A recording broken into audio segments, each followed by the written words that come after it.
Morning, Chair, and morning, everybody. My name is Kazamola Chauke. I'm from Youth View, the squatter camp inside Seoul City. Thank you.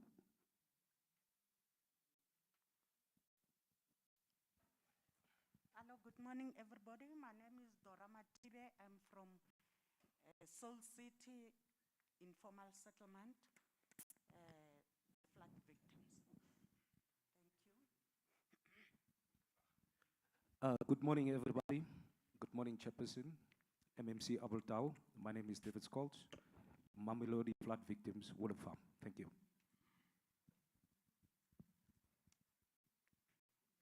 Morning, everybody. Morning. My name is Kalina Mashilo. I'm from 77 Buffalo flood victims. Thank you. Dumelang ka moka lebitso la ka ke Kerena Kilwane ke tswa ko Riverside ke leader ya ko. Thank you. Morning, everybody. My name is Vixon Mabonda. I'm from Fabric Marikana, community representative. Morning, everybody. Morning, Chair. Thank you for the day. Squatter camp. Also, Mamelodi flood victim. Thank you. Thank you, everybody. There's two more. There's us. We have one more member.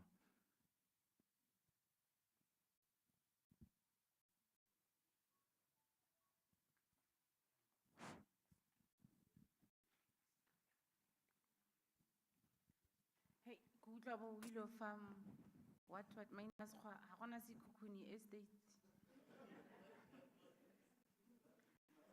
Good morning, honorable members. I am Sesi Malaza from Litabong, and I am the one who's receiving these comrades. Apparently, they are coming to my area. They're relocating in my area. They're being relocated in my area as we speak. Or maybe you didn't understand me. Let me start afresh. My name is Sesi Malaza from Letabong, Donkerhoek, yes, where all these informal settlements are relocated. They are coming my side, so I'm the one who's welcoming them.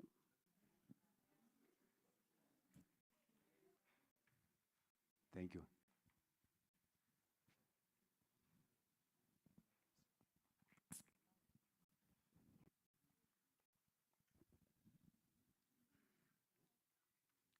Tobela Kamgana, Lebiso la ka ke Samson Makhubela from Mamelodi flood victim ko Mountain View. Morning, everyone. Lebitso la ka ke Mpho Mahlala from Solomon Mahlangu Square Camp. Hi, when I viva.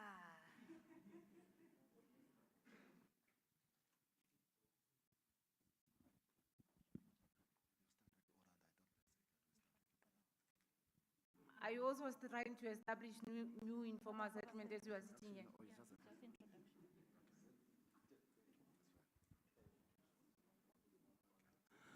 Good morning, everyone. My name is Koskona Kanyele, Ward Councillor Ward 65 at George Cock. Thank you.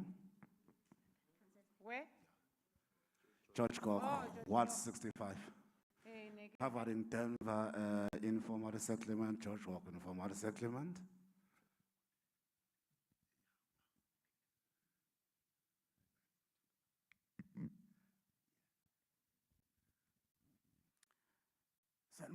Sanbonani.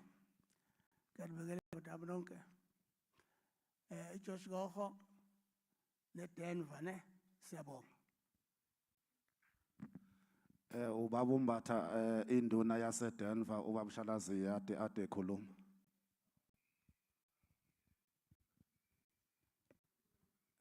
Morning, everybody. My name is Lisiba Sifule from LTA Hostel. It falls under Josko. We are 4 hostels that side. Thank you. Morning, everybody. My name is Mpegeni Sangwin, one of his induna from Denver Hostel.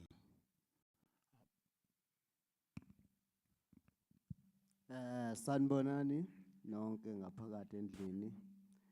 Igama lami uNdodo Makhaye, induna ephethe iMarian Robert le enganakiwe uhulumeni. Sanibonani.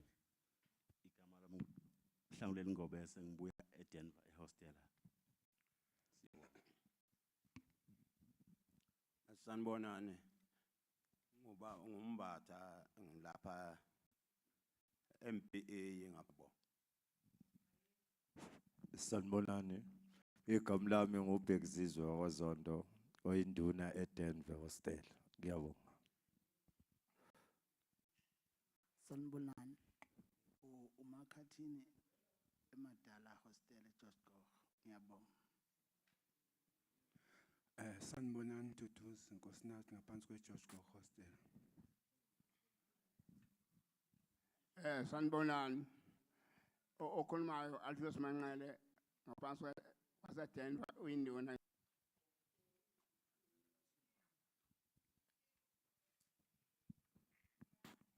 Dumelang, di-leader tsa rona kaofela. Lebitso la ka ke nna Maphifo Ramusime, ke representa Orlando West Women's Hostel. We are 7 in total.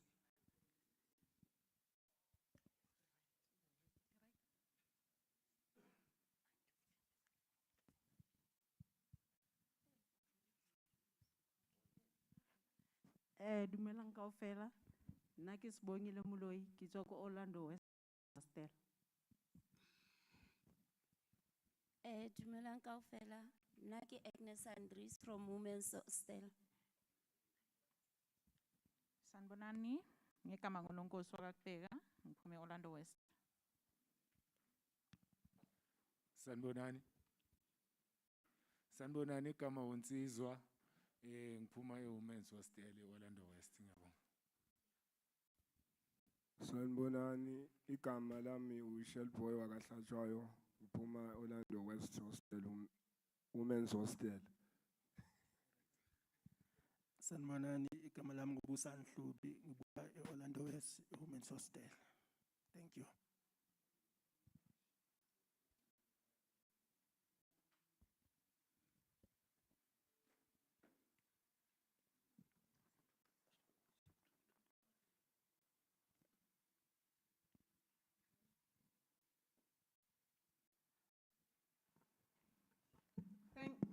Siyabonga ethi sithokoze ngokusithoba kakhulu. Is that Zulu or Ndebele? Okay, it's the language. Okay, Raleboga, thank you very much. I think Ntate Tau, when we had a session le bakoni mo ba ba ipitsang di victim last year re tlhalosetsana re ba a kry ditšhelete gona metsi ana noka bakoni ba dumela mara wa re diile phoso seatla mo godimo ga se sengwe mara re nyaka di-services ra ba botsa ra re e le ntlo tsa diphitsana botsang rena o na le batho ba 1996 ba sa eme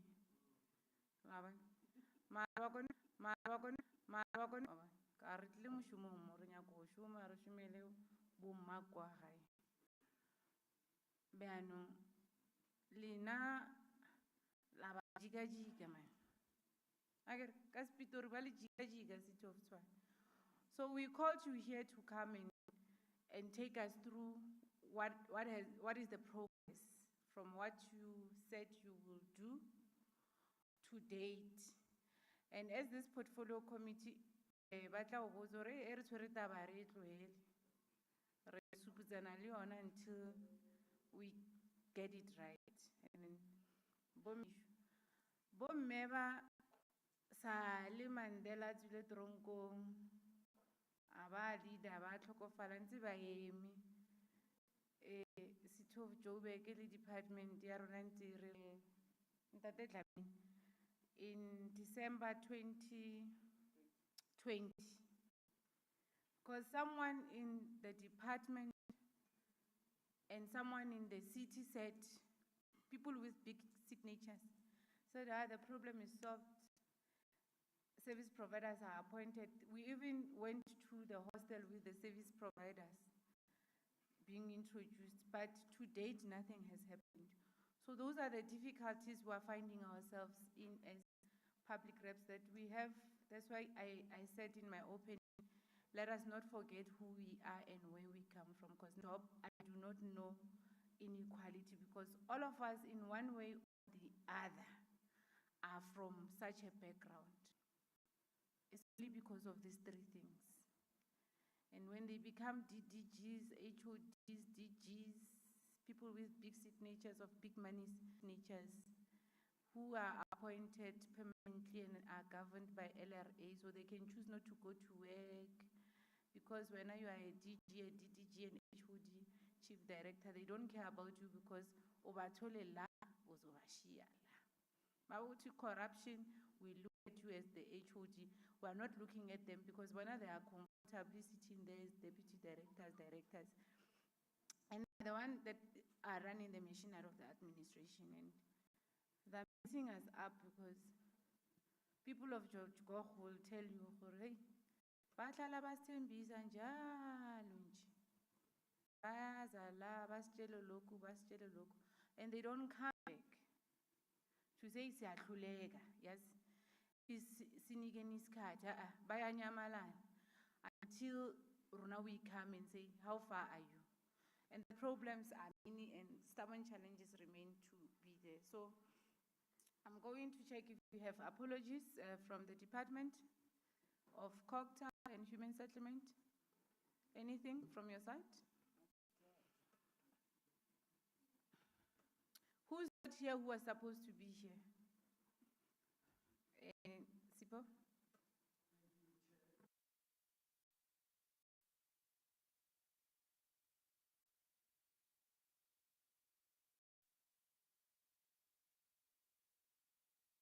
When HS comes, the DDG also will lead the dedication. Thanks, Chair. Acting HOD.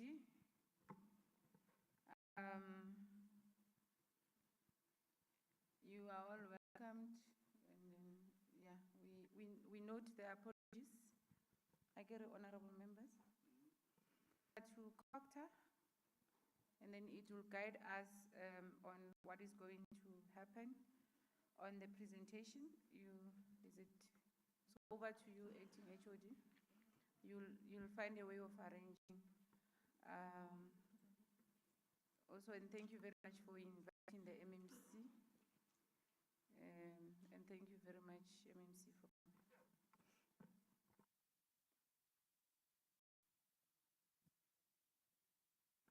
So, little language. Marakotswana riti sekgowa. Rena e tlhalose go MFMA ka setho gore batho ba borena ba kgone go kwishisha.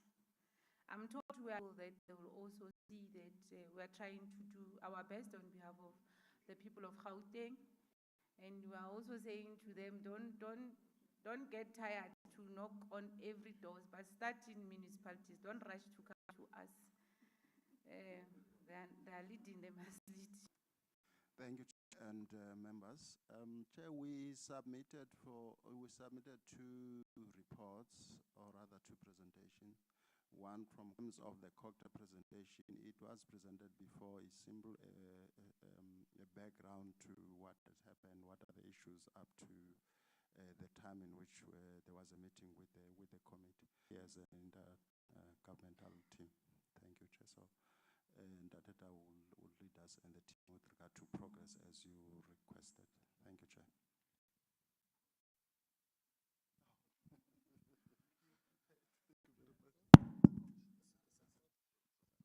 Dr.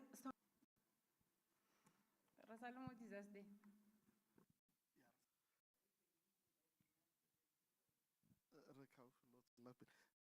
Should I go? Thank you very much, Chairperson, and good morning once again to you and members of the Portfolio Committee. I think I was just whispering to my group head that this is probably a very important portfolio in the province, correctly so, because I see here at least 3 leaders of different political parties in the province who sit in this portfolio committee.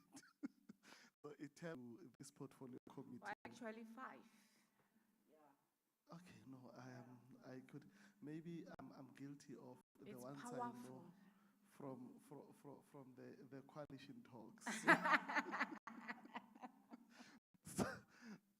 So it just speaks to the weight of the work that needs to be done in bringing dignity to our people. I think as a country, there was a commitment made at some point that we need to see an informal settlement-free South Africa at some point. It is a dream I think should be achieved in our lifetime.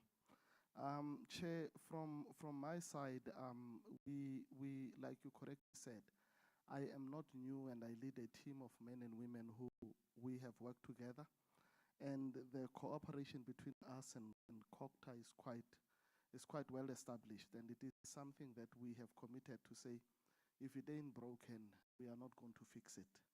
So mine is just to come into the space, give direction and give leadership, but create space and room for the colleagues to continue to lead and do the work that they have been doing before. There is here and there where we need to tweak, but I just want to point out to 1 or 2 things as we will be presenting from the 2 presentations that are there. That on the 21st of January, Chair, I did release a statement reiterating our commitment to relocating Mamelodi flood victims and dealing with the issue of informal settlements and squatter camps in the city of Tshwane. Victims on the 18th of December, three or 4 days after we have been announced as MMCs, and 3 days after the signing of the coalition arrangement. Now, if that does not speak to the commitment that we have towards resolving the issue and making sure that the people afford to lose lives in front of the portfolio committee and yourself, to say we believe we should not be reminded and be forced to do our work. We are here having promised people that we are going to serve them in government. That's the commitment that we want to bring with into our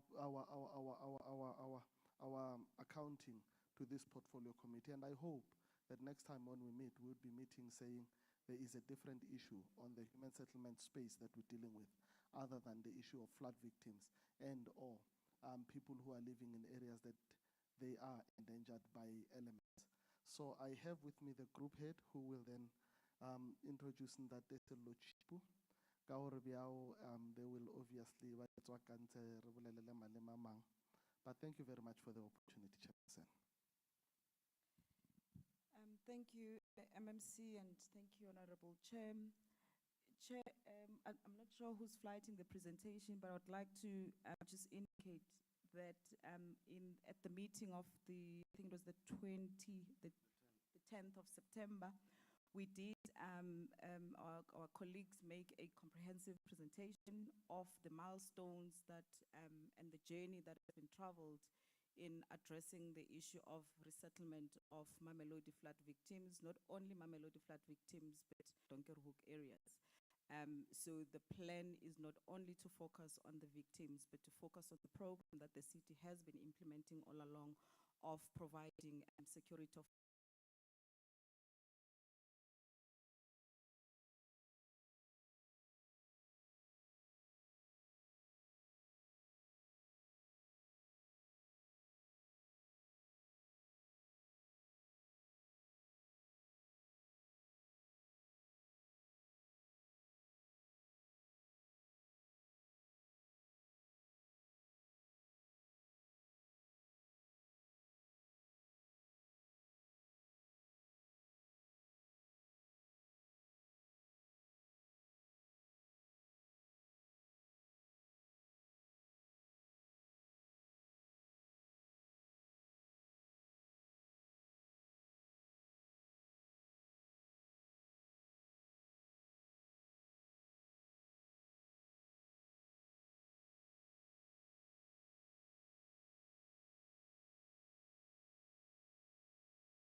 And the oldest informal settlement started in 1996. I think is Mamelodi Extension 11 because of its own dynamics, which is housing more or less 500,000 population. That is across the city. And we still have more than 83,000 people who are currently sitting in the backyard rooms. We are saying we need your government in terms of your program for rental stock to be able to accommodate us so that you can have the affordable accommodation. We are still having people who are 200,000 people who are sitting in the National Housing Needs Register. We are saying that in terms of Section 26 of the Constitution, you have said you can be able to build us the houses. I'm not working, or I'm working, but I'm earning less than 3,500. So I cannot be able to afford my own property. We still have 25,000 people who are currently sitting in the hostels, and we all know where the hostels are coming from. Hostels were the integral part of the apartheid, and were based on the issue of the apartheid approach as far as the migrant economy is concerned, to say you will then be able to house the labor, almost all the regions in the city. But the most affected one was Region 4, which is someone in Centurion, and Region 6. And the Region 6 was affected because these people were just sitting along the riverbank of Moretele River. And we knew that in 1978, the flood had happened there. And at that time, the then Department of Public Works even took a decision to then be able to withdraw C4 from the plan, to say the area is falling mainly within the 1:100 flood line. At that time, I was still the regional head in the region. We have tried with councillors and MMC to engage with the community to say, this place is danger, let us not actually occupy this particular area. But at that time, we will not be able to do anything. Ultimately, they've actually occupied. And it led to that particular incident, which when the incident happened, I mean, we also lost a lot of life, I think, in Centurion. It was a very difficult moment at that time. And obviously, we get the help from other churches for them to be able to accommodate us. And within that context, we then said, because it's in Region 6, let's start to deal with this particular matter. But Region 6, the challenge is that it's currently landlocked. Mamelodi itself is landlocked. If you go towards further Mamelodi, you realize that you'll find Alaska, you'll find Stoffel Park. They are currently sitting along Machalis Mountain. And in that area, if you look in terms of the National Environmental Management Act, that is a green belt. People are not allowed to live there. So when you look around, there's no areas that the government is actually owning land. And these people, when you want to relocate them, you don't want to be able to cut the umbilical cord to their current livelihood. So the only options that the government had was to then be able to say, we need to start to look at the corridor between Mamelodi and Bronkhorstspruit. That is the land that is there. If you go with the I know the chairperson, you'll know the area. I mean, the old Bronkhorstspruit road, you go that side, you are looking for that particular plot. But we all know that in our country, the issue of the land is actually regulated in terms of Section 25, and the basic policies, the willing seller, willing buyer principles. And obviously, that is determined by the market. And the market, when there's a need, obviously the price will actually be able to go up. So that is actually the issue of the problem statement for that particular area. And within that particular context, we then said, it's fine, let's then be able to see if we can be able to go on site and be able to acquire number of portions of land. It was the time that we then able to go and identify, and we started to acquire portion 20, portion 364, and portion 415 of the farm Moi Plus. When we were acquiring those particular farms, the view was that let us actually deal with the flooded communities. And that was the position of government. There's a problem, let's address it. As soon as we started the process of clearing the site, the team, I think Mawuleji from that side is from Letabo. They then come on site and say, what is actually happening here? We then said, no, we will want to clear this site, pack it, and relocate the people who actually flooded. We are currently having people who are sitting in Stanza Babi Community Hall, others are accommodated in Mamelodi West Baptist Church, and others are in El Mabia centers. So we want to be able to take them here. Then the people in Letabo, or the people around that area, it's Region 5, by the way, they then said to us, no, that's not how we're going to do that business. These people just invaded the land now in 2016. We have been in this informal settlement for years. Now you want to be able to prioritize them. So you are not going to do anything here. Your machinery must just stop. Let's go back to the table and discuss this particular matter. We thought it's the only people who are along Pinars Ward, Region 5. The same approach came from the people who are far east. You have Mamelodi area, Mamelodi Extension 11, Alaska, and others. The same approach came also from the people who are far from Mamelodi West, Nkandla, and those even came to the extreme to the extent that they attempted to burn the office. So on that particular basis, at that time, the city was under administration in terms of Section 139 of the Constitution. The administrator who was responsible for that was Mr. Martins. On that basis, the decision was taken that, no, let's pause and let's go and engage the community. And remember, at that time, you don't have the councillors. The city is under administration, you have only the administrators. So how do you start engaging the community within that particular context? You are under COVID, level 3, level 4 at that time, and you don't even have the councillors on the ground. So the decision was then taken that let's then be able to engage all the people who are saying they are the leadership and are coming from the informal settlements. And let's also allow those people who are saying they are the councillors as well. By virtue of that they were the councillors, we can accept them as leadership. We then had the discussion with them and the continuous engagement to the extent that it came to the 4th of February where we finally came to a conclusion that we need to then be able to approve the relocation plan. That will then be able to address everybody. Everybody, we then agreed in terms of the principles. And the relocation plan that we have agreed with was that we are going to be able to accommodate both people who are coming from the new informal settlement and the old informal settlement, which is the balancing act. If you relocate people who are coming from East Africa because they are flooded, you must also be able to consider those who are sitting along Binars Ward. And we must be able to relocate only those that are check-marked, verified, and registered, so that they can be able to be allocated permanent stand. That the allocation of informal settlement will be balanced between the Region 5 and Region 6. And only South Africans will be relocated and allocated stands. Then prioritize those that are sitting in the area of development. We know as we speak now, the K54, which is a huge investment that will want to alleviate K69, which is Solomon Matlangu, and open the corridor in Mamelodi, is currently closed because of people who are sitting along it. K69 is closed because people are sitting along it. And there are a number of developments that are taking place. We said those areas we can be able to prioritize. But further to that, we also said we also need to allocate people who are currently sitting in the National Housing Needs Register. Because these people have registered since 1998. I'm quite confident that Mamelodi, from 96, 97, we have all cleared them. We started with 1998. So we said these people must actually be prioritized as well. We also agreed that those people who are sitting in the hostels, they must also be able to get the share. So on that particular basis, then we agree in terms of the phases. The phase 1 was with regard to relocation of the people who were sitting in the community facilities.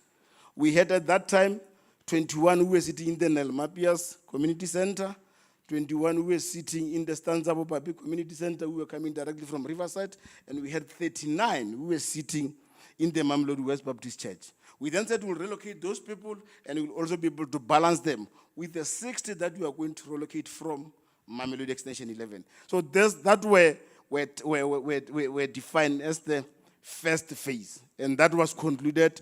People were then relocated to the area, which is known as the plot 145 ME plus. Then they were allocated the stands, they were given there. Then we then said that the second phase is going to what we call the phase 2A relocation. The phase 2A relocation is going to be accommodated in portion 120 and 364. And it will accommodate people who are coming from Eastafa Brick, 77, Mamelodi Extension 11, and those who are sitting along the K54 route. We were able to proceed with that relocation. When we were busy with the relocation, we went to extension 11, they went to K54, we have done. When we arrive at 77 community, and which I think is fairly represented here, they have said to us, no, we don't want to be relocated based on the phase. Because at the meeting, when we approved the relocation plan, we agreed that we are going to take 100. 77 community said that we want to be relocated, all of us, at the same time, and which was not actually possible. And this was based on the relocation plan.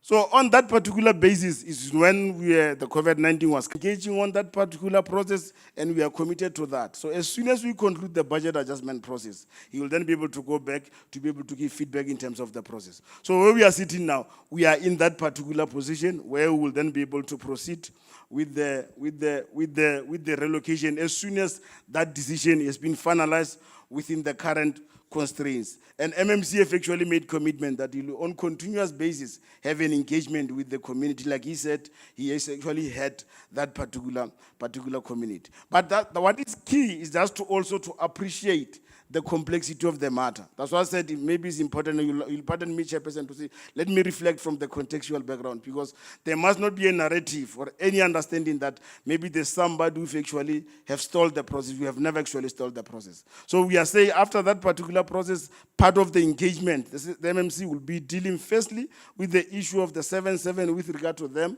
to deviate from the approved relocation plan, and the second part to then deal with the issue of the relocation to the bigger land, which we are saying as the city and also as the other departments, including your provincial department, the national department, and also national development agencies, to see how do we then be able to work together to conclude this particular matter. So he said this. So as soon as the budget adjustment is concluded, which is expected to be concluded this month in February, the MMC will then be able to convene the meeting with all the community members to give that progress report and the plan.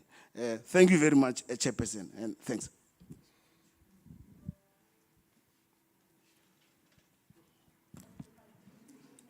Le mokwele ba kone o kwa gaje ntate Chiku re kwen lena before re ka tsaya maloko a committee la ekwa report gape re na le bona la ba tshaba banna a ba se o mong ka be le fufulela o motlhaki ba biditsa shiba a re boleleng Ntate Chipu are there are plans in place. Their priority is South Africans. And I think you all know we have a challenge in this country. You are victims today.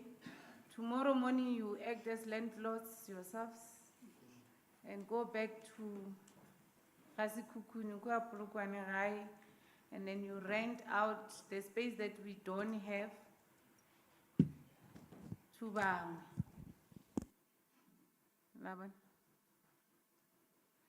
So sometimes we need to tell each other the truth. Ra ka moka re tlile Gauteng re tlo nyaka di-opportunities mara ga sa tlhole o na le kgatlhego a wa laela Chipu re Chipu mphimole mo listing gore le fokotse bothata bo ba ditšhelete ka ra rena bona. So re kgopela gore le encourageng ba bangwe kare if we were to ask you Ntate Chipu that how many of the 15,000 people are still here in Gauteng, how often do you do your means test, whether they're still qualifying, because also our economic status changes. Ba bang ba rena bana ba rona ba fetsa go graduate ba reketse metsi mo Midrand a re sa le di-victim re di-victor la kwešiša mara ba bang ba rena re sa itlhoka because re sa tlhoka re sa zola and le mmereko lona ga ogo and go dula kwa gae kwa is not an option because mo Gauteng mo kgona go rekisa ditamati di rekege ka spitinyana o kgona go rekela bana uniform.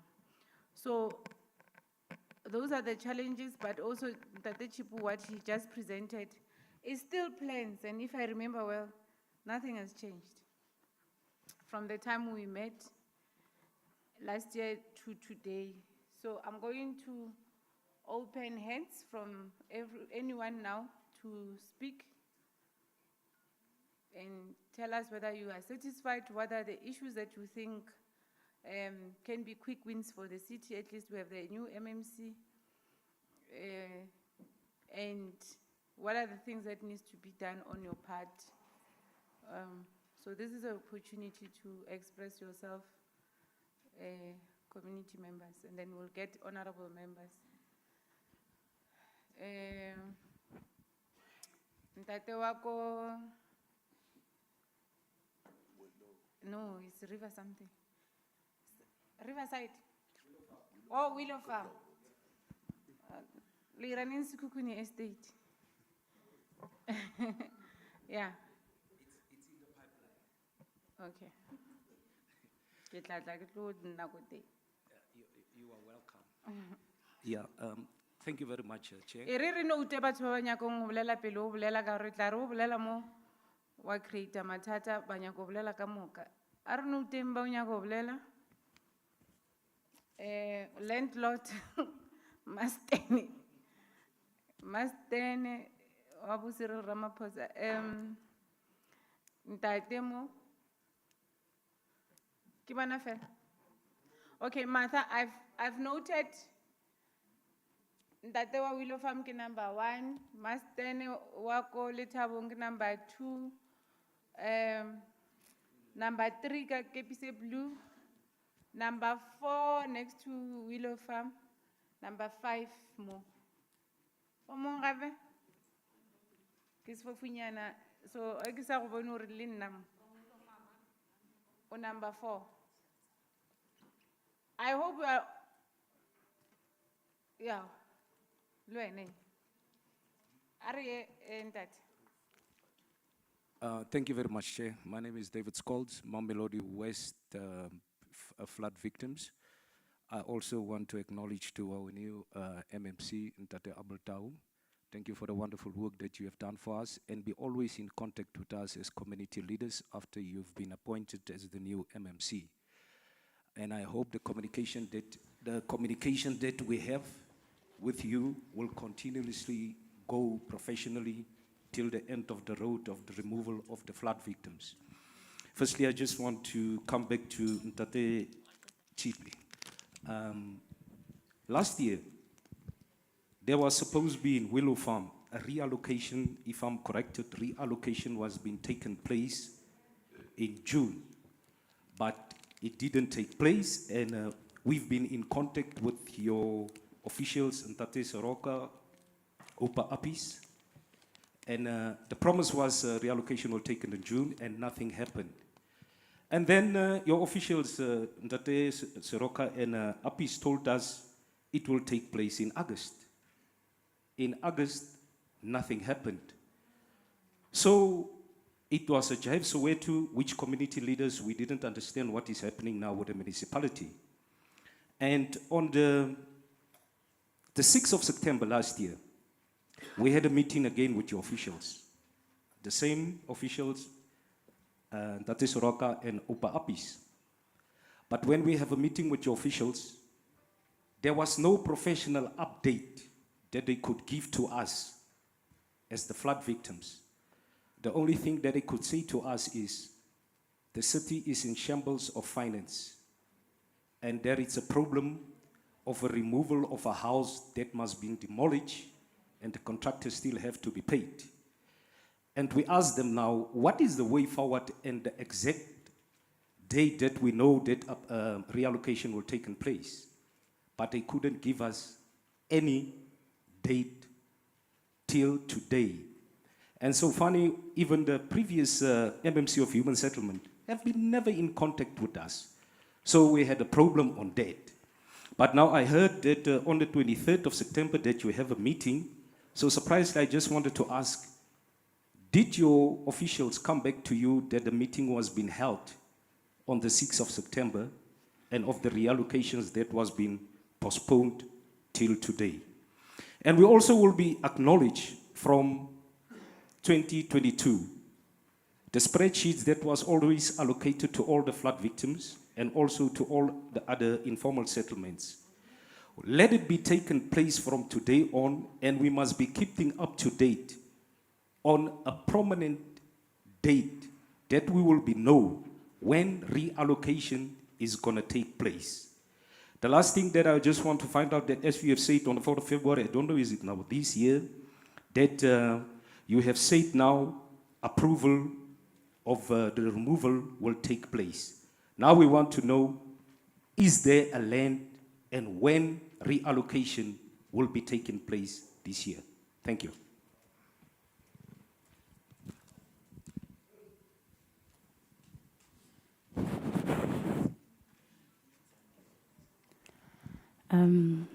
Ke a leboha hape, honorable leaders and honorable members.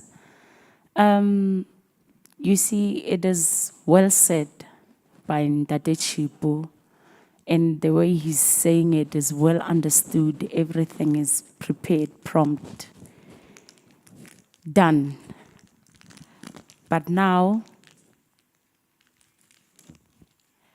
the thing is, we must bear in mind, Hore, the moment you do not communicate and give information to communities and keep them up to date with everything that is happening, community will be confused. Community will take anything that comes with whoever and they will neutralize it. Now you've got this wonderful information that you were supposed to be giving us, and it was supposed to be a norm for us. We would be spreading the same thing every day. People don't know. Now we come here looking for services that already it's in the process, it is coming for us. We are not aware when and where. It is very important to remember the people, meaning hele le baetapele, hopolang ko morao, hopolang batho ba le baetang ko pele. He o fa motho information, ho mmotsa se se irahalang, there's no way ya hore batho ba ka lwa. Hona baneng we are here, we are confused because dilo di a ireha, di a stopa. We are told this is going to happen. From there it's happening today, it's happening tomorrow. When it's not happening, you guys don't come back to us and inform us. Now we hear there was a delay whereby 15,232 residents were supposed to be relocated. If you guys informed us, if you tell us, we are patient. Even though we face disasters, we are still there, we are still hanging on. Give us all full information. Make us aware so we know. Because now when you say it, it's like, huh? So that's going to happen. I don't think, maybe you do understand where I'm from. We are all waiting. It's not only, as you say, Mamelodi, flood victims, or ever. You said the whole city of Tshwane is waiting. They're all opening their eyes. No matter what challenges you're facing, wherever you're facing, communicate. Don't use that as your political strategy where others will get the information and others won't get the information. Because at the end of the day, it will confuse the community even more. Motho ke motho ka batho. But when you guys has those positions and everything, you just gather a group of leaders. Lababotsa this information. And this information doesn't rotate. It doesn't go to others. It's very a group of people. And it's theirs and theirs only because they might be interested in something that is coming. They might be interested business-wise or whatever. We don't know. But the people that are really affected don't know these things. That's why they want to come. That's why we're here today, to find out what's going on. Now you are stating that you've been meeting with leaders from different sections. You find out where there's some leaders by Lungurba today, they still don't know. They've never met with Ntate, but Ntate met with a group of leaders. You see. So I think Ntate, when you meet with the leaders, you still remind them the information is not theirs. It's the community's information. They must go back and inform And we are not saying call all the leaders and speak to all of them, because it will never happen. We know this is South Africa. But at least try to make sure that those leaders that you meet with do take the information back to the communities. Because we are here because of that. A lack of information that is not given and that is not passed unto the communities. But ubabona he mutu aira something, everybody panics. It is true what Ntate Chipu said. We came and we asked what was happening. And after the resolution, we relaxed because we knew that everyone will receive what they're waiting for. Yes, batho ba itsietsi ntle le go khopela. Ngwana phosha dira ga bolawe. Let us fix it. But hurry fixing ka communication. Because now we are here. It's through mediale. When they are here, you actually become scared because they've got everything prepared, written well, 100%. But when they're not there, we don't know. We're asking ourselves, what's happening? What's going on? So, kise fitisang. Ke a leboha.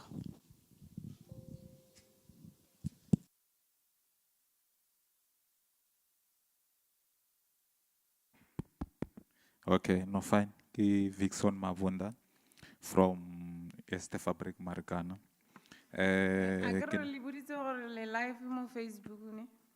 Ba lebeletse ba le reng la ba leader ko gae kwa. No fine. Re boleleng tsone. Ka re ba tla fitla No ba tla thanks. fitla ba le folosa mo ditilong. No thanks. I think even Sister Malaza you boletse taba e a itlista ke batla go itshwara go mang le mang a itseba, because information go ifitla ka Mamelodi flag victim eshawa no ina le political interference. So I'm begging. That's why today I'm coming to beg, whether Rika politiki or whatsoever, mara sisrinyakago is service delivery to the community. So ka hopelo ya Mr. MMC, Mr. Abel Tau, usanetse abale meeting le rona re Mamelodi flag victim. Then I go find information, because I'm worried because kunali a press statement released by office MMC Abel Tau 21st of January 2022. Relocation. But it's difficult because some of the people, they don't have the WhatsApp. You know, fit like a WhatsApp group ya barkin ka WhatsApp ya tshwane. Ka tsena ka Google ka send a group.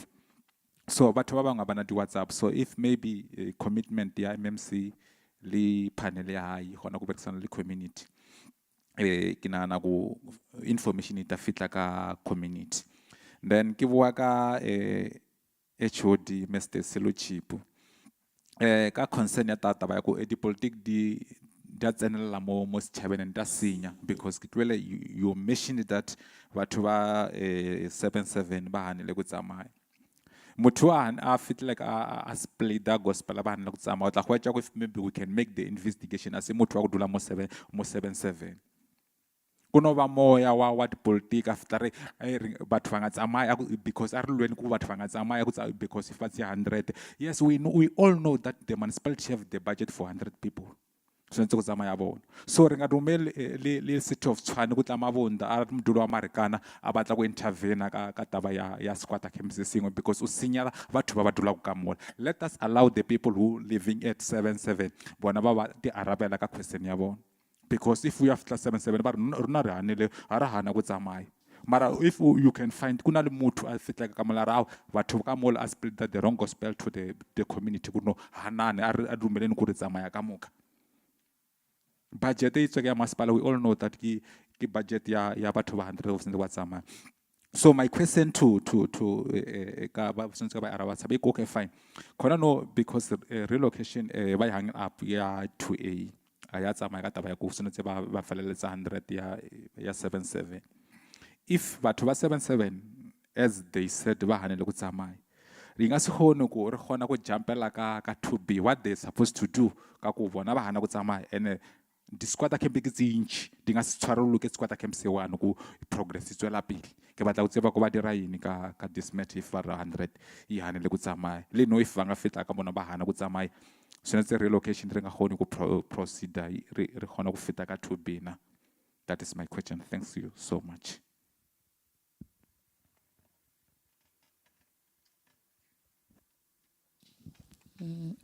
Thank you, everyone. My name is Imelda from Willow Farm. Can you hear? As I stand up. Okay. I like to reply on all the fact that Mr. Chipu said. Mr. Chipu, on the 4th of February, yes, we did agree for the relocation to begin, but we didn't agree with all the things. Remember, we had a query about the check marking, that the check marking was not properly done. Other checks were not check marked.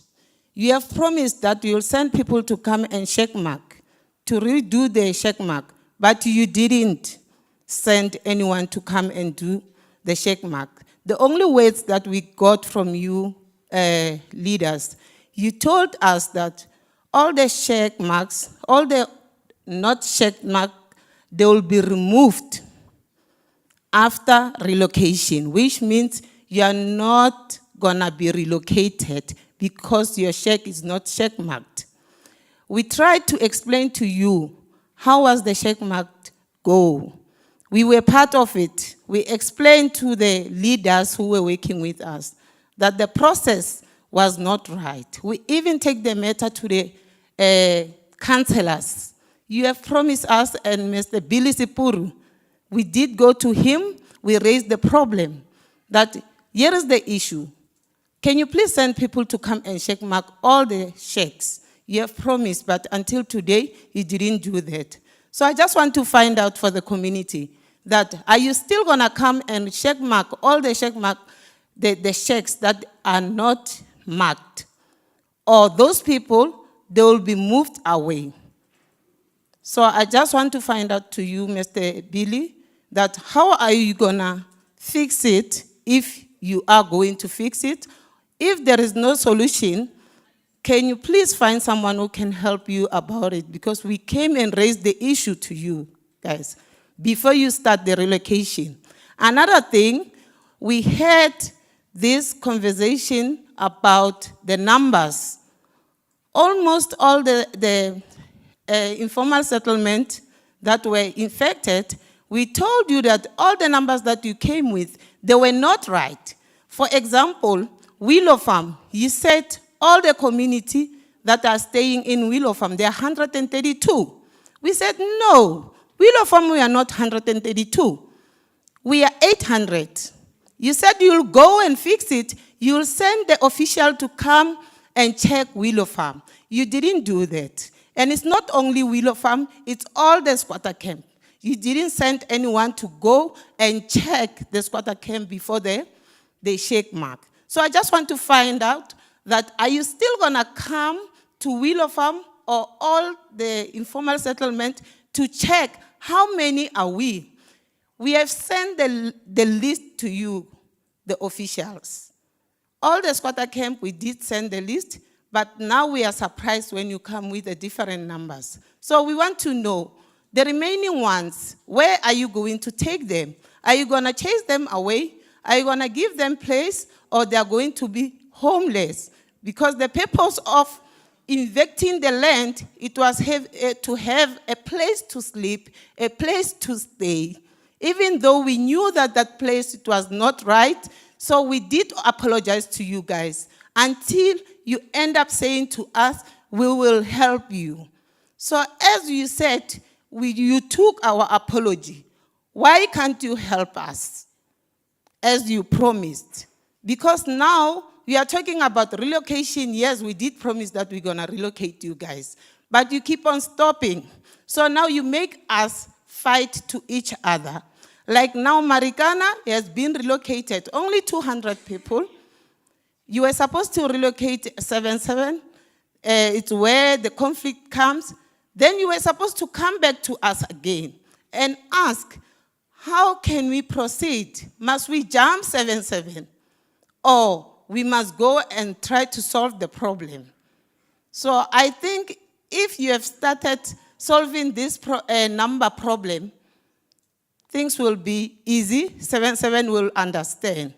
So starting from now on, I would like to say to you, all leaders, all politicians, we did vote for you. You are there because of us. All the seats that you are sitting on is because of us. Without us, you are nothing. So please, respect us. Even though we have invaded those land, we also South African. We are South African. We deserve everything that you also have. If you can manage to buy a house and I can't manage to buy a house, where must I go and cry? Must I go to Zimbabwe? I'm a South African. We are South African. We deserve a better life. And we are also working. Some of us, we are educated, even though we don't get jobs. So the reason why we end up going to sit on a danger zone is because of we can't afford. We can't afford. No one wants to die. No one wants to suffer. All of us, we want to be where you are now. So please respect us. If there is something that you can give us, give it to us. It's not yours. You have your salaries. Please, give whatever you have for the community. Bring everything to us so that we can respect you guys. Tomorrow you're going to say the community, they are not respecting us. We don't respect you. Try to fix everything and the corruption. Maybe if the corruption can go down, maybe if somebody can come and fix the corruption, it's where everything will go right. So I would like to speak to Mr. MMC. Mr. MMC, thank you very much to be with us all the way. Even though the first time you failed us, but you came and apologized to us. You said, I promise this time I will try to be with you. We did forgive you. I hope starting from now on, you'll give us respect and love and serve us like everyone. You're not gonna judge us. You'll take us as human. Please, Mr. MMC, now we are watching you. I don't think we can give you the third chance. We did give you the second chance. So we expect you to work, do your job, help the people, as you are always promising that I'm gonna serve the South African people. We are looking forward to that. We want to see it starting from now on. We are watching you guys. Please, serve us. We'll respect you. Serve us. We'll be with you all the time as long as you serve us. And stop corruption. Stop corruption. Everything will go right. And respect each other. Thank you very much.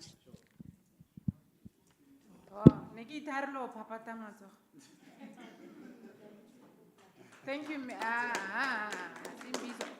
Harmo imbizo ga e tlile di solution. Remove meeting a ke re batla what, when, and how are you going to do it? What are you going to do it? When are you going to do it? And how? Ha re phapata matsogo ba itumela ba nagana gore le ba tsaya serious e ba lebala ba fitla ko officing. So let's not clap hands. Number 5. A ke re lona ba bang ne le sa emisa matsogo. Me o no buile sebaka ne ska tshwana le. No, nanga stay nako. Dumelang hape. Ke nna Mpho wa Madlala from Solomon Mahlangu Square Campe. Hey, ke a bona ja tlhapi ke mathata. So ba nong ke tlilo bolela ka yona polelo a ka ne. Yeah, no ja tlhapi ke mathata. Yeah. So ba nong ke nya go bolela hore ke tlo khona o utlwa hala ka yona polelo ya ka ne. Ntate Chepu utlwa hetse papa ka he o khonne go bolela tso di boletseng Mara ho tla mo nneteng, nna ke no bona e le di-excuse fela dilo tse tsotlhe tse o di boletseng papa ne. Mabapi le eng o boletse ka taba gore go na le batho from 98 if I get wrong ne ba ile hore ga ishi ba grade ntlo. So wa boa hape wa bolela ka taba relocation. So ntho e ke tryang ho ibutsisa ke hore ka he o boletse taba hore batho ba ishi ba grade ntlo from 98, how are you going to resolve this thing ya relocation and then le taba di RDP? And then since well you said hona le a land logo ko Mamelodi, le reng ka dintlo tsela tse 100 and something tse lo horeng di ko extension 22 tse lo reng a dina batho le hona byanong and a ishi di felleletse ho ahiwa ke khale dintse dintlo tsela di lona ka mkholo. Mara where else le bolela ka taba hore le na le land logo and then hona le batho ba ile hore a ishi ba Extension 22 ke what ma? Extension 22 ke what? 40. Yeah, I fully under what 15. Oh, yeah, Joy. Okay. Yeah. So ka he hona le tsona dintlo tseo tse le horeng a ishi di fele ene le khale dintse ene le ka mo le bolela ka taba hore batho a ishi ba grade dintlo from 98. Okay.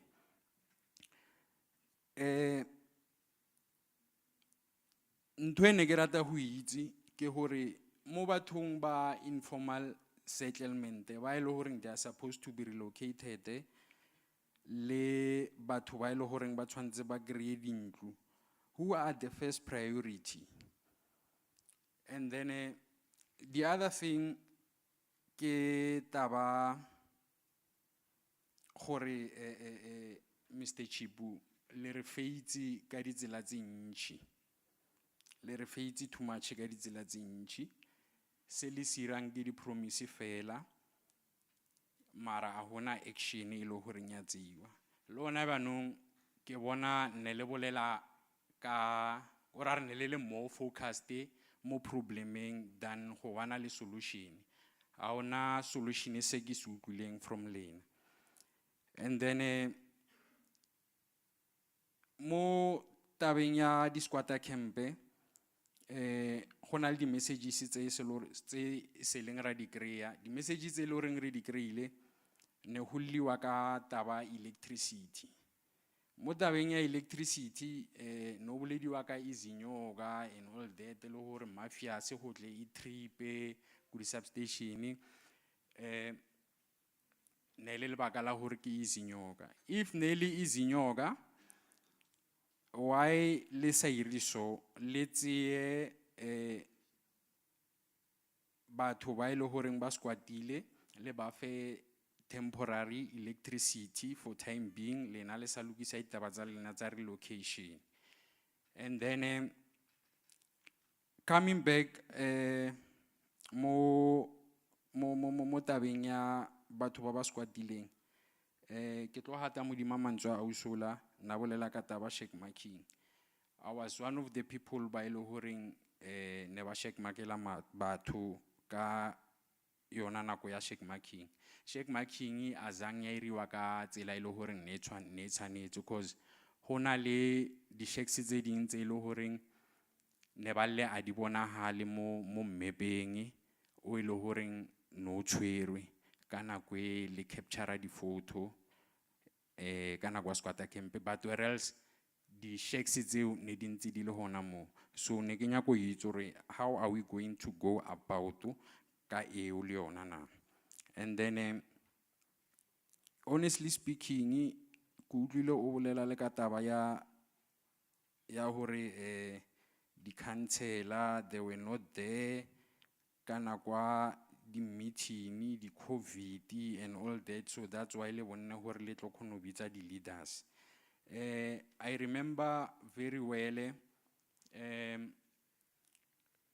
Councillor Masilela ne re na le yena ene a trya ho ira meeting le lena but le fela le re le tla boa mo yena empa a zang la boa mo yena ever since because na re fa di updates coming on that one. So go bona ho aka ke bona hore this thing it's all about the political agenda tsa lena because lena o ka re le bo maloma mafodisa.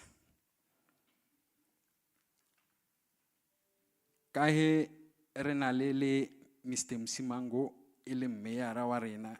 Mr. Msimango, previous mayor, sorry. Hona le tse dintsi le wena tse le reng se le wa re tshepisa tsona. Ona le tse dintsi tse le reng se le wa re tshepisa tsona. Ke hopola pila ne re na le meeting le wena ko Mamelodi West Community Hall. O tlile go fa update ka ditaba tsa di budget. So dilo tse tsotlhe tse o di tshepisitseng a ke bone di rahetse papa wait no boletse ka ditšhelete tse ding tse ntšintši so ne ke nya go itse le ka o ile gore o tsene go la banong yena o tla kgona bjang le mo ile gore wena no palletse because ntho e le irang lena go no bolela fela mara hona action e le gore ya iriwa bona so re khopela papa mo go wena Mr. Abel o ire dilo tsa nnete a re tlweleng tabanyana tsa lena tsa no tshepisa dilo tse di seng teng a e fele tabe o papa rena se re se khopelang ke relocation a re nyaketse ntšhi ke a leboga. Thank you very much, Mpho. Number last, ne? You are the last one.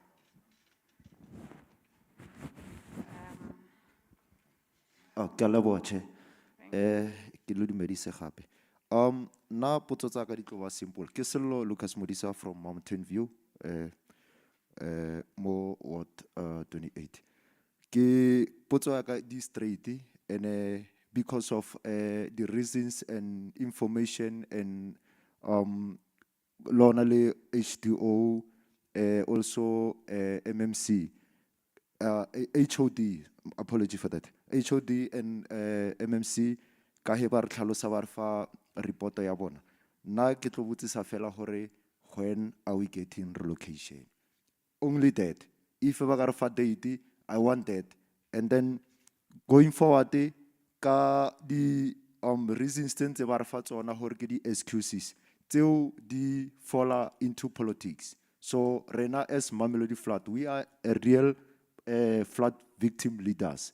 No any politician. Yes, we are part and parcel with different politics, but we are not here because of politics. We are here because of our community. And fortunately enough, due to tabaya late message and also transport, we are supposed to come le members Valonkomahaying by Lauren. They were willing to come with us just to support us. Thank you.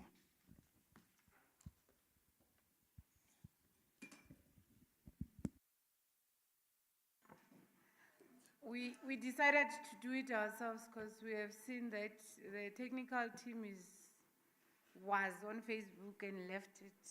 And we're trying to make sure that we reach as many as possible people, especially because listening to community leaders here, information is not reaching everyone on the ground. So Lil Bona, they choose who they give, and the city also choose who they give. So we're trying to make sure that each and every single person has information. But also let's try hard I don't know when are you establishing ward committees. The city has never had ward committees in the past political term. Actually, there was a criminal offense, Member Msima.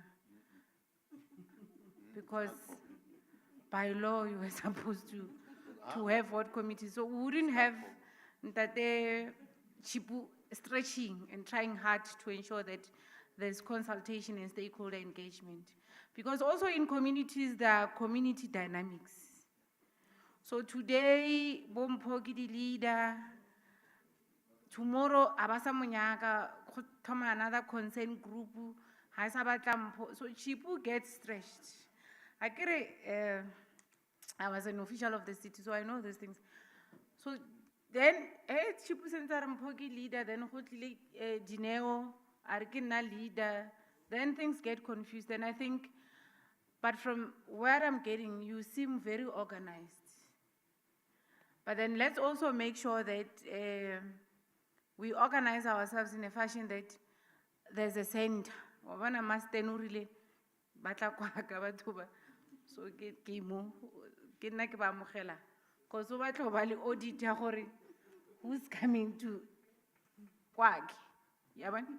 So I think we need to organize ourselves in that fashion and ensure that our own little things in the community that makes us not united and not be able to focus the city, we leave them. I mean, petty squabbles study neighbor, we don't say then we are going to start a new community committee, but we continue as one, because I know there are instances where you get divided and then the city doesn't know who to talk to. But I think also to the city, before honorable members come in, you must tell the truth, guys. There's nothing wrong to tell people the truth. Jorge, khale yo le mo budget le mo planning ya city. Ne? And then bona ba tlo go bolela gore okay ga re yo ro ba teng ning re tlhalosetse process re ba teng yang in the plans of the city, and how do we make sure that the budget that comes to our ward accommodates also our needs. Because the minute we don't tell communities the truth, I told them, and these are new leaders, those who came last time are not here today. Oh, le teng. Oh, ke bone le sa botsisi dipotso tsa malong. Why le di dimetse ka di issue tsa malong? Le batla nna ke di bua? Okay. So, Malaba, we told them last year, MMC, that we are not going to get houses now. And we showed them the reasons and what is the process of getting a house. And I think they left her understanding. That's why I strike RGP, because you know, all you need, the city promised the land. So all we want is the land, and because we invaded and now we have apologized and you have pardoned us.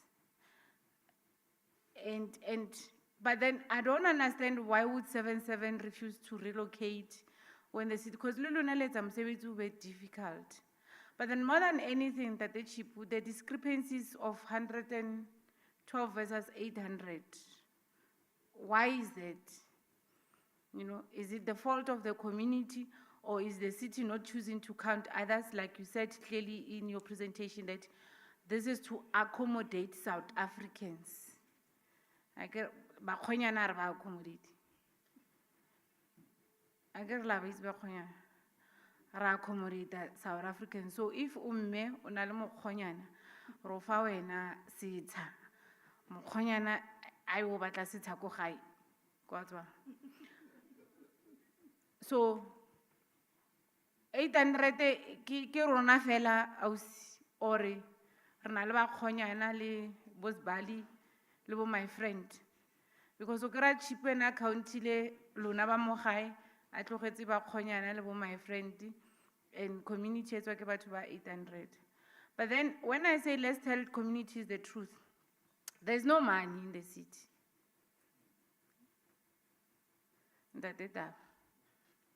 And that's what makes us unpopular as politicians, because when we go to and want votes, all of us, we tell you we will resolve your problems. And perhaps it's time, when you say you are going to resolve our problems, when are you going to do, what is it that you are going to do, and when are you going to do it, and how are you going to do it? So that now the blue lights are. So I think we also need to get to that point, because our interest here as a portfolio committee is that we want to know, when are you going to do what you have planned? Chibu, you have planned enough? Ra leboga. I think you understand the dynamics more than anyone in the city, HOD. Dintlu tsona ga go nna possible. I don't think you even have the money. But this then, why is a bafi? Karba ka ikagela batho ba. Ba ipatlela seta. Monna o batla go nna le gate ya key. A tse bana ba tlo nna mo. Wa bona? But then, we have people who says we are the born and bred of Mamelodi. We are the law-abiding citizens. We have followed all the processes tsa go ba on the national registry. That I need an RDP house. I can't afford to buy a house in Mahube Vale or wherever. I've been sitting in a back room, renting and doing everything. Why now a person Mukoni arrives today, tomorrow you want to prioritize Mukoni? And I think in Chipu's presentation is raising that to say, while yes, we have a problem of Mponi, we admit it's our problem because we are your government. Mara khona le kuku Marema, Marishan, ko Mamelodi East. Sala emetseng. Is it fair for Kuku Marishana to get a house, to not get a house, but Mpo gets a house? So those are the challenges, and I think the city, your fault is you are not communicating. It's not fair on us at the provincial level to get all these people who are here because municipalities are not talking to them.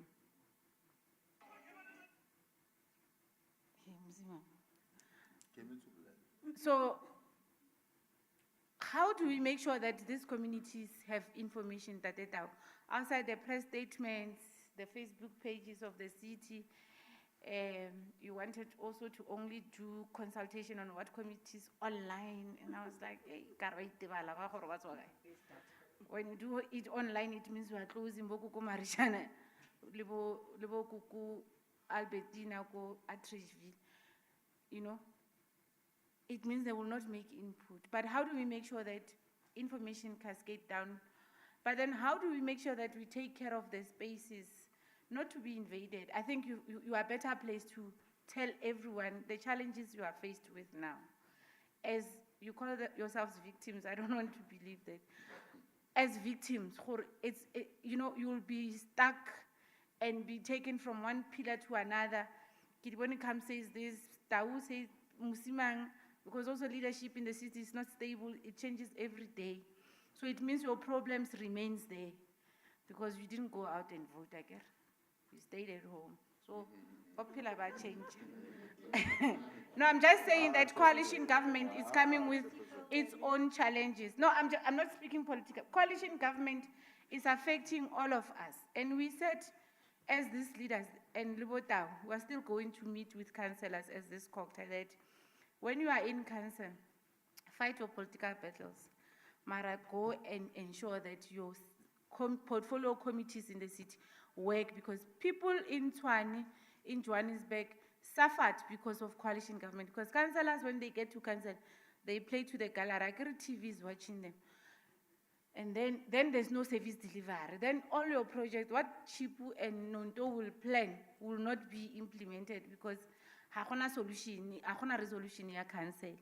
And then elections come and many other things that happen in City of Tshwane. So I'm just saying that we need a partnership, Osnonto, and with the community.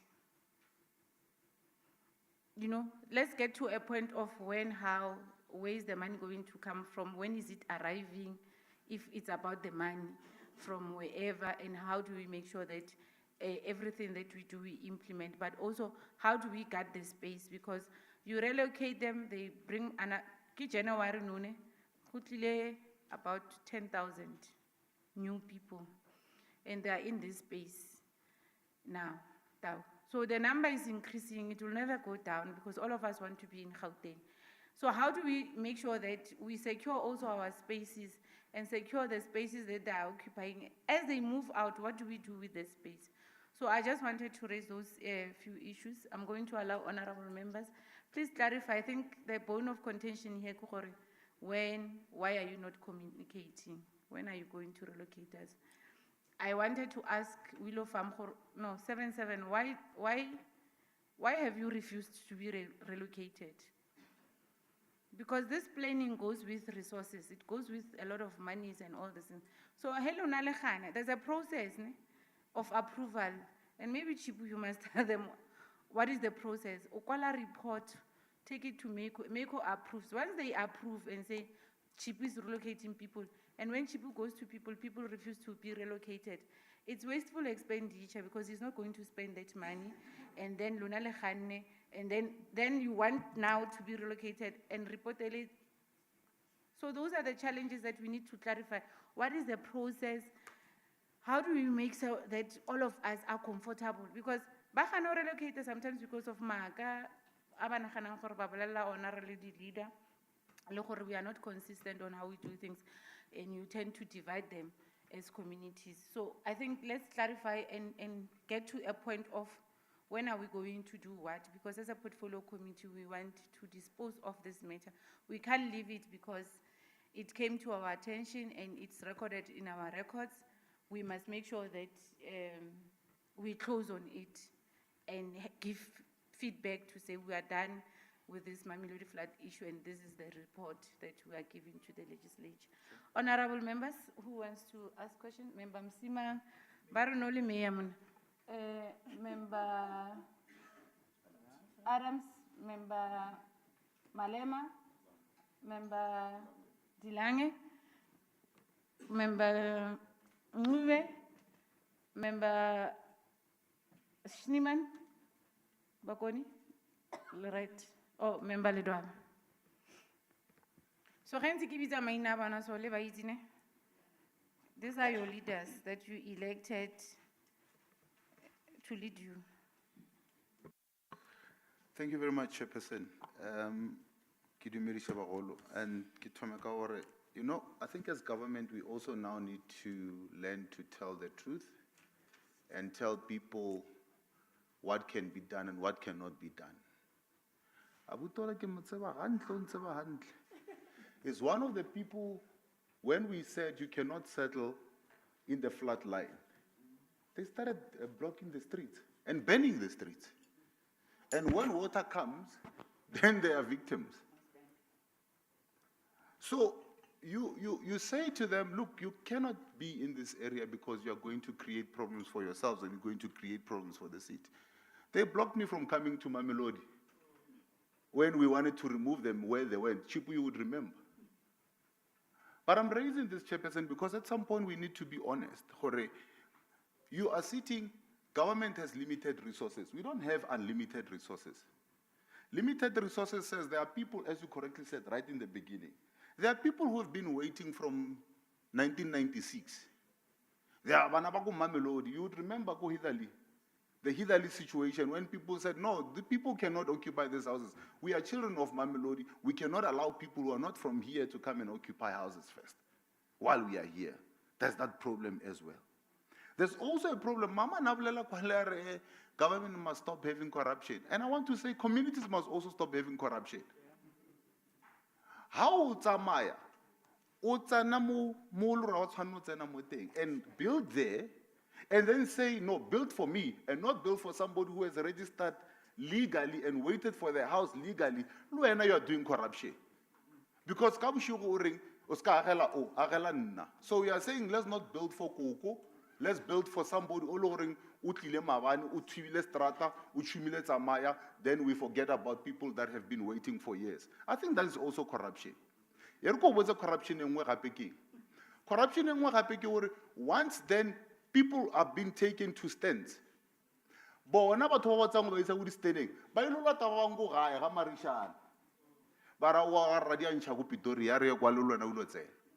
This is why the numbers are moving. You start people, I'm talking from experience. You starting from people, you registered people, give over 200. Then the moment you start saying to them, we are reallocating you, promise you next week, that number is quadrupled. The same leaders are allowing people to come in. The same leaders are allowing people, because they hear what you know, or relocate you. Then people then Call others to come and say, and even some of them, let's call a spade a spade. Some of them even sell the stands. Barigisa mabala asing abona in the first place. So when we talk about corruption, we need to resolve this issue. And I said, you are victims, and I don't like that term, because you know, when you say to somebody, and then patient thing.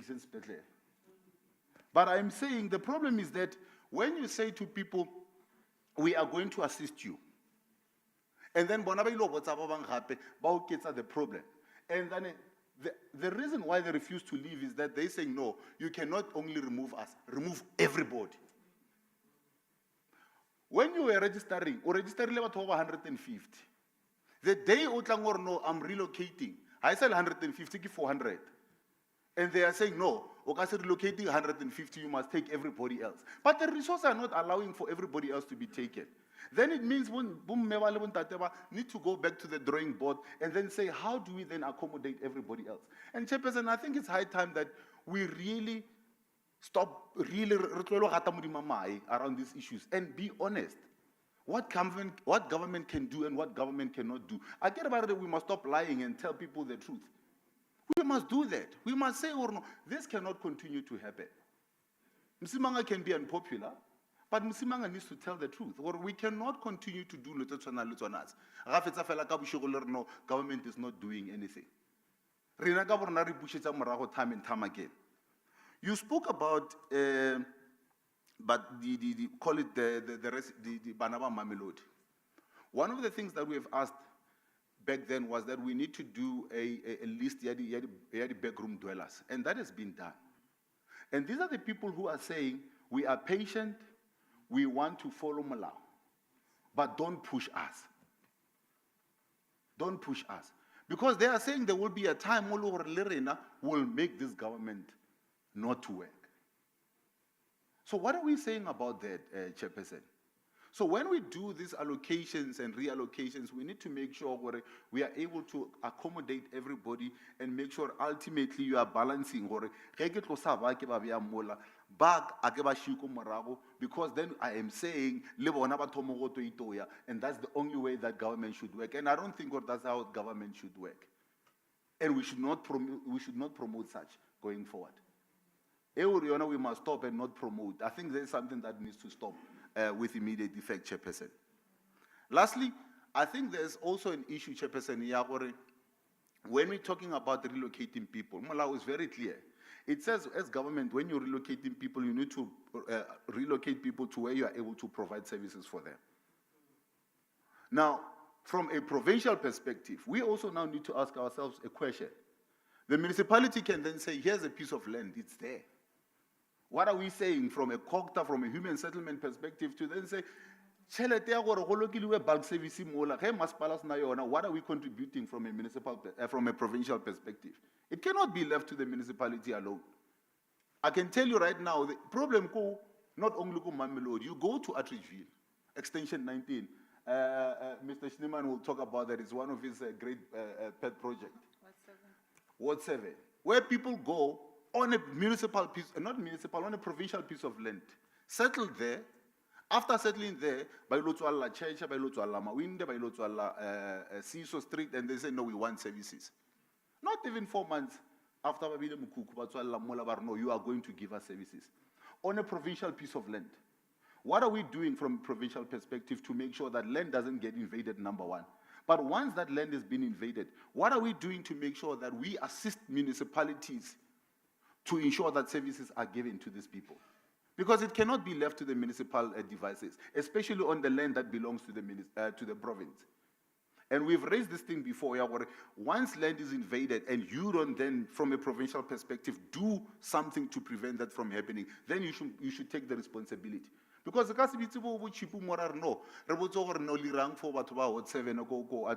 whereas we are the ones who didn't do what they were supposed to have been doing.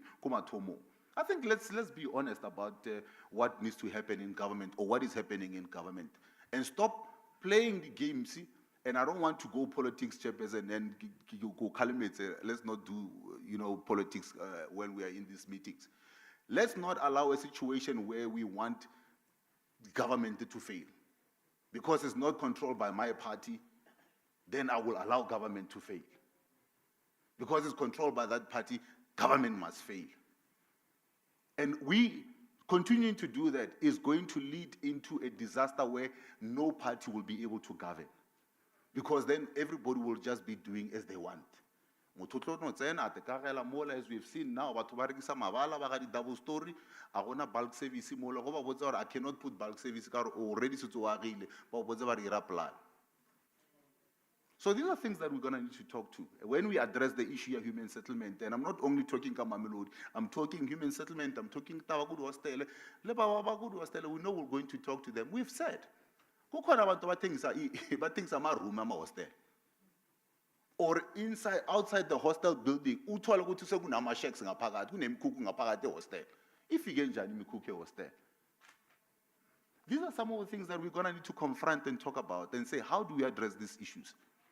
But until such time as we do that, we are going to continue to call people into meetings, and then people are going to say, you promised me this, you promised me that.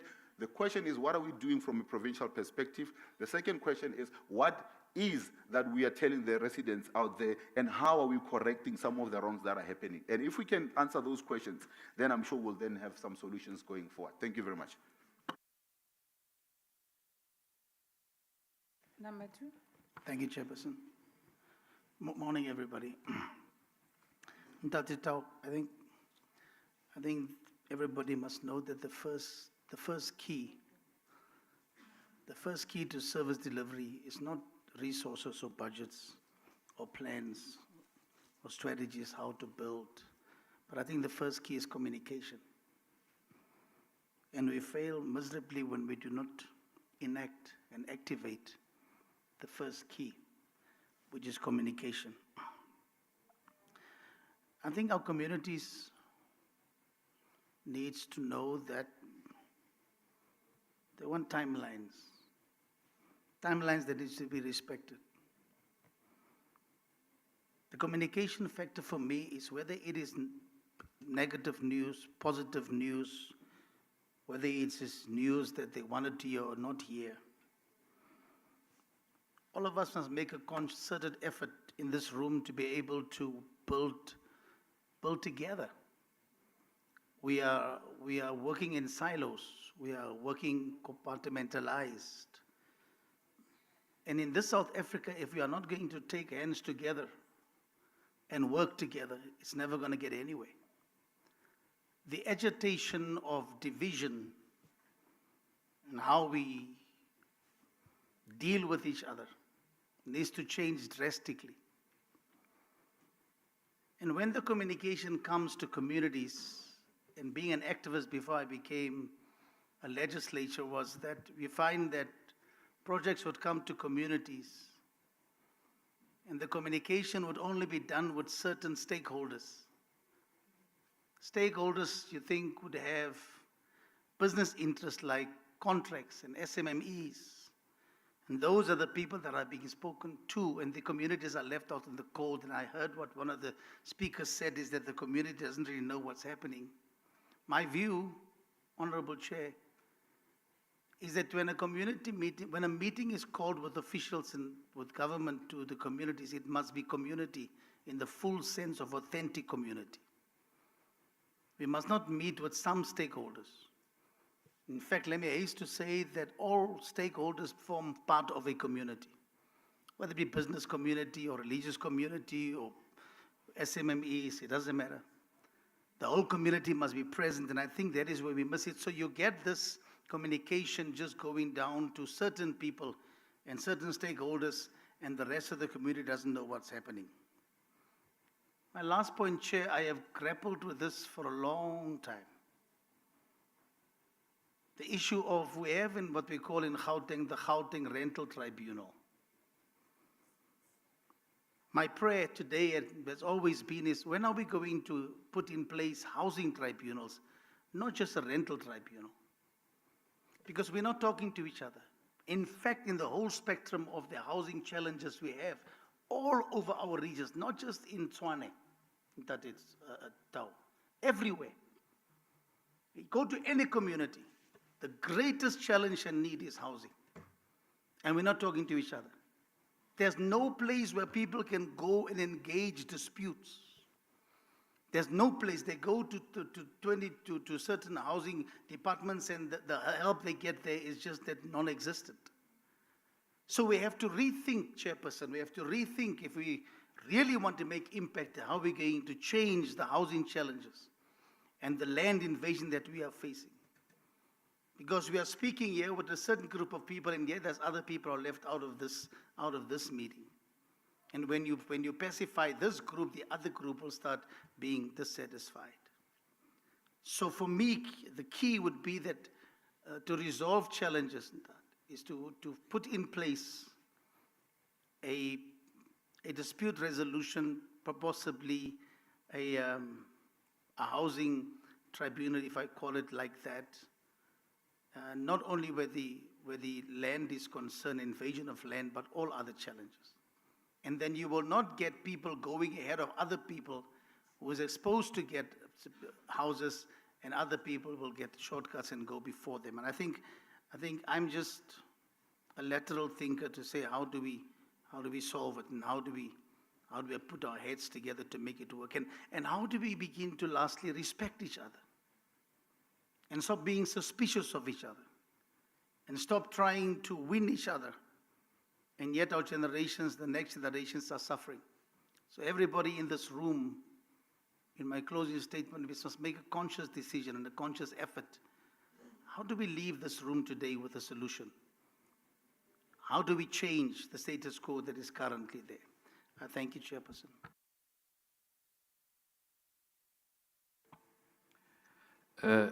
Member still. Regular monyetla wa hore ke tshwaele mo nka tshwaela mo bana. Just taking cue from other members of the committee. Maybe as a point of departure, Honorable Chair, I thought Honorable Member Msimang was not going to talk in his capacity as the former mayor of the city of Tshwane, but he was tempted to because of he was directed to respond to some of the concerns that were left behind. Be that as it may, ke thome ka hore, Chair, I think all what we need is a solution to the problems that are at our disposal.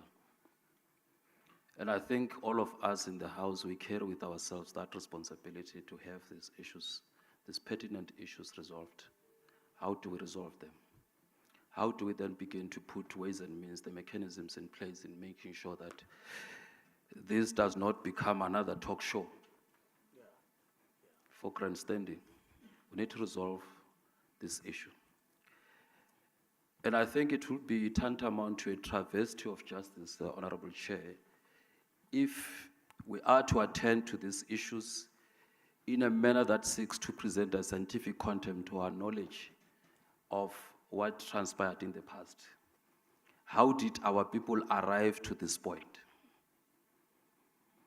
To a point where they decided to endanger their lives. How did they arrive there? I should think that it is an outburst of frustration that our people, given the socio-economic challenges that they are faced with, if I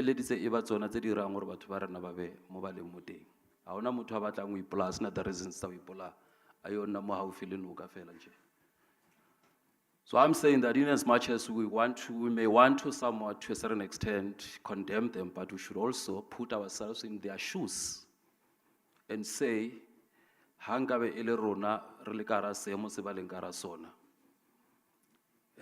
Nero react habang to the predicament in re tla be re faceane le yona. Che. Ntate MEC le team ya hao maybe ki address a team ya how through you. Ndate Chipu, le MMC and the team CoGTA. Kasagare shubari eki tswanya mshade. La itsiba tswanya mshade, wa igapa umladu, wa itlogela umladu.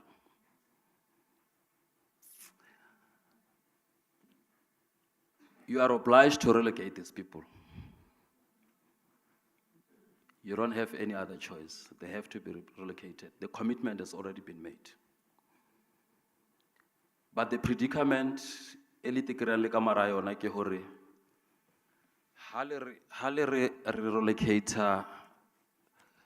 the flood victims. Others are saying, but relocate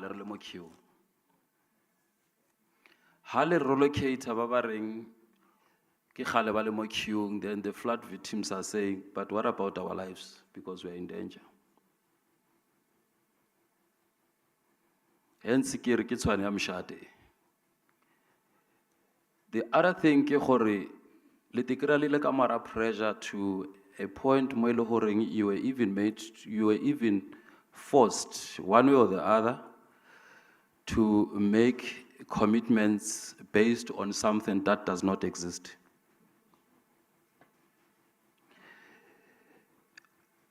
Plan, and stemming from what? Stemming from your presentation, Dr. Chip. You had a plan to relocate, I think, more than 15,000 Yabat, based on a pending transaction between government and some certain service providers. So that plan was literally based on something that did not exist, but it was just on the basis of hope. That's one of the predicament or the difficulties that you find yourself, Kamarazone. But the conditions under which you find yourself are not of your own making, by the way. Neither are they of your own choosing. It is unfortunate that you are caught up in that space, that it then becomes your obligation to make sure, morally, legally, and otherwise, to make sure that these people should be relocated. And it's something that you cannot avoid. You ought to reasonably make sure that you put all the mechanisms in place which seeks to assist in making sure that eventually this matter has to be put to rest. So now that that transaction did not succeed, the question arises to say, if it doesn't happen anytime soon that you are going to succeed with that transaction or another transaction, what is the implication of that kind of development? Tacitly, it may simply mean that you are highly unlikely not going to relocate people. Because another question should be, if there is a commitment that people should be relocated, leadership, yes, when are they going to be relocated? It can't be indefinite. That statement is an open-ended. We're going to relocate, we will relocate you, we've made commitment, we've promised you, but we are still encountering some challenges and problems. Having noted all the problems and challenges, that does not take away a duty and responsibility to relocate these people. You ought to. When are you going to relocate them? I think that if we are able to answer that kind of a question, then it will, I think, take us to a logical conclusion of what we are envisaging to be a solution to this pertinent problem. Maybe kamo saitin laba etapele ba community. Well, Honorable Chair, I don't know why do I have a sense that councillors from Mamelodi, especially by Lohoreng, their communities, are adversely affected or are involved in this thing. We're supposed to be part of this because they were elected. These are their constituent communities. They were democratically elected. They represent the democratic wish of the people in their respective wards. They were supposed to be here. Maybe it was just a material honest mistake on our part when we were inviting this, we were arranging this meeting. But perhaps there should subsequently be some kind of an engagement as well with those councillors to say what is their role. Because then you are going to have a situation, and I'm saying this out of respect, you are going to have a situation whereby every Tom, Dick, and Harry in those respective shacks, but the pizza or leaders. And I'm not saying those that are seated here, some of them are not leaders. But I'm saying, let's avoid chaos. Let's avoid anarchy. And I don't want to speak, Honorable Chair, like a former Deputy Regional Secretary of Sanko in the erstwhile Kyalami region. I want to continue speaking like, as a member of this committee. We had a series of engagements previously in our concerted endeavors or in our concerted efforts to try and find a solution. But I think maybe, and I want to align myself with the previous speakers here, Honorable Adams and Honorable Msimang, that yes, it is correct that sometimes we need to face the truth. And the truth is, if you look at this thing, to some of us, it may seem to be a self-inflicted pain. But we did that because of the conditions under which we found ourselves as Badudi. So I'm saying to leaders, Liluna, you have a responsibility to assist the city in ensuring hore a smooth process. Maybe yes, of course, taba communication, MMC Dow. Communication is key. I don't want to overemphasize the importance of communication because otherwise then people are left to become fortune tellers of some kind. They will keep on second guessing as to what is going to be your next step. And that in itself, it's a disaster in waiting. Because you are just going to be judged on perception. So I think you ought to create platforms, channels, engage community leaders. But also the other thing would be, how would you determinatively arrive to a conclusion that this one, Paul Malema, is a community leader? I think it's something that you need to grapple with and find an amicable way of dealing with it. And leaders of the community, you should understand it's not about you as leaders. It's about batho ba le ba eteletseng pele. Ka mo hara di community tse le tswang go tsona, in the main, the majority of batho ba le ke batlhaki le batlhoki. Their hopes are on you. So you should become selfless and say, it's not about us. If I'm not identified as one of the leaders, so be it, as long as the minimum program speaks to the problems and challenges in the community. I think in that way we'll be assisting in a way or the other, or the program is once it's all bill. And then create the solutions. I hope I'm making sense, Honorable Chair, to the leaders. And I'm saying this with the greatest respect that I have. Yahore, if we need to have this matter resolved speedily as Rina Hanangate, we must toil together with the city. We must help them. They must help us. And it's true. I think one member said something there. It's true, yes. You have elected us not to come here and regularly reconnect these nice words in English in order to sound like highly sophisticated people. No. You have elected us to service you. You have a government in the city of Tshwane, it must service you. It's not going to be a favor that you should be serviced. But it can only happen if, Liluna, you are playing your part in making sure that you cooperate. And Liluna, Kabuluna, you are able to assist in uniting the community behind the objective. Yahor, what is it that you want to achieve? So, Honorable Chair, Erikis Kika Bulela Kiko Kerekeng, Arikidutse how Philip Bishop. So, Negere is Ribanali meeting for the sake of having a meeting, and I know that is not our intention. But then let's have proposed solution from the city, because it squarely falls within your responsibility. Give us a roadmap from here where to. And let's have time frames.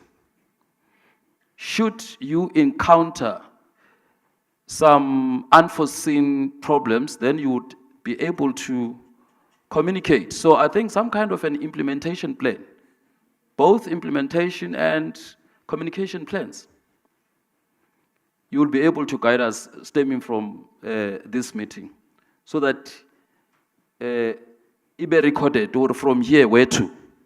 We are not going to have another meeting of this nature and ribulele ka hore no, we are still planning to plan. No. Thank you very much, Honorable Chair.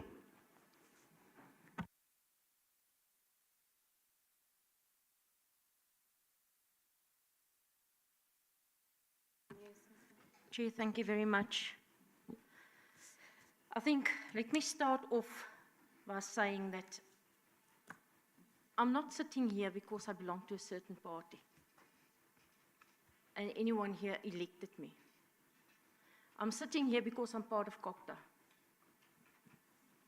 My responsibility is the same as my colleagues' responsibility, and that is to look after the interest of the people, collectively. What we need to do is, we can have meeting after meeting after meeting, and I've been at many of these. It's not a bad thing, but fact of the matter is, we sit and talk here about something that's come for many years. Many years, all the municipalities, everywhere. We need to say, why does that happen? Not just here, everywhere. Why does it happen? Because the system gets abused. And now I'm talking both ways. We need to identify that and admit that. The system gets abused from both ways.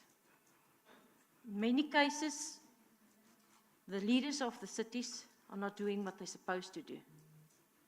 Officials working in the departments does not do what they're supposed to do. But also, community, we need to admit that sometimes we do things to manipulate the systems. If there are 100 people on a list for houses, and then you decide to come months later, it's a problem, because now you sit in an area which is a crisis. So what happens now is that people insist that they get first or preference.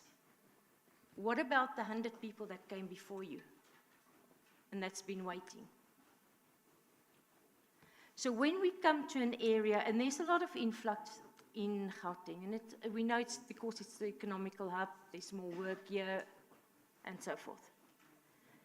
We need to speak to the leaders of the municipalities, of the metros, so that there are already pre-approved areas that if we get groups, large groups like this, in waiting for houses, we need to know where we can locate them in the time being, so that we do not get people that are forced or that misuse the system sometimes, and I say that with big respect, that they end up in areas where their lives are endangered, where the children's lives are endangered.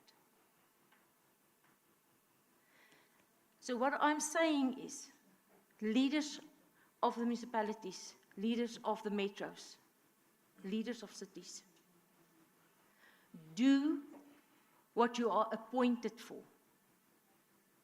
Lead. Lead and plan. There is nothing as important as planning. We must do 90% planning, 90% planning, 10% execution. Because if we plan properly, the execution comes easy. And we do not sit with meetings that we have to attend where people have to plead for rescuing, for houses, for hostels that needs to be maintained and fixed, for women that needs to come and ask for assistance because they get left behind. We are looking at the leaders of the cities to do that. Then when there is a problem, CoGTA is there for the oversight, for the support. We all have an interest in this. For the people, for us, for everybody. That is how it's supposed to be. 90% planning, 10% execution. Thank you. Thank you very much, Honorable Member. Next. Member Dlamini, were you not on my speaking list? Thanks, Chair and community leaders. I don't have anything to say because I don't want to be caught up in the Malema Msimang politics. Safe to say, I think the presentation, as much as there is delays and so forth, but the presentation from the city, I think for me it's practical, and as long as we will be able to implement and not play games with communities. Because for me it's practical, it's there, and I think we must just give support to that. And communities also. I think grandstanding and doing all these things is not really helping the situation. And as communities, we must now stop to destroy what we have because we want that we don't have. We really should play ball. I would really appeal, but also at the same time, officials, please stop dragging along communities. Thank you very much, Chair. Siyabonga bayethi.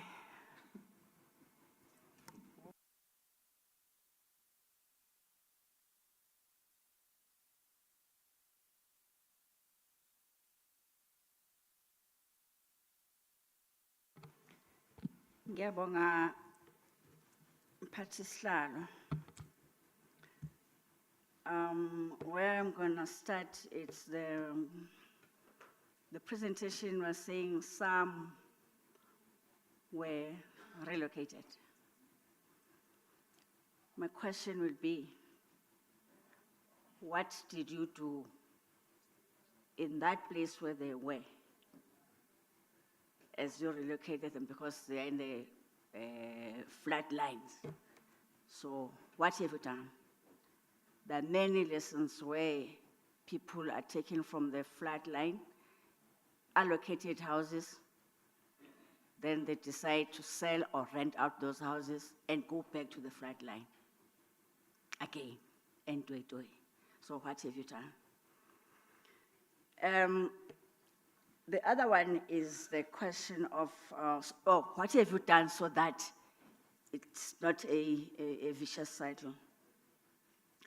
The other one is the question of the plan that was approved in February. You did tell us last year, but you understand the politics there. We are presenting the same plan here today. It's, you said the 4th, it's the 4th today. Like 3rd, 4th? Is the 3rd, okay. So it's a year. Now, do you have funding of this plan that you are telling us? If you do, is that funding going to cover the numbers that you are giving us, or you have funding for how many houses? The third one is, as we are presenting this plan, we're giving us and them the hope. And the issue is, are you already having service providers that are going to build these houses? Not even just service providers. Do you have credible service providers that are not gonna do the foundation and leave? but taken taken the work for 300 or 500 people, but only build 10 and leave, and the money is gone. So to have credible service providers that are going to do this work up to finish, because others, they build up to quarter, but in 3/4, and then they leave. Then we're told, no, they left because a chunk of money, a big chunk of money is on the foundation up to wherever. So if we know about that, why do we give them that chunk? And then we have to, that's, when they do that, leave that incomplete houses, they leave, they go, they come back, they bid again, and they're taken. And then that thing, that cycle, then keeps rotating. So do we have capacity? Like I asked, how many houses? You told us a lot of numbers. So do we have capacity? Because the other song that we hear is that, no, we don't have enough service providers. Hence, the pace is very slow. And the question of the funding. If we don't have funding now, it's February. We'll have funding in July or whatever, or April. At what time are we going to be having funding? And then have you started advertising, calling for bids, so that, see, that plan, maybe if you're telling us today, because this one we know it, we presented it last year. So if today you were telling us that we already have this amount of money is being set aside, 2, we've already advertised, and all those things, those processes, so that we don't hear in December to say, no, we haven't signed an MOU, we haven't signed ABCDE. And then until 2024, we still have a problem, and this committee would have left a problem that has been recurring. The last one is the bulk infrastructure. Because as you build these houses, they need water, they need electricity. So do we have it, that money to do that? Thank you.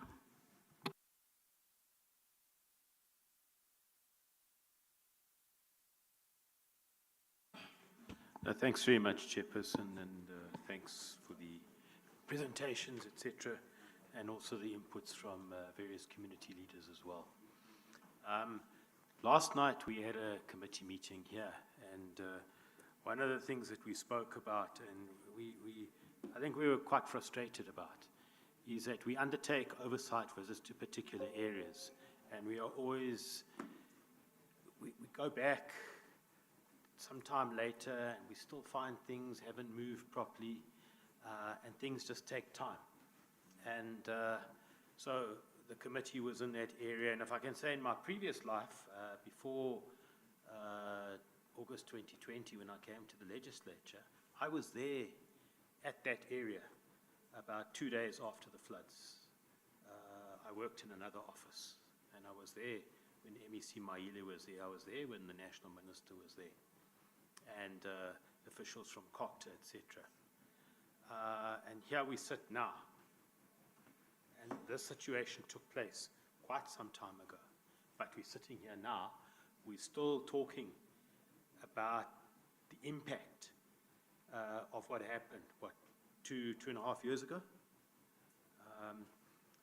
And I think it's one of the frustrations we had as a committee last night, is that things just take so slow. And we weren't talking about the Mamelodi issue specifically. We were talking in general. To say that it really becomes a problem when the committee goes to a particular area, there's a challenge in the area, we get told certain things will happen, and then a year and a half later, the committee goes back, and we find almost the same problem again. So all I wanted to say is that, so that's what we were talking about last night, and as a portfolio committee. And I think, Chair, before we leave here today, we need to have some clear timeframes. One does understand that there are obstacles. One does understand that there are sometimes challenges.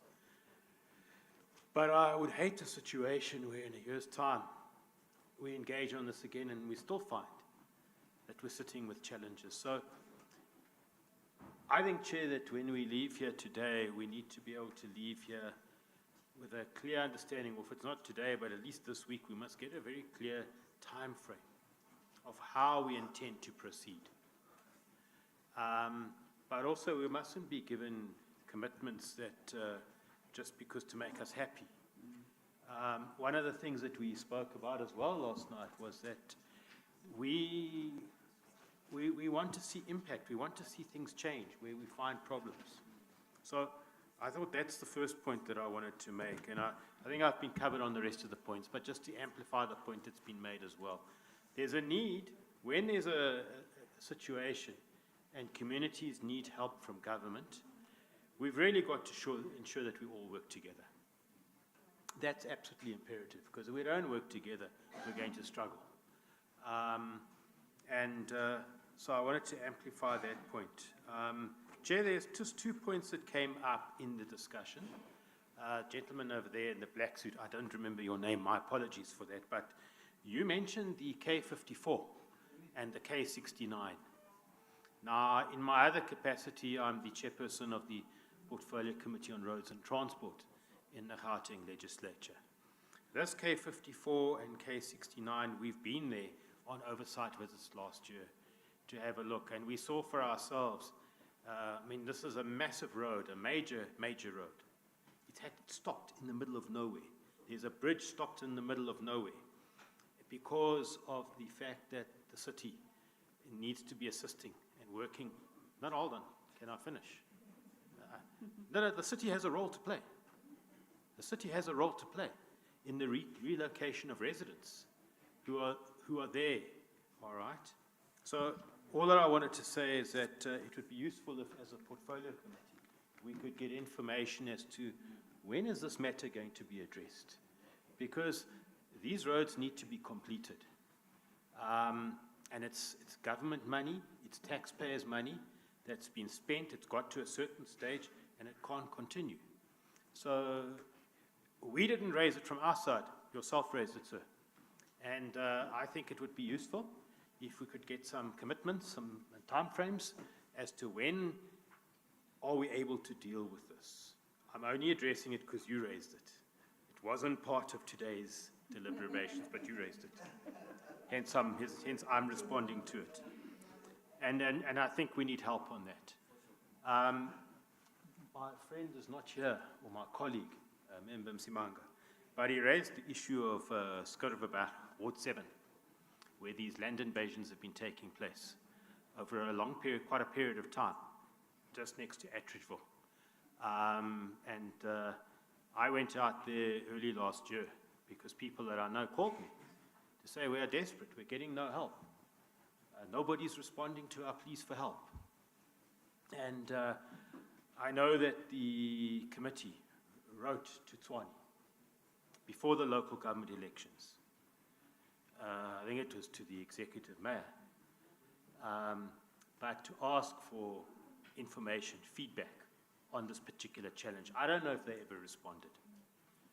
I don't know if they did. But again, through you, Chair, to the MMC. At the time, these readers were really complaining that Tshwane was just non-responsive, not interacting with them at all, not even coming out to them because of the challenges they were having.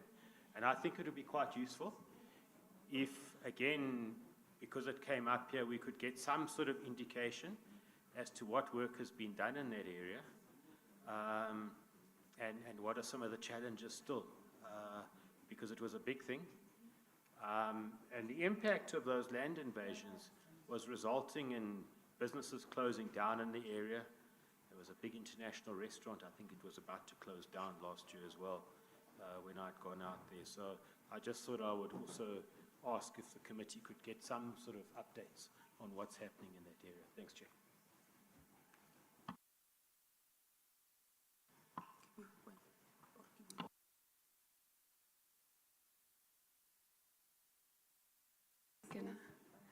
Thanks, Chair.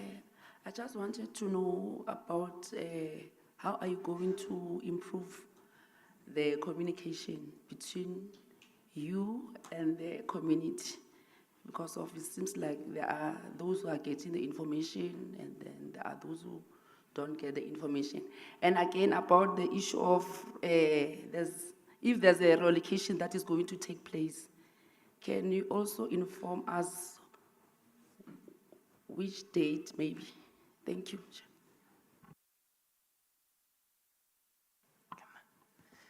Thanks, Chair. Let me, Chair, first dispel this myth that the people that we are talking of are victims of flooding because they invaded land. It can't be true. This thing happened in 2019. I want to demonstrate to you, Chair, that it cannot be true. It is not only Mamelodi that is affected or that was affected by this flooding. We have houses that were destroyed and flooded by this flooding. Coming from Region 1,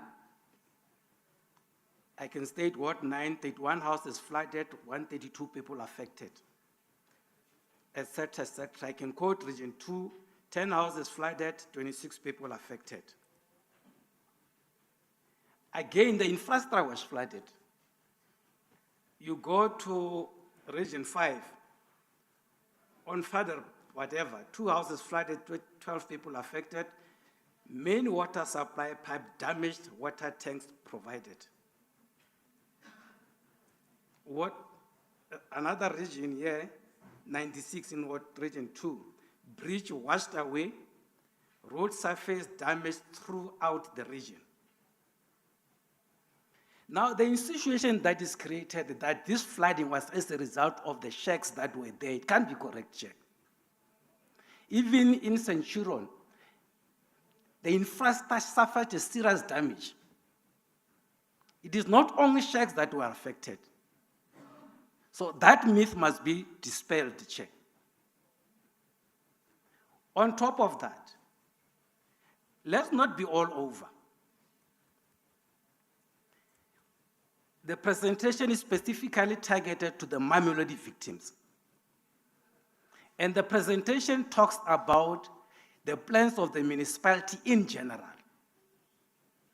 And I think the community that is here, they are only interested in terms of their area, what is going to happen. As to whether I've got a plan for 18,000 people is neither here nor there. How many people were affected by this flooding in Mamelodi?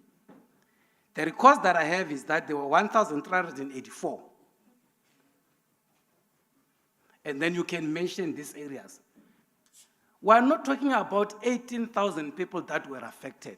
The number is very small, Chair. And the community that is here, they represent a minute constituency. And the plans should be saying to us, MMC Town, we had 500 people who were affected in this area, and then we wanted to relocate them to this area. I'm raising this concern, Chair, because the report that was presented to us here, I asked the MEC in 2020 questions around Mamelodi victims and flooding. The report is still the same. What I got in August 2020. Nothing has changed. And it can't be correct, nothing has changed, because at the time, the municipality was put under administration. No, when I got the response, it was after the municipality was reinstated. The plans, as you were saying with other members, are the same that were presented to us. Unfortunately, I was not in that meeting last year. And the same plans are presented to us today. There is no progress. Nothing is happening. There is no communication, but people are paid to do communication. People are paid to do work. I'm going to cite one example, Chair, with regard to what members Neyman said. I went to an area in 2019 called Skrilek. At the time, I was there because of the road transport, because it was affecting that route that member Neyman was talking about, K54. I organized a community meeting. I went to a community, addressed a community meeting. In that meeting, a CLO came to the meeting. He hijacked that meeting, but it was a positive one, because he then presented himself and introduced himself as a CLO in that meeting that he had organized. I did not take offense. Of course, the organizers took offense. He presented his plan to say, I'm the CLO. Morena, why were you not calling these people to introduce yourself as a CLO? Councillors in Mamelodi, they don't call community meetings. There are no fora where people engage on these matters. It would be quite interesting as to how these people came to be part of the community that is here. There are no meetings at all. That is why he saw an opportunity to introduce himself in my meeting that I had organized. That had nothing to do with other things that we were talking about. So that is a challenge. I said people are paid.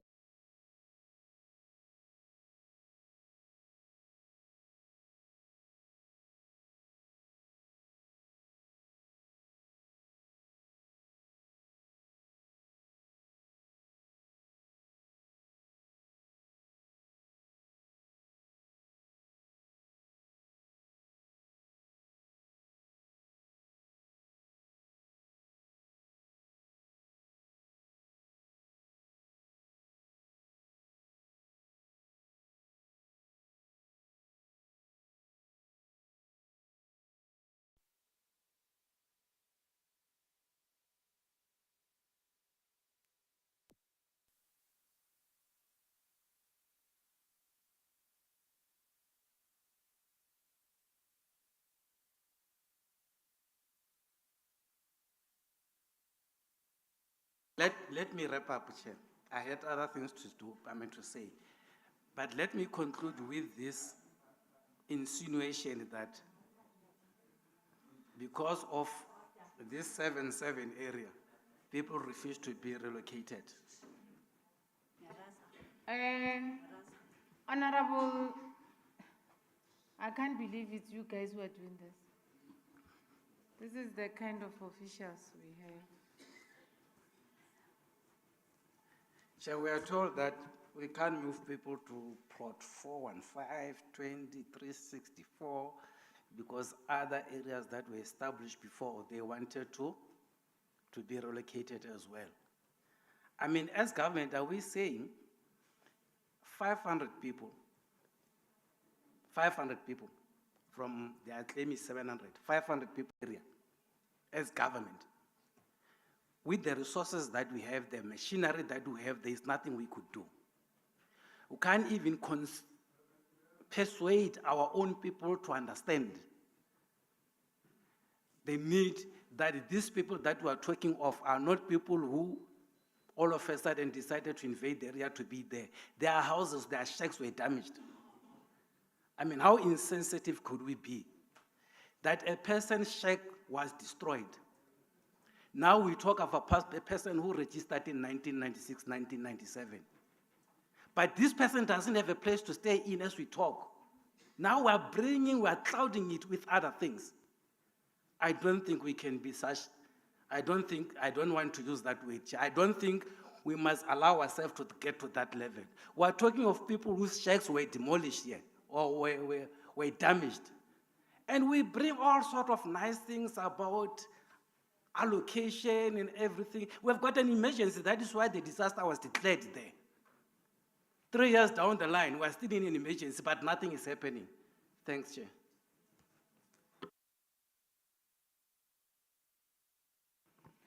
Thank you very much, Dr. Chipu and Dr. Zitole.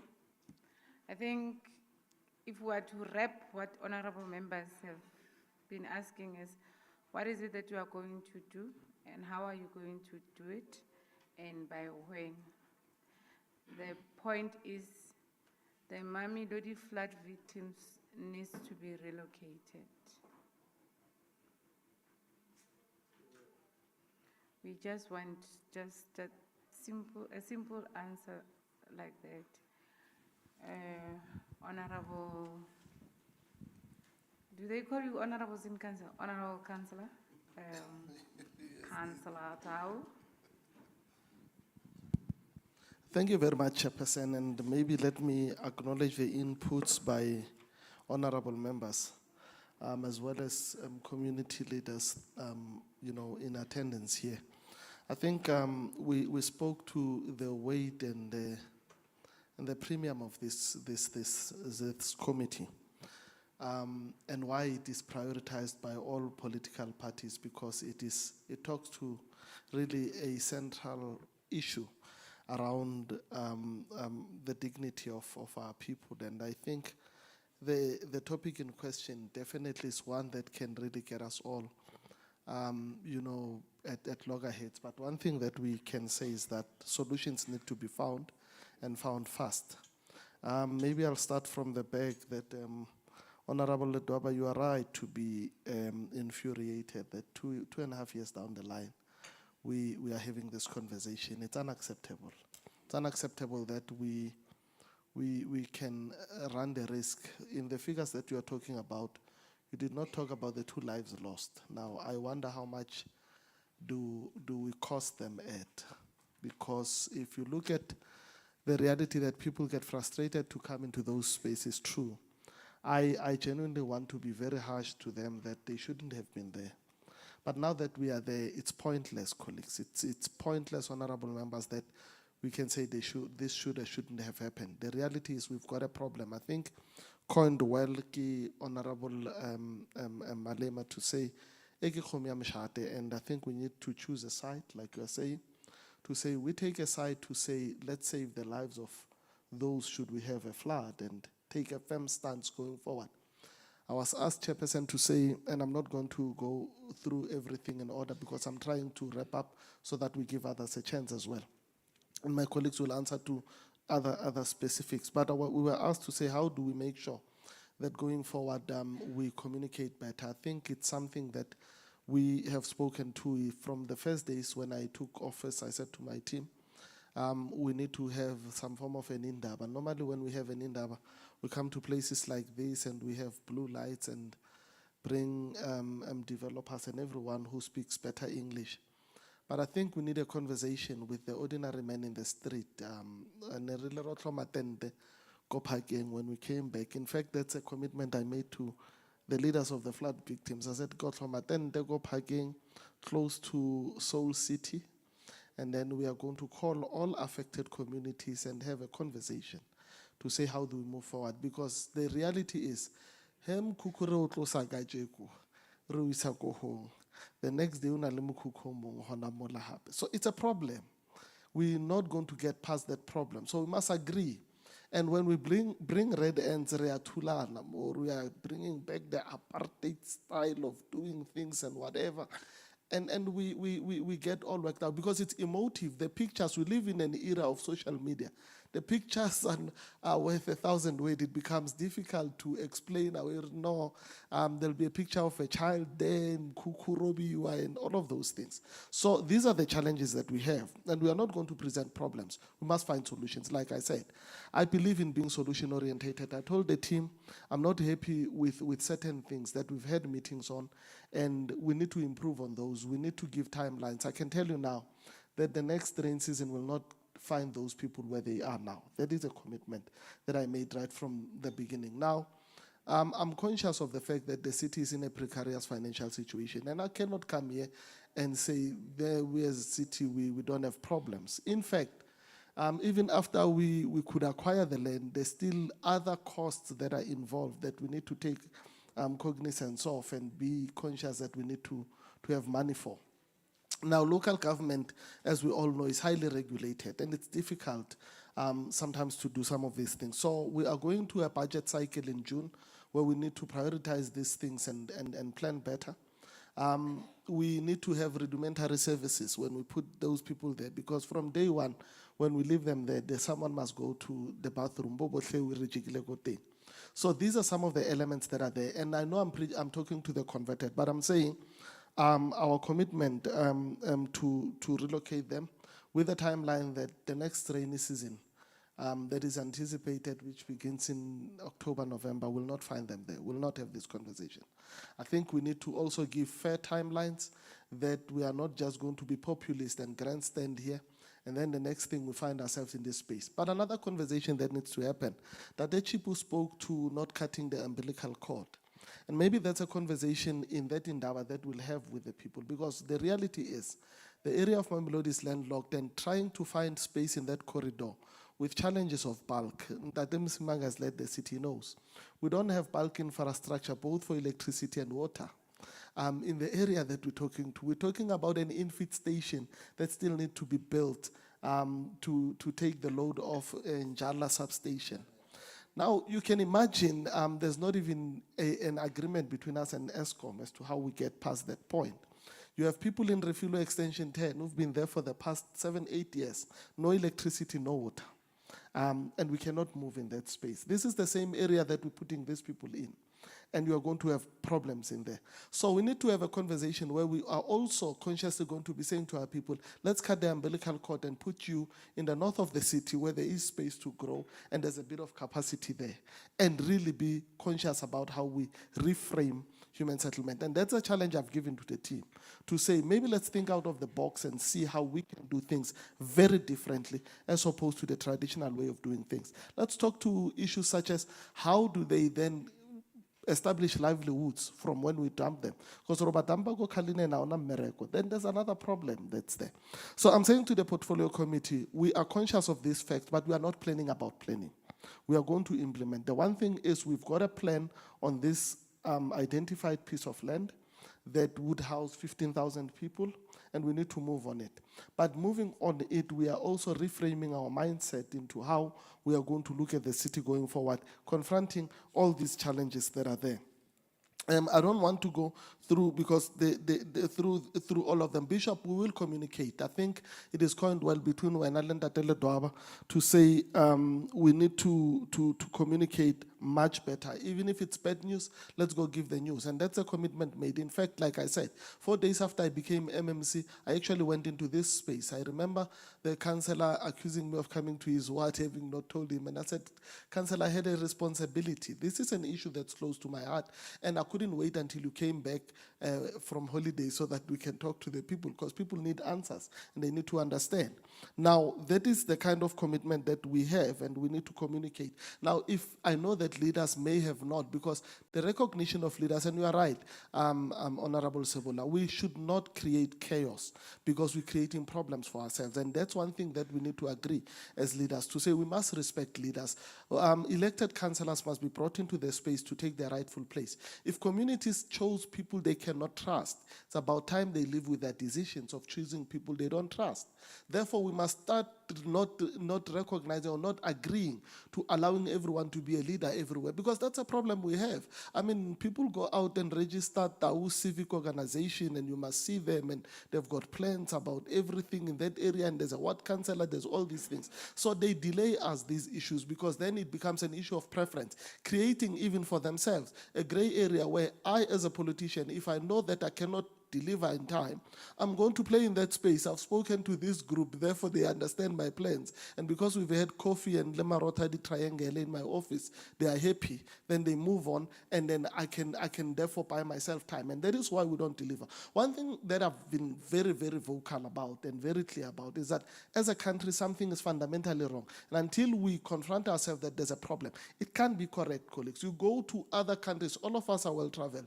You go to cities where 3 years, you come into a city, you will never recognize the city. They've completely built a whole portion of the city, skyscrapers and all. And yet we as South Africans at times, we will not finish Mabopane Station for 20 years. And it's simply an intermodal center where it's made of corrugated iron. So it's a real problem that is there. Honorable Mzimanga, you were right, and we need assistance, especially from province side. There are pieces of land, and there's a conversation that needs to be had.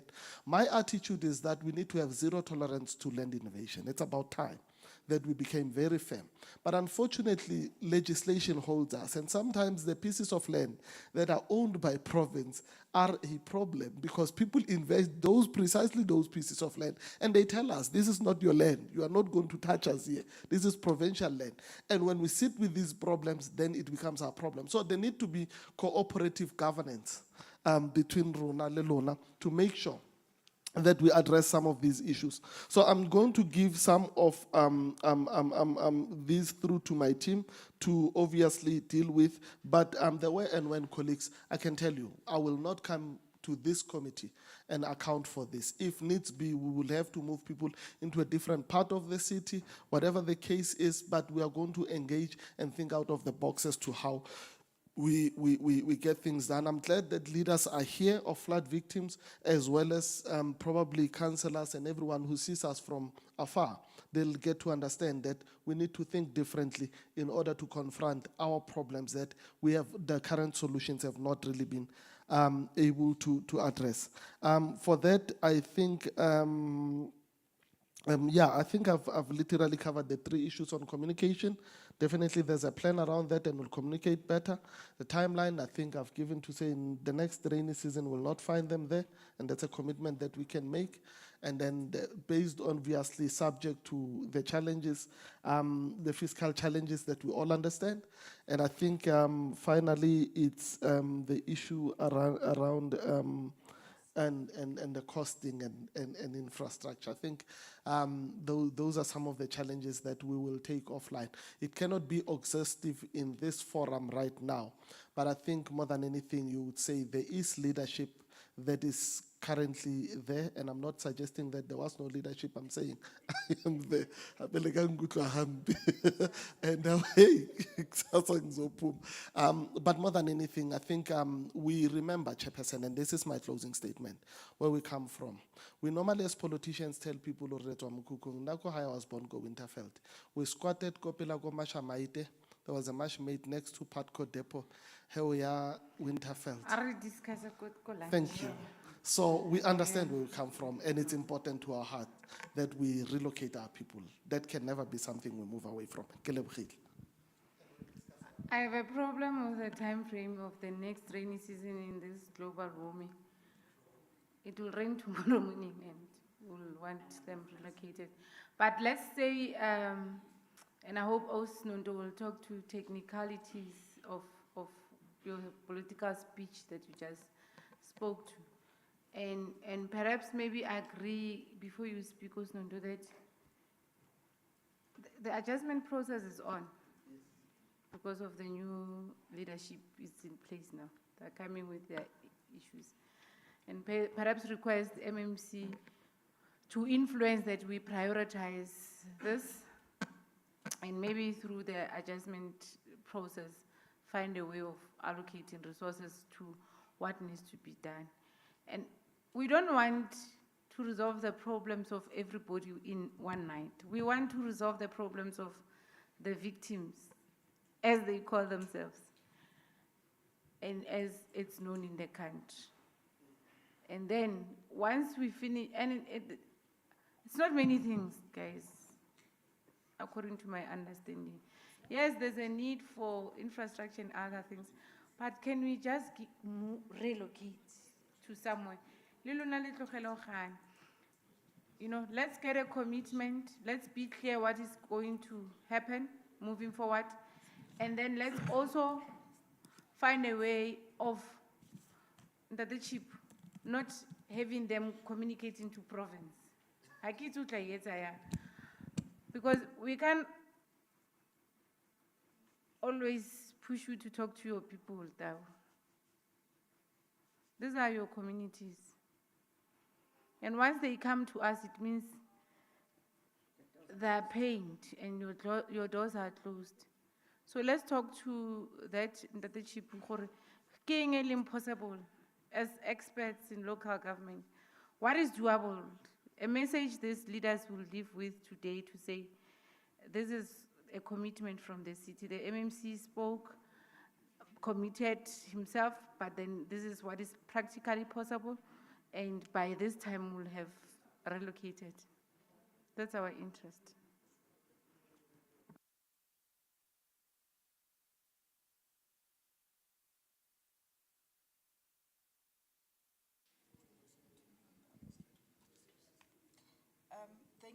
Honorable Chair and honorable members and members of the community, a number of issues, questions, comments, inputs have been made, and we'll respond to some of these questions, and I'll hand over to Tate Chipu to respond to specific and pertinent issues in relation to the process itself, as he and his team have been the ones that have been leading on the ground.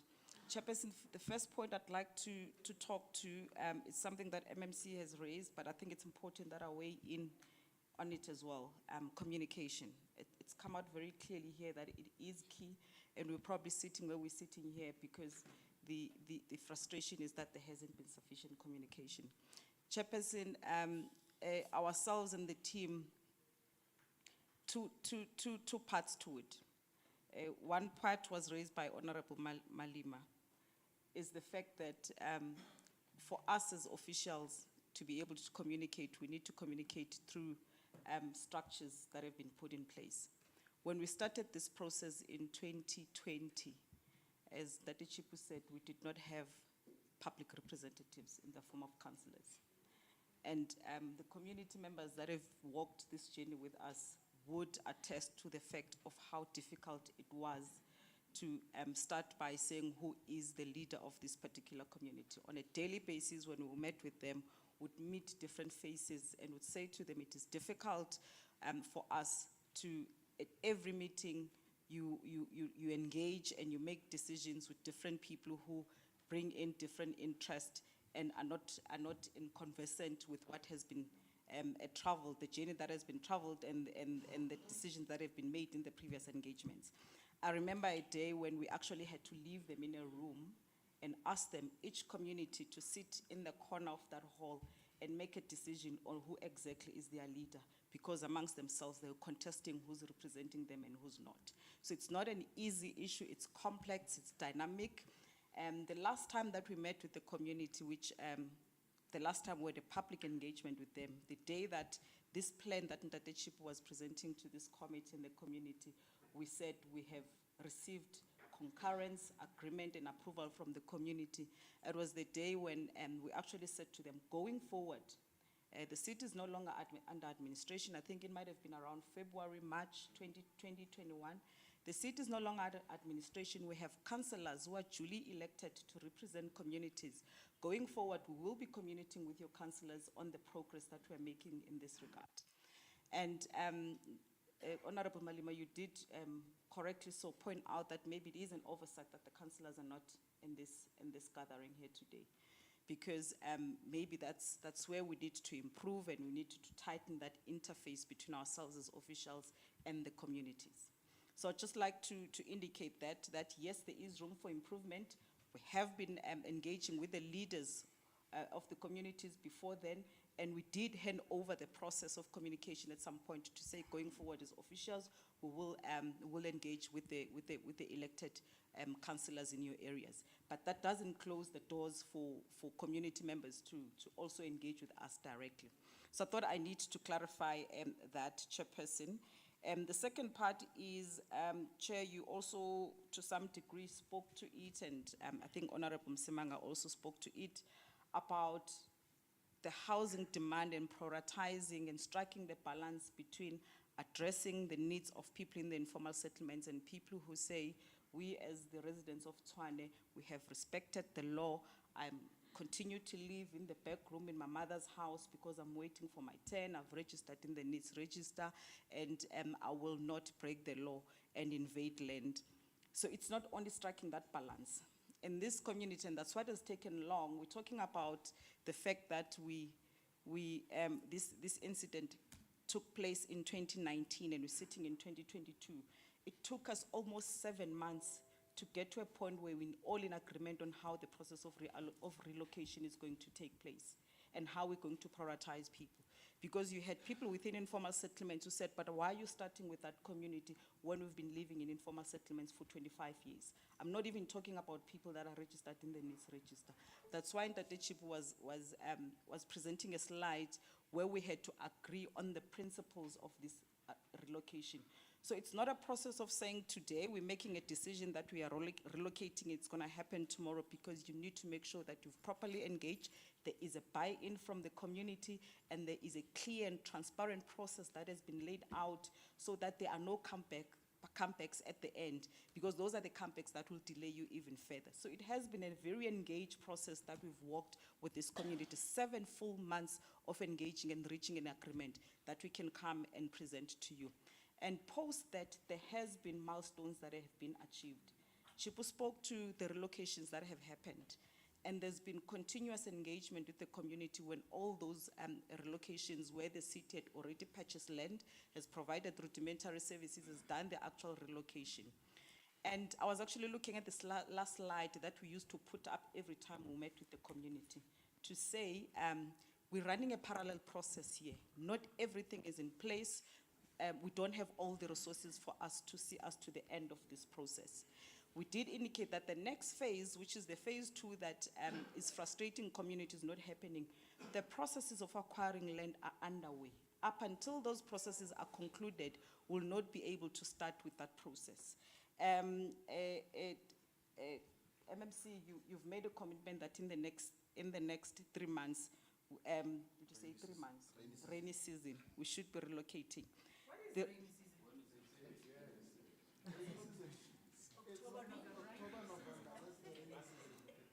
So I'm. I think, MMC, let's agree that on a time frame that is, rainy season is here.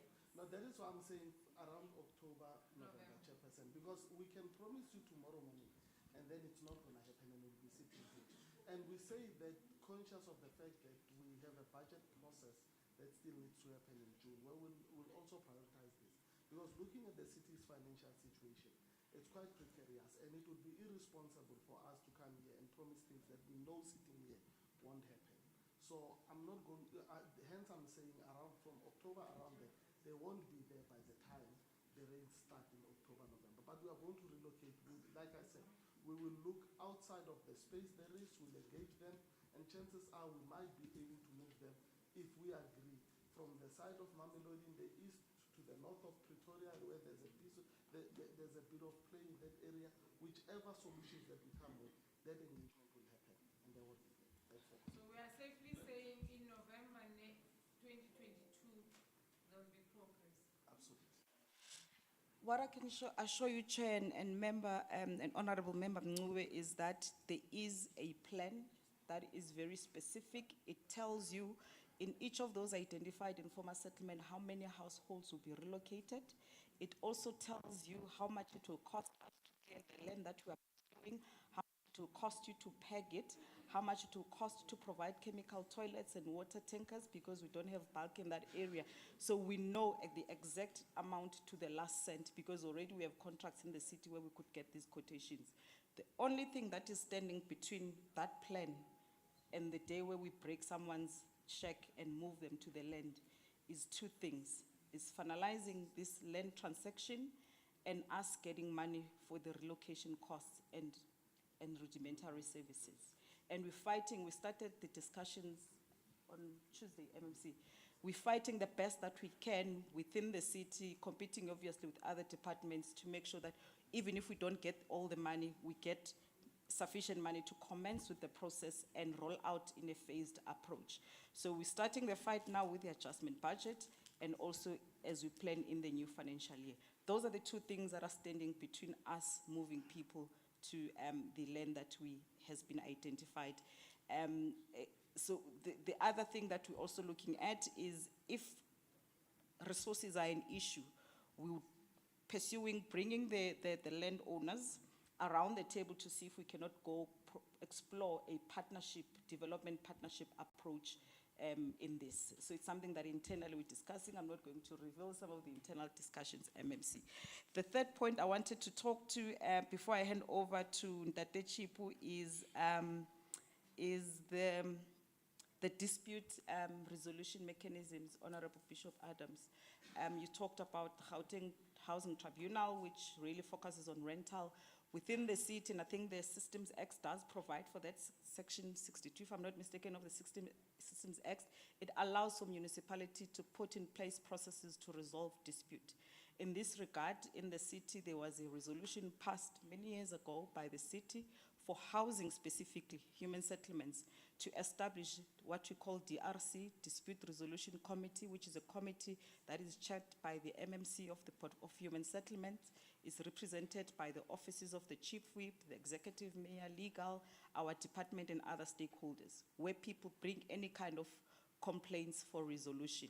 If they're not satisfied, then there's what we call DRAC, Dispute Resolution Appeals Committee, which is chaired by the chairperson of the Portfolio Committee of Human Settlements. Now we've got newly constituted council and those structures will be re-established. And obviously we need to communicate so that people know that there are platforms like those for them to bring those disputes. There was another point I wanted to talk to, or there's that Taylor from province, human settlements will address the issues around Mamelodi, Nelmapias Extension 22 houses that are incomplete, but without anticipating his response, I can already tell you now that the challenge again is the issue of invasion. Where when people, exactly what people are complaining about, that you build houses, you prioritize people who do not come from this area, who have not registered because you want to make progress in the upgrading of informal settlements. We see it all the times where we are building houses, where people are sitting and watching. Just before you are ready to finalize the construction process and start with the relocation, with the allocation, houses get invaded because it's people who are saying, I am coming from Olivenhout-Bosch. I was born and bred here. I stay in the backyard. You're bringing people from Mooiplaats, and when I've registered in your waiting list and waited for too long, if you're not prioritizing me, I'm going to invade the house. So we've got a number of projects where you have houses that are not fully complete but are invaded, and we're just struggling legally to ensure that the process of eviction is expedited. I think I will just take those few Sure. MMC. Don't get into that, because we have dedicated this term to yourselves and we are coming. I thought the team has already communicated through CoGTA. We are coming to Tshwane, we are in Tshwane until the end of March. So we are specifically coming for your department. There are a lot of issues there, but not coming to hammer you, but coming to ensure that there's cooperation between yourselves and the province, but also us wanting to know how deep is the road and what are the challenges, and how do we make sure that the budgeting accommodates all these challenges. So don't go into detail, leave it, because we are coming to you. We'll have a session again with yourself solely on issues of housing in Tshwane and other matters. MMC, prepare your mayors, your city managers. We are coming. The road is deep, the hobody, the huang. So we will have that time, Ausinondo, don't worry. We are coming for oversight. We're just on these ones, because this ones wants answers, and then I think you have answered us. Ndade Chipu can come in. Before Ndade Chipu, Malema? Please, if I can have your indulgence on that one. Yes. Yes, thank you. You know, I was convinced, but now I'm becoming confused. I'm not sure as to exactly what is it that you're telling us about the commitment in terms of the timeframes. You are saying in the region of November, October, everything would have been sorted. God would have, yes. But then, when are you starting with the process? You're going to start with the relocations now. Is that what you're saying? Okay. And then you're saying, Nondo,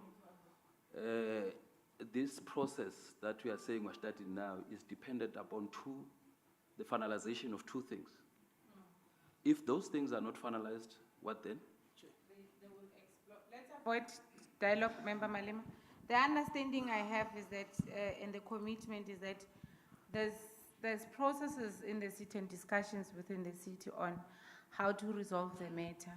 The commitment is by the end of November, there will be no victim. That's what Tau says. Everybody would have been relocated. Tau also saying we are having processes, and I think she's affirming to say that two things that are standing between us and the end, the outcome. And Tau says, if that doesn't, what we are putting in pipeline doesn't work, we're going to do consultation to say, how do we relocate you to other parts? He mentions the north, that he say there's a space to play there, you know. And I think there's a need for consultation with the stakeholders themselves, because remember, we're in a democratic South Africa, they've got rights and other things. So that's my understanding. Let's rather allow them to stick to the commitment of November done. Just a small one, Chair. The land procurement, ke kgale le bua ka yona man. Bothata ke eng eno ntho?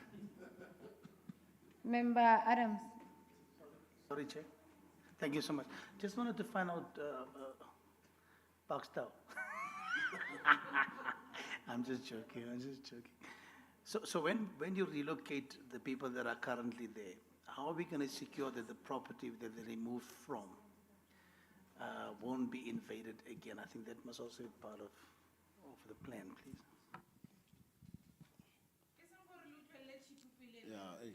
Yeah, get over there, baby, assist. Former Mayor, you want to speak before Regional Executive Director? No, I'm just pulling your leg. Chief, oh, no, Fedite HOD. By the way, they don't know you are the HOD, Chief, who is the divisional head. The way you are not communicating, that's why. The community don't know who's the HOD between the two of you. Those are small things that needs corrections.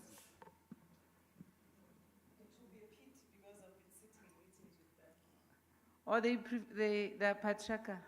Let's take it that way. I'm joking. The Chief. Yeah, November, yeah. No, thanks, Chairperson, and thanks, MMC and the group. And I think what the MMC is simply saying we will then finalize all this process, which is the internal processes. And the intention is that at least by now, end of February, March, we'll commence with that relocation. And the end goal is going to be in terms of November. So internally, we'll be engaging on that.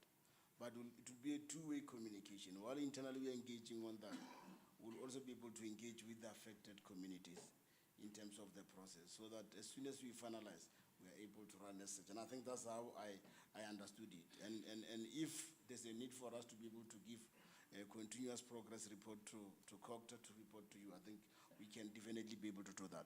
That's just number of areas that we must close, especially the budget adjustment process, so that we are able to cover it. But obviously, MMC will be dealing with the issue here at the INDAO. But the key chairperson that I wanted to talk to is the issue in relation to the process followed.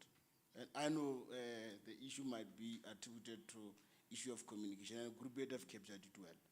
We have done anything within our best to communicate, including every challenge. I'm the one who's actually leading the team. And that was communicated both to councillors and both to the community leaders. We in fact have the emailing list, and that communication was actually given to them. The challenge is that the community is diverse, and the community itself is dynamic. Majority of the people that have actually approved this particular relocation plan here, today they are not actually here. And I agreed. What I'm suggesting that is an oversight. From our side, we were of the view that as soon as the MMC finalized, we will then be able to go and engage with the affected councillors, especially councillors around Mamelodi, councillors in Region 7, councillors in other regions, because the relocation is happening all over the show. As we speak now, we are busy in Strandfontein. We are locating more or less 4,000 people. So the view was that as soon as he finalized the engagement with the executive committee, he will then definitely come back and be able to engage those councillors. And I think we also need to be able to be honest. The councillors were just started in December. They never had an opportunity. We actually there was an induction. I think we have made presentation last week to them in terms of the constitutional mandate of all different departments. So surely those councillors are the one that is going to be the center for communication. What is needed out of this particular committee is to say we need to be able to affirm and confirm to the community leaders that they must be able to work with the councillors on the ground. Because that is where we are actually communicating. And that is in terms of the law. And with the process that the city is finalizing with regard to the ward committee, obviously that will actually be able to assist in terms of the efficiency, in terms of all. So we are requesting and humbly requesting that the community leaders work with the ward councillors. That's what we are doing. It was never ever a gap of communication. We are working very well with councillors. Let them do that. If we actually even here, we are saying to CoGTA, going forward, if there's any person who's coming here raising the matter, all these people belong to a particular ward. That ward councillor let also be part of this particular meeting. So that is very much clear. And we don't come and say, no, there's no communication. While the Structures Act, the Systems Act, and also the policies are very clear that how we must communicate. And where we are sitting, we've actually communicated. The issue in relation to registration, verification, check marking. When we were doing the relocation plan, it was on the basis that we needed to do what we call the meaningful consultation, and ultimately we can be able to build the consensus in terms of the challenge that we had. And everybody, including Manawalela, he was part of that particular meeting. The relocation was approved. All the councillors that are affected by the relocation, all the affected communities, informal settlements, they were there, including the MMC or the previous MMC who was chairing the meeting. And the relocation is now approved. The relocation plan is approved. And when it was approved with the disclaimer that the phase 2A, the phase 2B will actually, phase 1, phase 2A will actually be implemented. And phase 2B will only be implemented subject to the conclusion of the issue of the land transaction. That was actually communicated to them. Even when we started to have the problems, it was actually communicated to them. Because some of them, they went also to Chapter 9 institutions. Some of them, they also went to the other areas where media came to us. So we have responded to them as the committee members. We also responded to the Chapter 9 constituent. And we have never said, and Honorable Member Ledwaba, we have never said, and we have never constructed that particular narrative. My presentation was very clear that the flooding affected the entire city. All the regions were affected. But the most affected one was Region 4, I was saying Centurion side, and Region 6. And the people that were affected are those who were sitting along the Moretele River, which all of them, unfortunately, they've invaded the land towards 2016 and after 2016. And that was the problem. And you have an obligation, because the communities have said, Mamelodi Mini Minitoria, the customer relations center, was actually demolished, was banned.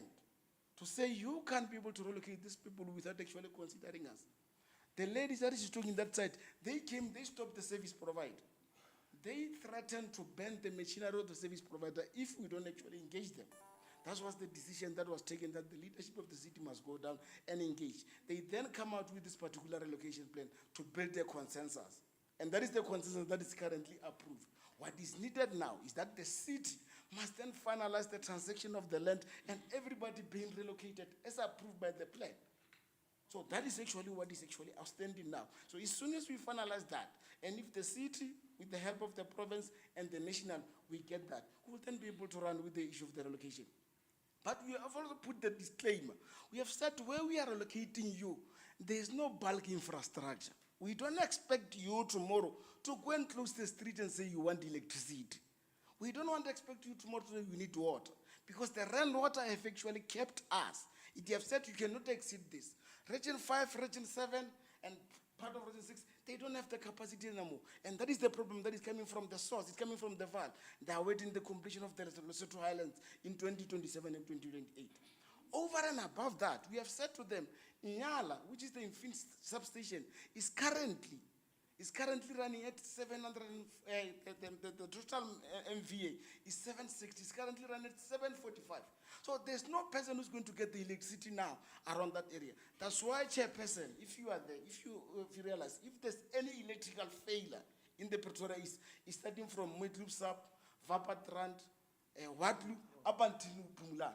The entire area got off. In fact, the city is running a risk of actually getting the blank out. So there's no way that you can be able to argue about any further project. Over and above that, the national government and the city have decided to be able to construct the SEZZ project, which is going to consume their outstanding megawatt. So that communication was set to them.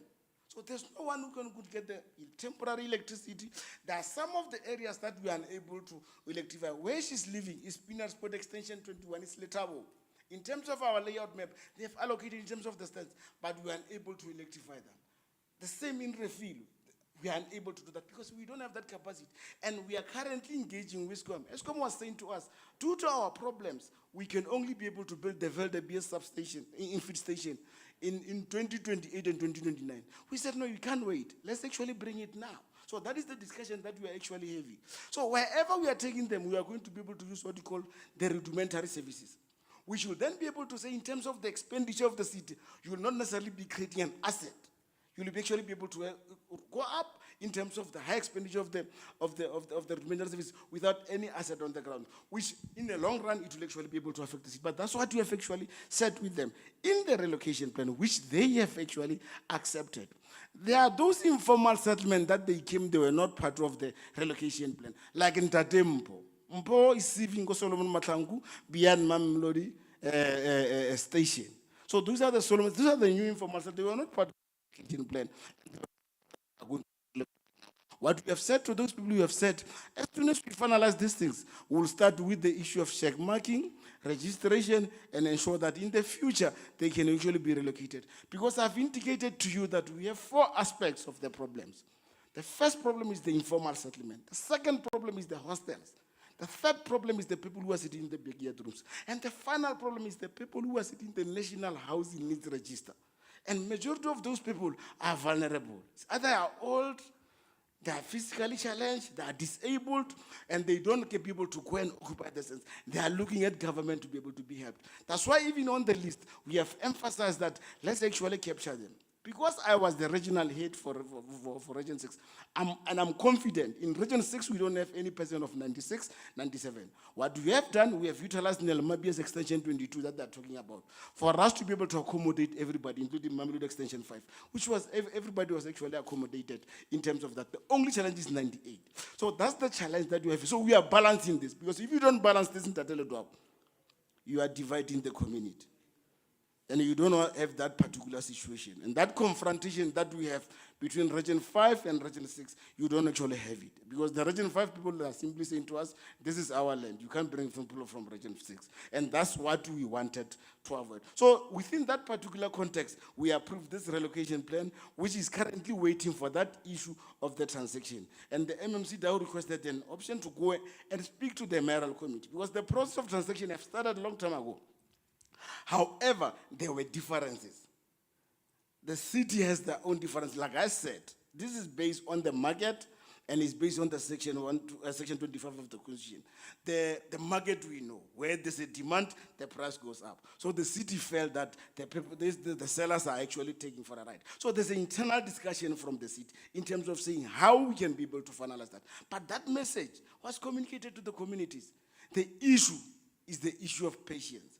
And this is the issue of the constraints that we're actually having in terms of this particular process. And hopefully, as soon as the MMC finalize the engagement with the mayoral committee, we'll definitely have a discussion with the community and continue the implementation, because the city made a commitment of relocation. Already, 608 people are relocated.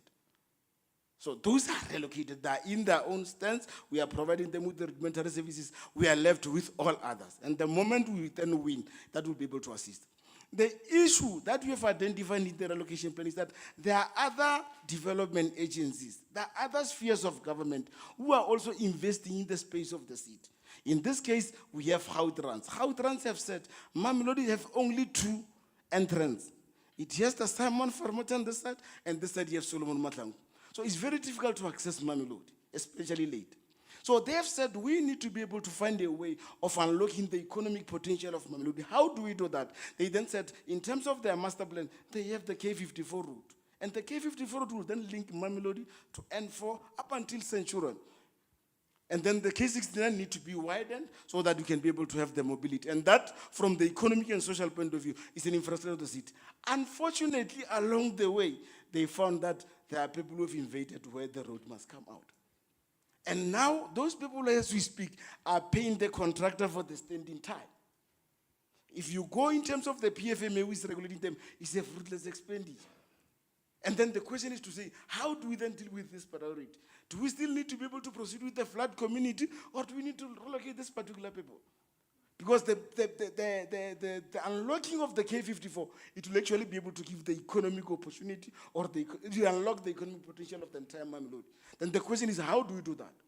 Then the Gauteng said, maybe we need to be able to acquire the land. They've tried to acquire the land up to that side. We are busy with that particular process. If you win, those people will then be relocated to that side.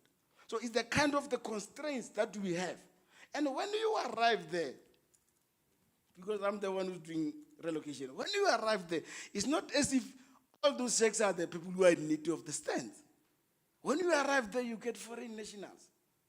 When you arrive there, you get the people who are saying, I just put the sheikh here, I'm actually staying in Silverton.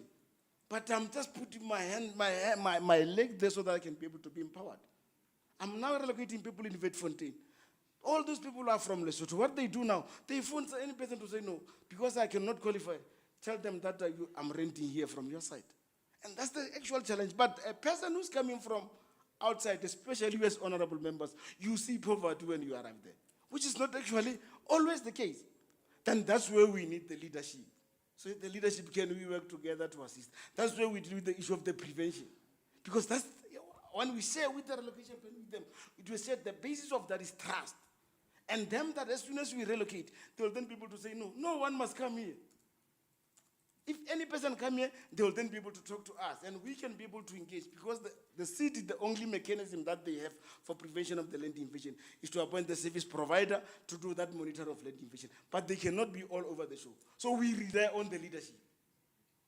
But if the leadership is not consistent, obviously on a number of things, we are also based on the migrant economy. A person is just in Eastern fabric because he's not working. But the moment he starts working in Roslyn, he'll go and be able to invade, go Vetfontein. And that's the challenge that we're actually having. But we are relying on the leadership to say, let's actually make progress, which we don't actually get. If you go to Mamelodi, starting from 2013 to 2020, we have actually given people the more than 10,000 service stands. But today we are still actually crying. The phase one, we have closed it. Pumulong, we have closed it. But as we speak, it's reinvaded. The Nelmabias 24 and 21 that we have created, Solomon Matlangu, all the squatters that they are talking about, they are taping from Nelmabias 21 and 24. The question is, we are not actually making progress. And always we look at government from that particular point of view, as if you are not delivering, which is not necessarily correct. So the Indawa that Ntateta is actually creating, hopefully all people will be there so that we can be able to discuss these particular issues. And remember, these 4 programs. No, let me not delay you, Chairperson. Thank you very much. We know your passion. Maybe we must elect you to be a lawmaker. I think, and thank you very much. I think listening to you, I feel challenged as a lawmaker. I don't know whether my colleagues were challenged. There are loopholes in the legislative framework that we have, and I think we need to start tightening up some few things together with the city. The city must also enforce its bylaws, something that we have not done in the past political term, and many other terms. Hey, Musima. You're on record. I think another thing is that the chief. How do we? Musima, I'm chairing the meeting. I'm the chair. Please be orderly. We are with members of the public. But you're not going to do that. We're not going to have political innuendos, and then we're not going to leave them unchallenged. Please. We need to, and on the side of the city, listening to Ntate Chipu, you realize that there are loopholes that can be abused. And where I'm sitting is, how often do you conduct a means test of the list of the beneficiaries that must benefit from all these processes? Because you'll find we are sitting down thinking that we need a land mass of particular hectares, and only to find that the people are no longer 1,400, because you must qualify to be given free things. I think community members know. How often do we conduct means tests at the chip? Because means tests now in South Africa, as long as we have a person's ID, we'll have access to a person's banking details. And banking details tells us how much that individual can make or get as an income on a monthly basis. And there are regulations on that. And I think we need to start doing that if we have not started, just to conduct and make sure, because you'll find that now we are fighting about 1.4, and only to find that we even have space of the needy and the qualifying individuals who should be relocated, because the rest of them are now, their economic status has changed. So I think we need that on a regular basis, including on your needs registry. I think honorable members here yesterday were saying we need to start touching and feeling the beneficiaries of who are in the needs registry. Because you find we are sitting here, we are told it's 100,000 people that need houses in Tshwane, RDP houses in Tshwane, and only to find that the register is full of people who are now deputy directors in the very same city of Tshwane. And the register can pick that up. And technology now allows us to get to know who gets how much per month. And I think to community leaders, that's what other issues that you must start communicating.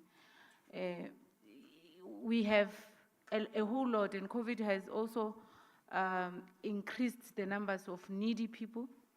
And when you are not needy, don't push the struggle of the needy, because you push it because you want to benefit before they can benefit. And we are pleading with yourselves to also assist and partner with the city. I think also MMC Tao, the portfolio committee, section 79, your oversight committees must start doing their work. I know Msimang will think I'm throwing jabs and all this, but it can't be that a community member in Tshwane will not know where do they complain about Chipu and Nonto, and then shoot straight through N1 and come to the legislature just to put a query. And I think maybe in one of our engagement, we should engage the oversight committee in the city on human settlement and the petitions committee to start doing their job and making communities aware that they are public reps, they are on the ground, and they need to start liaising with them. We are not saying people must not come to us, but we are finding ourselves doing people's jobs when they also are earning as councillors. And they are supposed to help do oversight, make inputs in budgets and annual plans of the departments, so that everybody else in City of Tshwane is able to see the service delivery that we always talk about. So I think also as part of your communication and your publicity tool, just publicize who are the Section 17, is it Section 79? Oversight committees, who are the chairpersons there, who's serving in that committee, so that members here are aware of such. They only know the legislature, maybe it's because we're trying hard to make sure that people know we are public reps, but this would have been avoided had they, it's an in-house issue, it's a Tshwane issue, and to a little extent, the department we are overseeing must also make sure some of the things, but I'm just saying that we need to make sure that people know they are public reps and people are able to, I agree, we now have councillors, it's no longer 2020, and there's a way that we must start communicating and ensuring that the information fills down. But nothing stops any member of the public, if they want to engage with any institution, to do so, and we say we can't talk to you, we are wanting to talk to the council. If members of the community wants to talk to anyone, anytime, that is allowed. We are coming to spend time in Tshwane in March, and this was one of the issues because we felt that we need to get to know what has been happening on your side, just to get an update for ourselves and also get an update for members of the community, whether they are satisfied with what has been transpired. But the sense we are getting, there's no satisfaction because nothing really happened, and we understand. And listening to Ntate Chipo, he's also saying and appealing to members of the community that these challenges are big. You'll think it's easy, there must be money. There's no money. We can't even build schools. We can't secure schools. We can't build houses. So we need to find ways of ensuring that the little space we get and the little resources we get from government, we all save. We don't engage in corrupt activities, all of us, just to make sure that we build a better South Africa. And I think we will continue engaging. We'll appreciate an update, a regular update, Member Tau, Councillor Tau, on what is the progress. Don't wait for us to call you here, because when we call you, it would be them saying November has passed and we have never seen Tau ever since we saw him in Midrand. So let's have a continuous engagement. Let's go secure the spaces, Mpo. We are prioritizing the Mamelodi floods. That's a fact. It will not change. That's cheap. We must be firm. We are prioritizing the Mamelodi floods because the problem statement is about the Mamelodi floods. Then the new ones, because we are not even encouraging it, that continue invading, that let's get ourselves also registered properly so that we qualify. Because some people have passed on, so if number one has passed on, it means number two is going up, is going to be number one. So if we do things correctly, we might follow the due process and get things properly and be allocated a house in Tshwane easily without any hassle and without even exposing our children to dangers that we put them in some of these invaded areas. So we thank you very much. We are going to ensure that there's communication between yourselves and the city, and make sure that the councillors are also taken into confidence on the issues. As they conduct their community meetings, they then give you feedback from time to time. I think you have appreciated also the challenges that are there with the limited resources the city has and the demand that is out there that was not waiting for you to invade, but the demand that has always been there and that according to city plans are supposed to, the plans that should be rolled out, and now we are dealing with an emergency issue. We're not saying the Mamelodi floods is not a priority, it is a priority, it is a disaster issue. That's why we are saying all of you who just invaded and now with the patches, it's fine, but you must know our priority is the flood victims. When you are not a flood victim, the city has a broader program. Our interest now was on the flood victims, and those are the people who are talking about that by November it must be done. And the rest of the issues will look, it's chunk by chunk. We must achieve something before we can want to do many other things. So thank you very much. I hope we will continue engaging the communities in Tatetau. We took far much longer time. You can imagine we're going into hostels. I wish they could stay here as community members, just to have an appreciation of what is really happening and the problems we're having. And these are old problems. These are not new of 2019. These are older than me problems. And we must sit here and try to resolve. So those are the challenges. Let's continue being positive. Let's also try hard, Osnondo, to come up with programs to uplift poverty, programs to ensure that they get jobs so that they can be able to rent and get spaces to buy and build for themselves, The SEZ is in Tshwane. You are hoping some of them are benefiting and you are fighting for them, Ntate Chipo, to benefit so that you alleviate the pressure also from our side as City of Tshwane. So, Raleboga, thank you very much. Masten and everybody else, Lilunaba Solomon Matlangu. Mara priority now is the flood victims that should be prioritized in Ntate Chipo. That's how we are living it.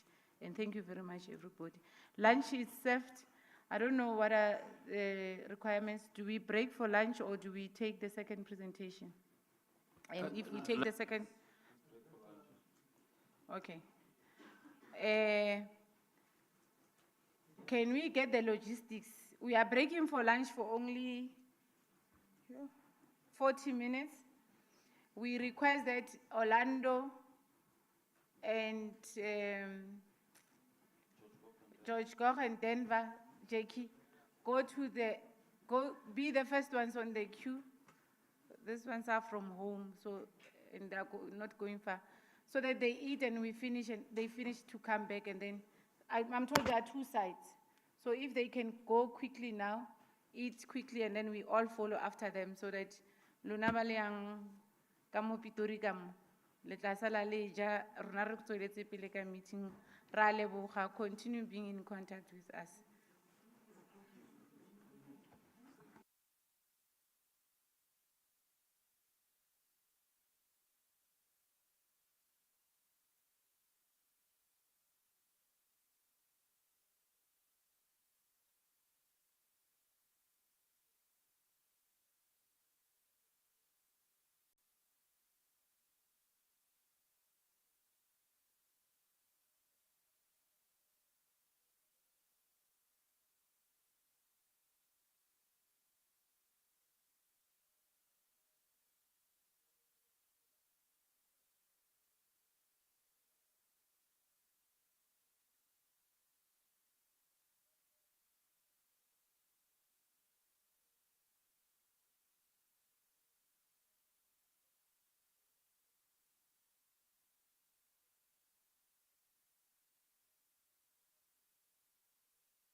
Uzomixa ungakhulumisa ingesi kuphela.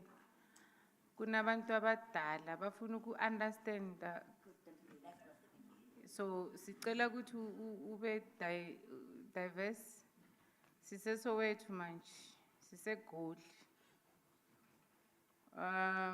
Just introduce yourselves, colleagues from the department, and then we will start with Orlando. I don't want to do a preamble because I don't want to fight with you. So, are re fela ka mowa wa Solomon Mahlangu, ke ska bua sepe, hold my breath until you are done presenting, because if I'm to do a preamble, long kwatela, le bona ba kwata go feta. So, e re ke ska kwatisa ntlo. Rarai, Reno cry your presentation. Mara, we are angry at you. Over to you, madam. Thank you, Chairperson. Ngulise, honorable members, Portfolio Committee, Ngulise, the leadership, Yase Hostel, Nabo Mama, Abase Orlando Hostel. Sorry, Sisuam. Are we on record? Okay, since you are on record, you are also live on Facebook. Sipubi, I'm sitting in for HOD Mbanjwa. She sends her apologies akakhona ukuba nathi today because une engagement in national human settlements. Ngicela ukubingelela igama lami nguSithenjwa kwaNgcobo. Ngi-Chief Director responsible for i-hostel redevelopment program ku department. Ngibingelela ubuholi bonke bama hostela no mama kanye nobuholi bonke base legislature. Ngibonga kakhulu. Ngicela ukubulisa nami igama lami nguMpumi Kubheka. Ngibulisa ama members of the legislature, chairperson, members of the community. I'm a chief construction project manager responsible for the development in my hostel. Ngiyabonga, thanks.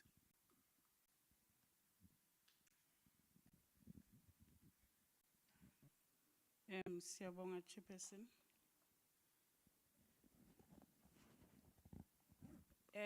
Sibizwe lana njengoba silana sibizwe i-legislature. Icele ukuthi sizocacisa ama-plans awe-department okuredevelopa ama-hostels ase-Gauteng wonke, but more specifically awase-Johannesburg. Nginyuse i-voice.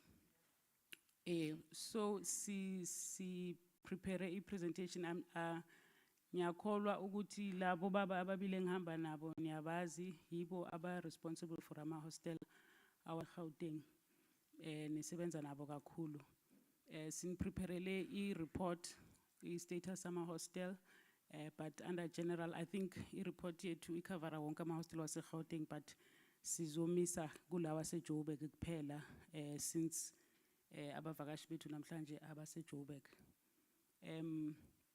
Ngizwile uchairperson ukuthi nicela a specific reference to I Orlando hostel.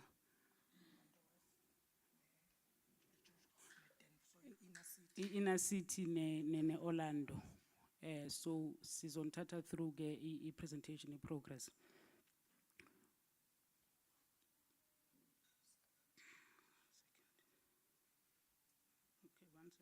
DDG, please repeat your name. Phumzile ngizalwa kwaMaseko shadele kwaSibubi. Thank you, Limzwile. Chairperson. Umama uziphethe manje. Kuzolunga. Kune hope. Mawukuphethe umama hayi. Kusho ukuthi yonke into izolunga. Okay, thanks, Chairperson. I think ngizocala ngokuthi kune presentation eniyibonayo, but ngizocala just ama overall comments. I think siyazi sonke ukuthi I program yoku redevelop ama hostel. I think yaqala ngabo 2006, 2008 somewhere lapho. But mayicala I program iqale as convert ukujikisa ama hostel from hostel units to ama community rental units. So I arrangement bekuthi sizowakha ama flat azo rentwa abahlali baphume kulama room abahlala bangene kuma flats. But emva kwesikhathi kwaplanwa kanjalo and kwamanye ama hostel njengoba nazi kwaqala some kind of construction mara very little and maziphela lezo zindlu kwaba ne challenge department ukuthi kungena bobani allocate bobani kubo bonke abahlali basema hostel. So and most of the challenges were mainly around affordability yabahlali ukuthi how will they afford the rentals when they haven't been paying rentals in the units that they were occupying. And sonke siyazi ukuthi ke some of lama units amanye occupy allocate kahle but amanye aba vandalized amanye abantu bawa invader. And all of them actually adinga ukulungiswa kuqala before abantu bangena. But also as isikhathi went along, saphinde search nathi as a department ukuthi le policy besivumelana ukuyimplementa ayihambi kahle. Fanele I-changewe sivumelana nabahlali basema hostel ukuthi si-implementa kanjani upgrade kanjani ama hostel so that sikhotsofale sonke sibe happy sivumelane sonke. Then sa develop a new hostel redevelopment strategy. Sayisa futhi hostel redevelopment is a provincial program lead by Office of the Premier. It's not a national program. So any changes yenza ifanele sibuyisele ku provincial exco. Sa buyela ke ku exco sacela ukuthi sicela ukuchange ibe siwa kube ama RDP giveaway wonke ama hostel units. Ifane njenge RDP where umuntu ayithola for free athola I-title deed angene orangene nomndeni wakhe orangene kungasabi nale section eye rental. So khona manje yiyo le strategy esisicala ukusi-implement. Any problem esayibona ukuthi le CRU policy it was a piecemeal approach. Bekunabo stop go abaningi. And manning ama hostel wase Gauteng. Another problem is we try to tackle all the hostels of Gauteng at the same time. All regions, all municipalities at the same time. Instead of sort of having a focus. So strategy samanje si refocusile. Kuna ma hostel I7 eswa onayo inner city 976. Our say inner city. Abo GP, abo LT Marine Roberts city because the own white department lawa manya own ama masipala ama municipality city. So because tina as provincial departments own lama inner city I6 masicaleni ngawo as part of the redevelopment. But singashiyeli emuva la sisaqala khona ukwakha sashiya half. So that is the main focus. La saqala khona kubo Madube, kubo Diepkloof, but also main focus on the inner city because we own those hostels. So I strategy set finally scale from ama bulk assessment because I think in yazi and good kuna manyama hostels abo eSoweto kwakhiwa makufanele kungena abantu kwatholakala ukuthi infrastructure ibulk ngaphansi komhlaba ayikho right fanele upgrade weqala fanele kube nama budget kube nama plans so manje si decide ukuthi sicala nge assessment ye infrastructure kuma inner city hostels ama bulk assessment ukuthi ama pipe akhona asase right siyathemba ukuthi awasekho right awakudala fanele a changewe sicale nge infrastructure then senze planning sinyuke sikhone ukuceda iscope njengoba ngikhuluma kwamanje for instance for iGeorge Koch abo bhuti report kuthiwa kune 3 pieces of land next to iGeorge Koch ese identifyiwe chairperson which ezosinceda ukuthi because abahlali baningi angithi so angeke sikhona uku-accommodate everybody la sikhona manje fanele abanye baphumele ngale sicala ukwakha nangapha sakhe so that eventually si-accommodate bonke abantu so just as an overview besicabanga ukuthi sicale kanjalo before singena into specific hostels ukuthi sikuphi.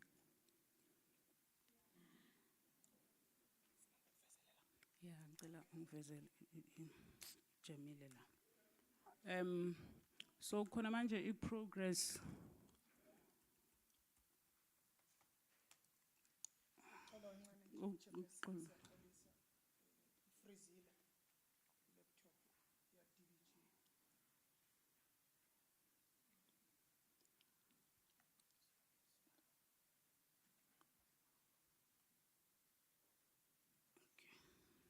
Okay.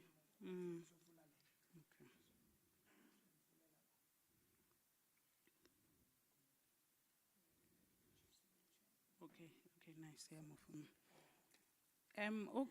ekuqaleni chairperson and members nabo baba abasiphethe if you go to progress and current status, if you go back to that slide please. The most urgent thing efunekalayo which we all know ema hostel is maintenance and cleaning before even sicala ngokwakha. So sinama plans I2 and siba nama budget I2 as a department. Siba ne budget ye maintenance and cleaning ne repair nama minor repairs. Siphinde sibe ne budget ke le enkulu le ezoyenza I redevelopment. Khona ku departments umsebenzi so allocate ngama panel kusho ukuthi ama professionals nabantu abakhona ukwenza umsebenzi fanele ba apply bazongena ku panel mase ba ku panel sibanika umsebenzi kanjalo as per umthetho we government. I problem esibe nayo as a department I panel yethu ya expire kudala sathatha isikhathi more than a year to finalize I panel entsha and during that period besingakhona ukuphisana ngomsebenzi be it construction maintenance or anything je throughout Gauteng. We were challenged by the expiry of our panels and the process to get new panels. In the meantime, basic cleaning ema hostels sike saba ne interim measure yebo kuye kwastopa then saba ne interim measure la sikhona ukuqasha abantu on a month to month basis bakhona ukucleana just the basic cleaning and interim measure yethu izophela ngo March 2022 because manje officeini sebaqalile allocate ama company kahle umsebenzi. So I proposal esiyenzile ukuthi I maintenance contract mayiphuma kube I contract ye 3 years kungabi stop go so that at least for the 3 years siyazi ukuthi si covered nge cleaning and maintenance. I supply chain iqede nge 21 zaka January this year njengoba ngisho ukuthi there have been major delays appointer and so as of March makuphela le interim arrangement then kuzoba ne 3-year process of cleaning and maintenance. Kuzoba nama main contractor I2 azobe appointed for maintenance and masbala umsebenzi okufanele uphume labo it's more than 200 people will be employed for the duration of the 3 years. kunenye process where procurement for service provider for major repairs and the completion of 229 units LTA is currently underway. I think LTA umsebenzi waqala waphelela kuboma 80%, so kune contractor ezo appoint ukuqedelela leyo msebenzi so that by repair whatever has been vandalized in the meantime, and then the 222 units will be completed and ready for allocation. And kuloyo msebenzi must calculate sibona ukuthi there will be around 100 jobs that will be created. Njengoba bengisho ke ukuthi fanele senze ama master plan icala ukuthi how do we redevelop all these inner city hostels. So I master plan for i precinct yasedrobheni George Koch I cluster sibiza George Koch cluster lama hostel alandelanayo ayi4. Kuzoba ne master plan and then sizocala ke I redevelopment. If you go to the next slide, please. So for the next 3 years, we have planned the following. All 6 hostels and the stadium will be properly maintained and cleaned with a 3-year panel that I spoke about earlier. Like in Shilo Misebenzi is created just go cleaning and maintenance it 200, but also guma repairs na complete lama units awase LTA retabile kuzophuma nemisebenzi. Iplan yethu ukuthi in the coming financial year azoba aphelile lama units ay 222. And then the detailed planning for the precinct will be completed in the next financial year. Can you move to the next slide? Jablani Hostel, angazi if ngi jump nge Orlando, tingcele nge Orlando. So the next slide, please.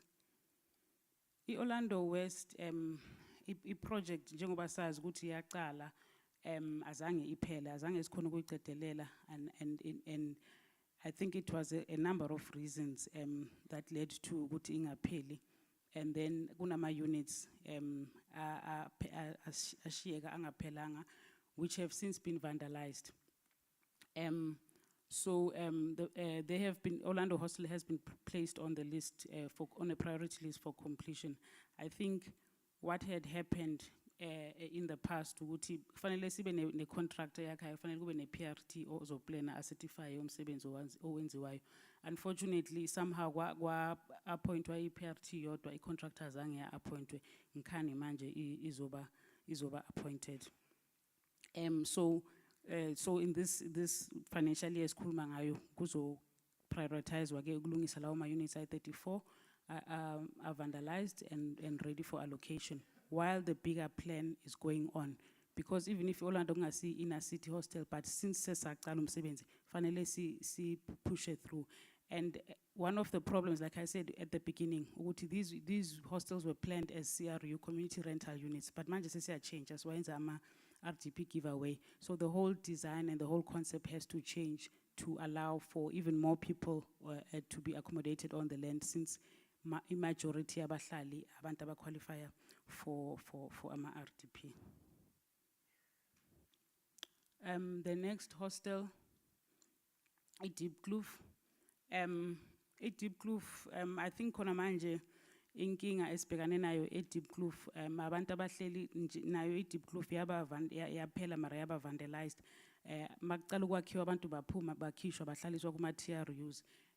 Kona manje inkinga benayo which was a finding ka AG ukuthi le rental yama TRUs irregular, so saqala iprocess ukuthi senza njani, because ihostel akakabi ready ukuhlalisa abantu, but ne AG ithi le mali esispendayo irregular kuma hostels.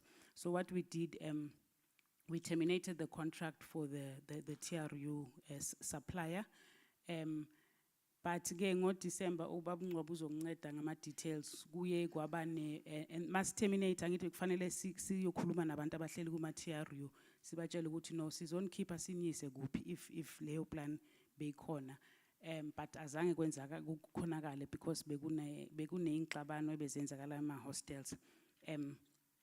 But manje isolution esiyitholile as a department ukuthi sizowathenga lawo ma TRU kulo service provider obekasirentisela wona, and then abantu abahlala kubo bazoqhubeka ukuhlala, while at the same time if man bheka iscreen lapha on the right kunama planning milestones as siwaqhubeka for iDeepkloof. Green kubonisa all the planning, pre-planning, town planning, civil engineering also kwenziwe. So iplan yase Deepkloof nayo iphambili. I think nayo iDeepkloof stay in a piece of land, a vacant, eseduze nayo has been identified ukuthi abahlali abanye bazokhishelwa ngapha so that kungabi congested. So as you can see, logo green, most of the milestones have been completed. Lawa yellow in terms of ukuthi avail. The next slide, please. Or West Rand, Chairperson, kupa uema mo ko Joburg, riska ya ko di region study. If you allow. Yeah, wanama, related George Koch, Denver, and Orlando Women Hostel, but because we have presented on Joburg, can you please go back to the slide, Jabulani? Oh, she jumped it. Oh yes, I did jump it. Sorry. Give us Sorry, information, check, but yes. our interest is mostly on. Okay. Ijablani Hostel, I think Nyaz Guti Velo, kunomsebenzi owaqala. Project it was divided into 2 phases. The first phase, a total of 467 units, was completed and is fully occupied. And kuleo 476 begnama RTP walk-ups nama CRU I-54, but lama CRU ama rental and amanagwa iJoshko khona manje. And njengoba bengisho ukuthi iplan yethu ukuthi siphelise i-rental sibuyele ku fully giveaway RTP house. And then the second phase khona manje kunomsebenzi which is at 95% completion imele electricity. And then amanyama units are 136 akhiwe but only to first floor. So now fanele aqedelelwe manje njengoba ama panel wethu sewaphumile nama contractor appointiwa i-supply chain. And so kulonyaka lo uzoqala manje ngo 1st of April sizo concentrate at finalizing the construction of the unfinished work in Jabulani Hostel. Thanks, Chair. Thank you very much. Go to the slide on Orlando West. Nimuzwile bo mama, nimutlwile bo me. Lena le dipotso. Aru. Naga ke batlu bua witse. O nshapa ka smile phumzile. Ganke be le sthenjwa. Na go le join. Uqedile.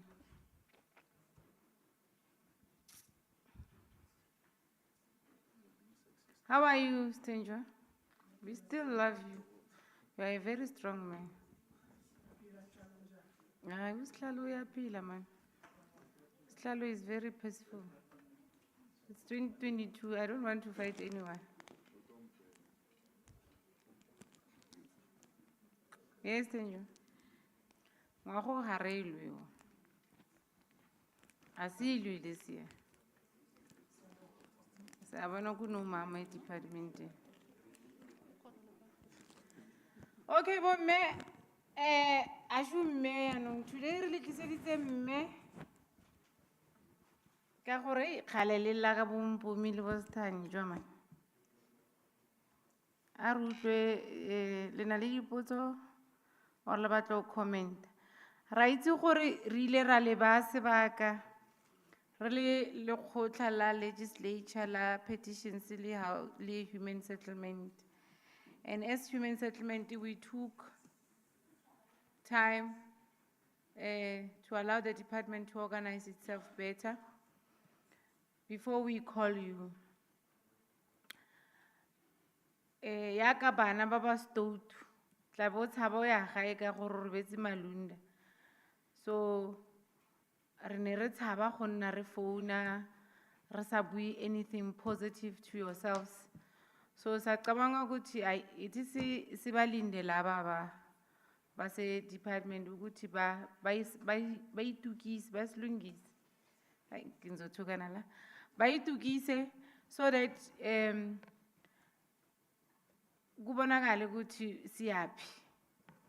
That's why Sabayagela for a period of 12 months and more.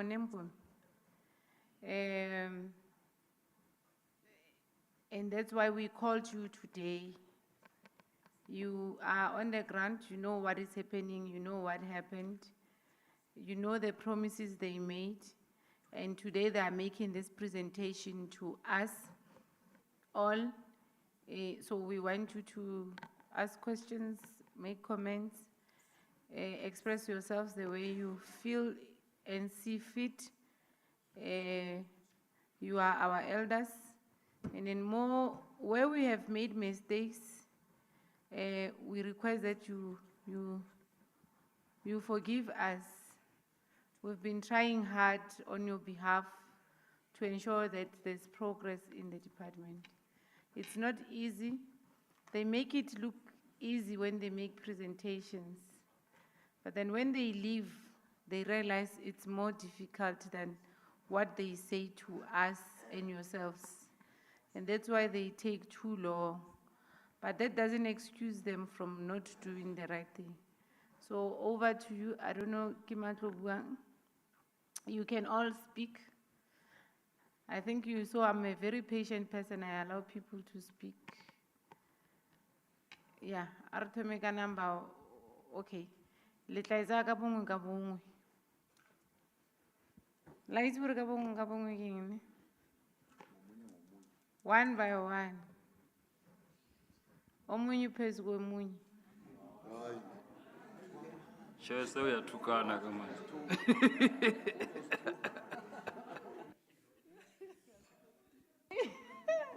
Omunye nomunye. Chair, thina amaZulu sebeyasithuka ke manje. Oh, my apologies. Kuthiwa ngithukene. Yeah. Omunye nomunye, one by one, ka bongwe ka bongwe. Dumelang Ntate Mpumi.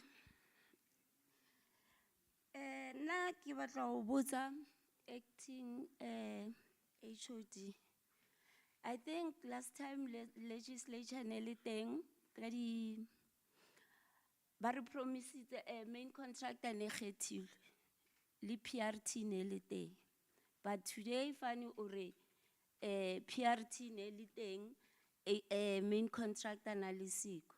Because Makule o promised or but no tshwanetse ba startile ka di 21st tsa January 2020. So COVID, I don't know. Ke ska buella COVID. So ne ke kopa ho botsa kante le bomme ba shaya ntse re shaya ke bontate. Le bomme ba re shaya because khonene re eme guys. Bonkgono ba fela, I'm sure so tlhokafetse more than 100. Ntse ba le emetse from 2009. Human settlement ntse re atla up until today. So setse rona bana jwanong. Since ba pakile la o ka kena mo dintlong tsa bona wa kre o kra bonkgono ntse ba pakile di box ntse ba re tlo le allocate ko 34 units.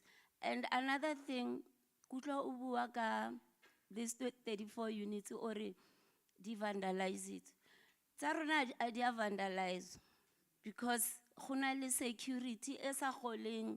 I don't know from when to 2009 bana ba batho ntse ba sebetsa ba sa khole ene ke banna khale ba kopa human settlement ntse ba la re ka la re fa bokae fela because re bana re na le bana a dia vandalize tsa rona di ntse di le right. It's just that fela ke swirishi plumbing ya lona it's not up to scratch.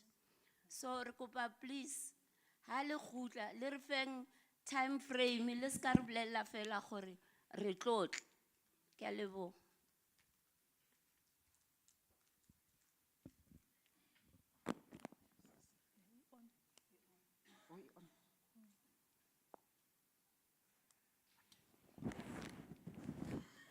Dumelang.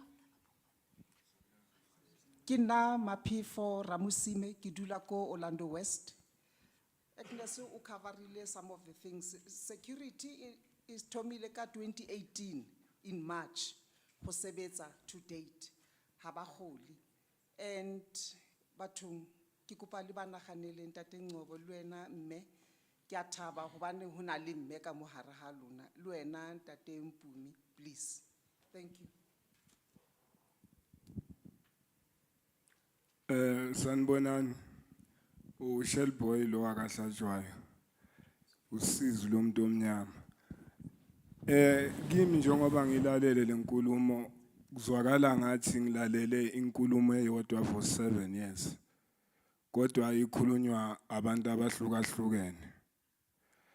Sometimes abantu abasiphethe abasekhundleni babone ngathi sizitha kubo. Kanti asingama enemy. Nathi njengoba sila kunabantu esibamele ekumele sibatshele iqiniso. Besacela ukuthi nabo bake basitshele iqiniso ngelinye ilanga for once. Because lenkulumo le esizwa namhlanje is for 7 years sizwe. So engazi ukuthi namhlanje kochinjani. Ngizwe indaba ukuthi kuzolungiswa ama 34 units lawa asiwakhona.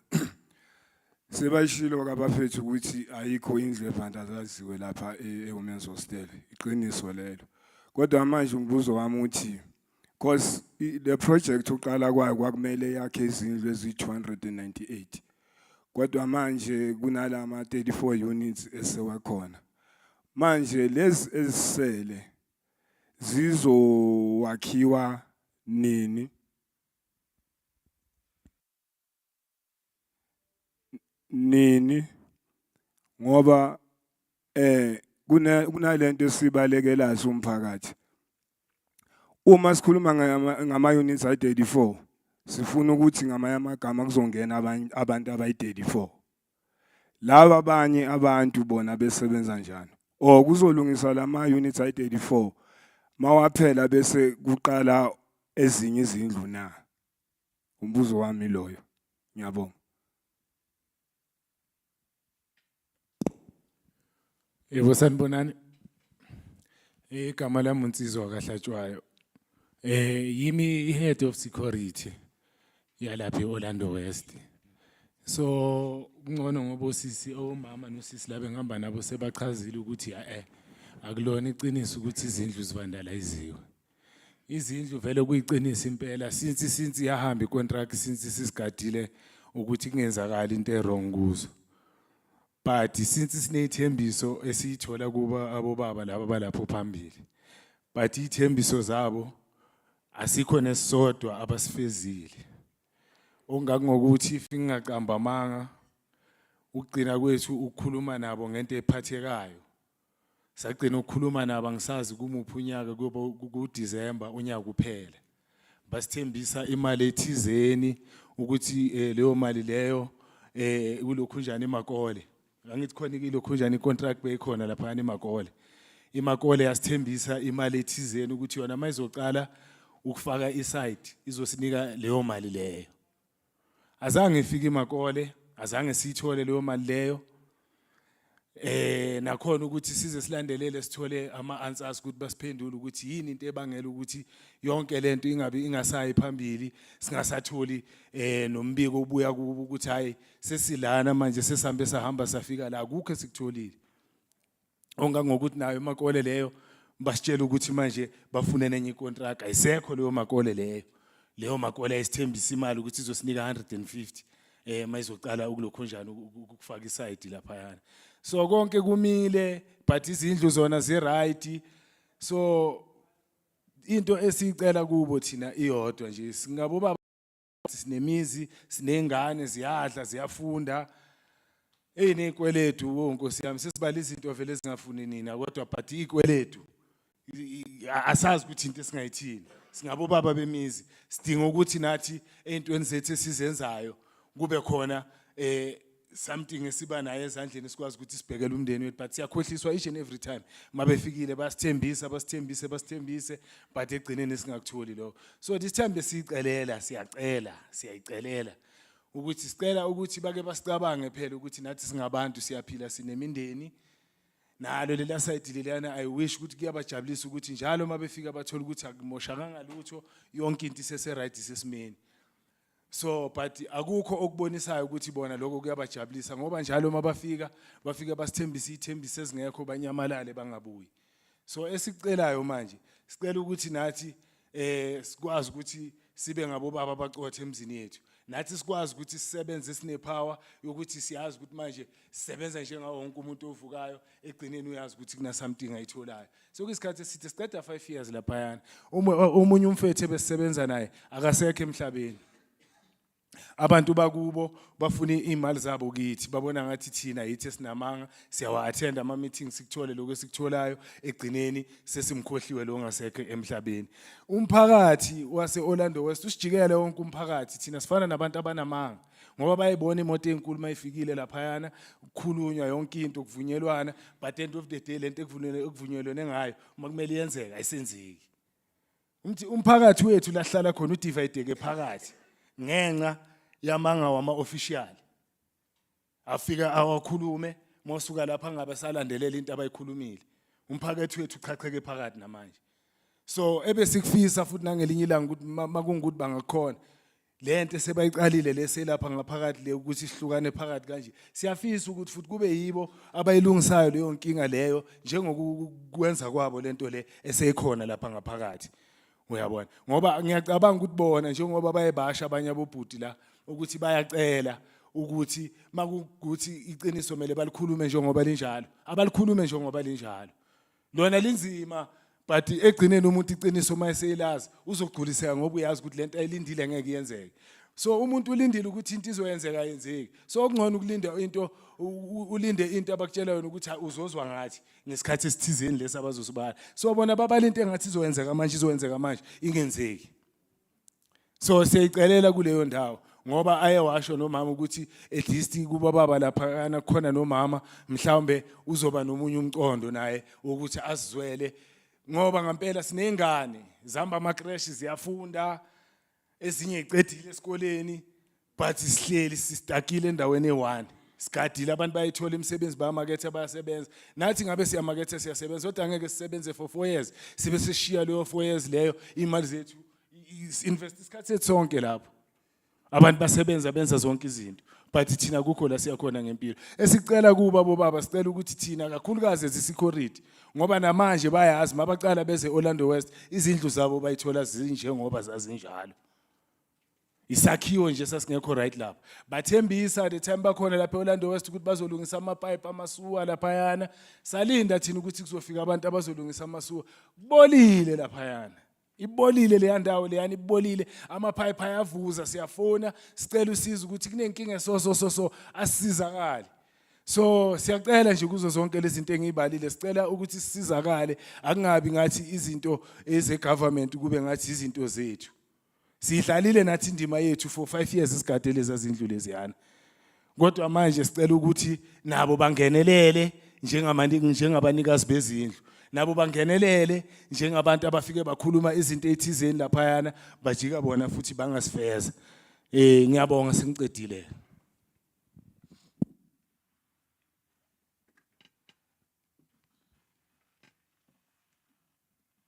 This is so painful. Hosana lo batlombo.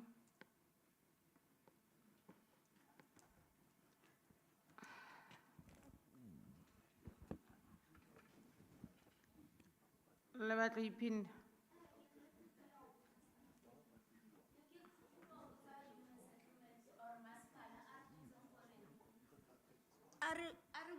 Because ba pleke ele ke private property. Sometimes the official they fihla mo le ba re jwetsa ke private property and arena budget are tsebe le uba how we request ba o jwetsa hore this place ha yo ko mepeng tshantse re ye ko locationeng re lo palama ka moteng re bitsa ka ditrata tsa ko locationeng arena ditrata rona. So re kopanje ba ka ba re lokisetsa ntho ya private property a re understand. Ke lebo. Endlek. Wat gaan aan daar by your department? Before, can I just one simple question? The department must tell us why there are people who are not being paid and infrastructure is still standing, while we're spending so many millions on security and infrastructure has been destroyed somewhere else? It's a question I would really love to get an answer to. Thanks. Phumzile, le ipereka yang? Sipho, go etsagalang ko human settlement? Huh? I nearly said something that was going to anger my fellow from Tshwane. But I think this time he was going to be very happy about it. Member Ncube? Member Schneeman, you want to speak? Member Malema? Dlamini? Okwati? Unjengam? Awufuna ukukhuluma? Member Ledoba? Member Do? Okay. Member Ncube? Hi, ngiyabonga Chairperson. It is always depressing acting HOD.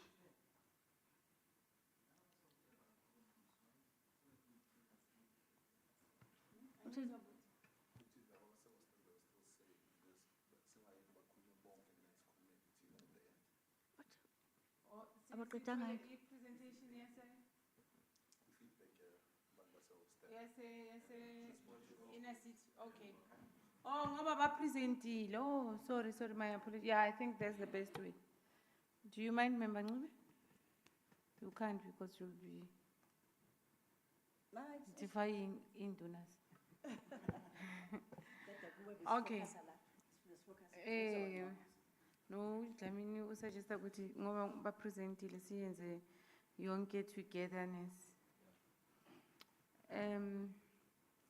Phumzile, take us to the slide of the inner city. Abo baba, nimzwile usisi maka presenta ngisho. Hey. Nithini nina? Ucamba manga or usebenza kanjani lo sisi? Umuntu wesimama siyamuthemba. Okay. Yeah. Sizoqala ngokulandelana Khalon. Yeah. Yeah. I'll be fine.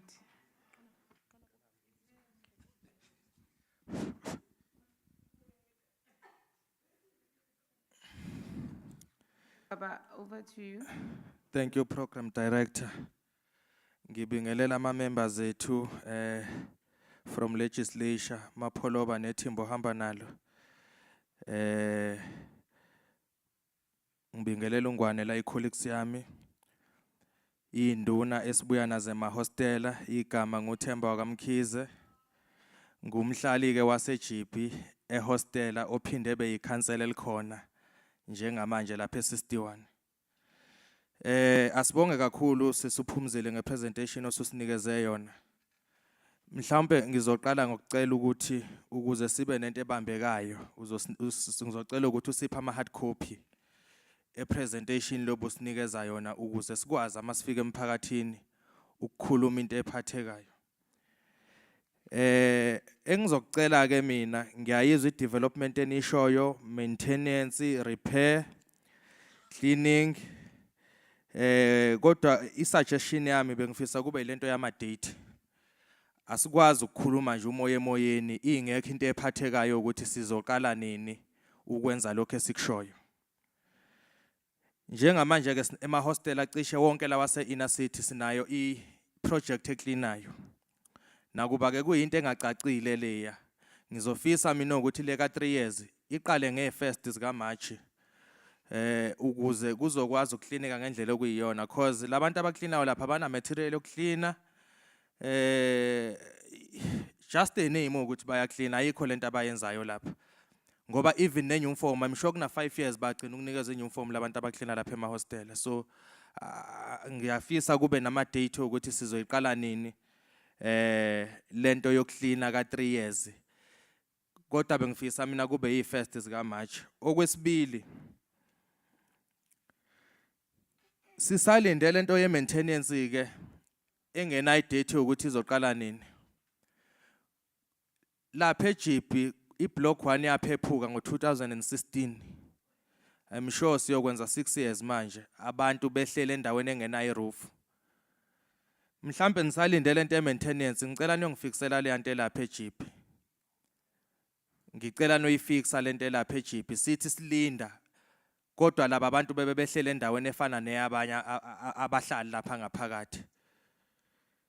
Angiphathi ke plumbing yakhona lapha ngaphakathi eJipi hostel. Seqinto engeqiwa umuntu.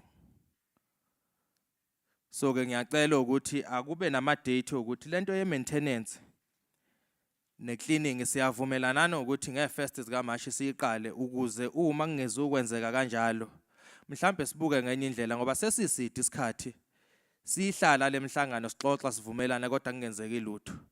I'm sure nje last year uma sihambela lama hostel ase inner city sasivumelene ukuthi I report uzothi usha uJune izobe sibuyile ubambatha wazwakalekisa ukuthi uma kusha uJune kungenzeke lutho sophuma siyemgwaqweni. Kodwa washa uJune wadlula kuzange kwenzeka lutho. So ngiyacela ukuthi ayibafutha ke nibe serious ngomsebenzi wenu ngoba lento yenu igcina isiqedela isithunzi kubantu ehleni nabo. Ngiyabonga.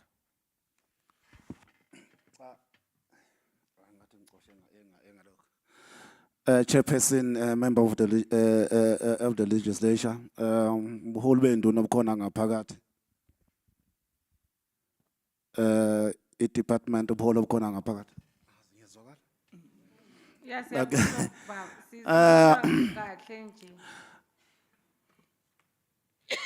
I wish I can start at the back from where we from. Unfortunately, ke izinto eziningi uma singabuyela emuva ngoba singabantu asebefuna ukwakha. Yingakho nje induna uyibona nje zilana asafuna ukubuyelela lezi zinto. Iqi okhulumayo ke uNkosikhona Khanyile ukhansela wase 165 ngokuhlala ke ngihlale ehostela eGeorge Gokota on the Mary and Robert. Izethembiso kuza kwethu seshile seyibeningi kakhulu. Angizi ukuphinda ke kuloko. Kodwa ngiqale ngokuthi angibonge ikomiti ze legislature when uma ngiqala la uchairperson said that the day they were visiting these hostels abazange bakwazi ukulala bedlile. Ngendlela indlela izinto kwakungcole ngakhona. Kodwa iqiniso ukuthi ke lezi induna nabahlali zisadla namanje kuloko okungcola. Office still kusekhona. I even worried masibona abantu bephuma ngaphandle bekhuluma ngeCovid ukuthi iCovid iyabulala. Kodwa abantu laba nalezi induna ezihlala amahostela nazi sakhona saphila futhi iCovid ayibulali ngoba nabona basaphila. Sinezakhiwo ke silapha na eGeorge Gokho on the side of the ATA. Esiqaleke almost 7 years ago or 8 years ago asikaze sipheleke. Ngishilo ngathi angifuna ukubuyela emuva kakhulu.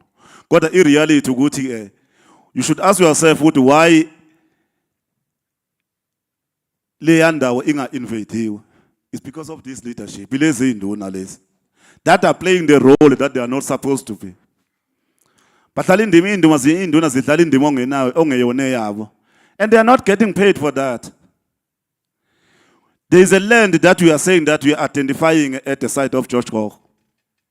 Ungayibuza ukuthi ngoba kunemkhukhu eseduzane nayo why leyo ndawo le inga invadiwe. It's because of this leadership. Ilezi induna lezi eyivikela leyo ndawo leyo ukuthi inga invade ingakhandiwe imkhukhu kuyona. Kodwa ke angifuni ukubuyela emumva let's take the presentation as it is and hoping for the best. Kuukuthi ke I'm agreed with ukhansela umkhizi ukuthi cha le cleaning sicela iqale ngomhla ka1 March. And then uma siqala ngayo mhla ka1 at least we know ukuthi cleaning we dealt with and then we only focusing indaba ye maintenance ukubuka ukuthi siqala kanjani. And also the major maintenance if you look at nje iJipi ne Robert yasha iJipi yaphephuka.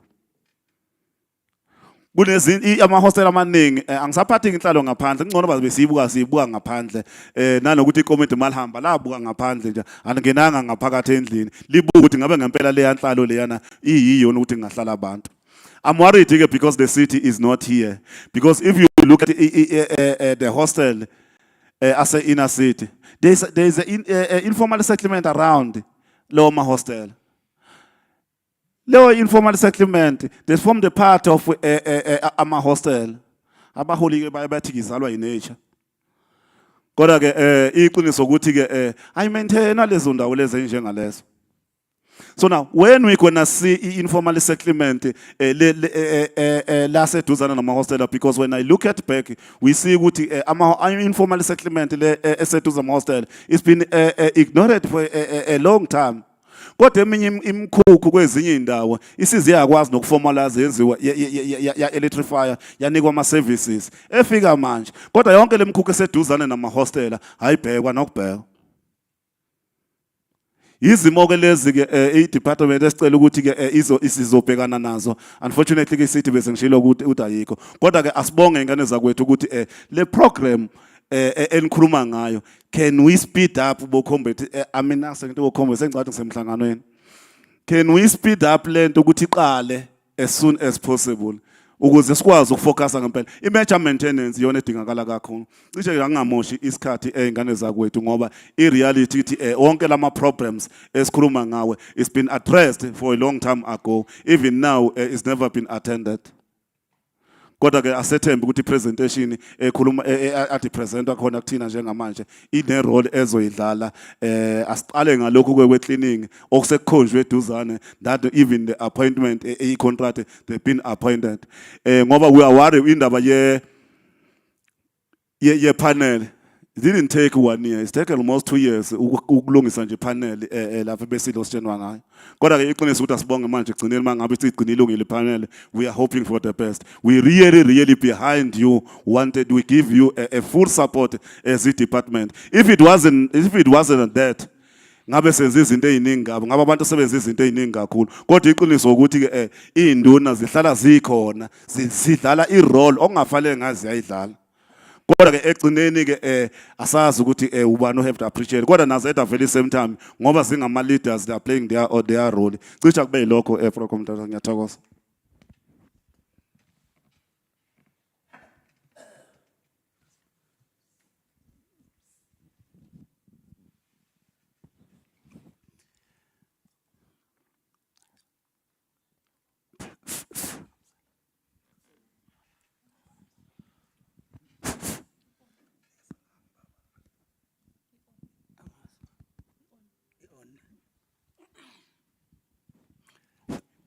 Ake ngibonge bantu bami. Lengixolele njengoba ngiphathwa kakhulu umkhuhlane kulokhu. Base bedikholola kodwa ikholola ngiyazi ithatha 2 days umuntu ehambe. 2 days umuntu ehambe cha. Namanje ngisatotoba ngisekhona. Nginibekelele nje nonke nje banikhona lapha ngijabula kakhulu ngithola naba housing ehlezi esibavakashela nampo ngiyababona bakhona. Nginibekelele nonke ngibekelele induna zami zonke ekhona Josh Koho Denver nginawo la. Umbathe Denver lo. Asebembiza ngoshalazile bengujikelele eqala. Bathi manje sengushalazile. Ngibhlungu mangizwa lezi ingane ezifika izolo lapha ukuphatha kwami amahostela ngine 1991 lo nyaka wa31 namhlanje ngaphatha amahostela ngaphatha abantu umbathe Denver. Ngibhlungu mangizwa khala ingane ezifika izolo lezi efika izolo mina kade ngafika ke ngijeleni ekuseze kwabona ingane ukuthi le ndawo ingcolo ukuhlula amahostela. Kodwa ke ngijabula kakhulu nomhla yakwazokhuluma mhlambe kuzolunga ngasi anginaqiniso. Phathe kakhulu abantu kakhulu la emhlabeni. Cisha ukhona ngazwa khona. Phethe nje abantu ngiphethe amahostela nje. Onke amahostela ayekho lapha phethwe yimi. Mabethe Denver hostela nje imini umnikazi wami wenduna zami nazi igcwele la.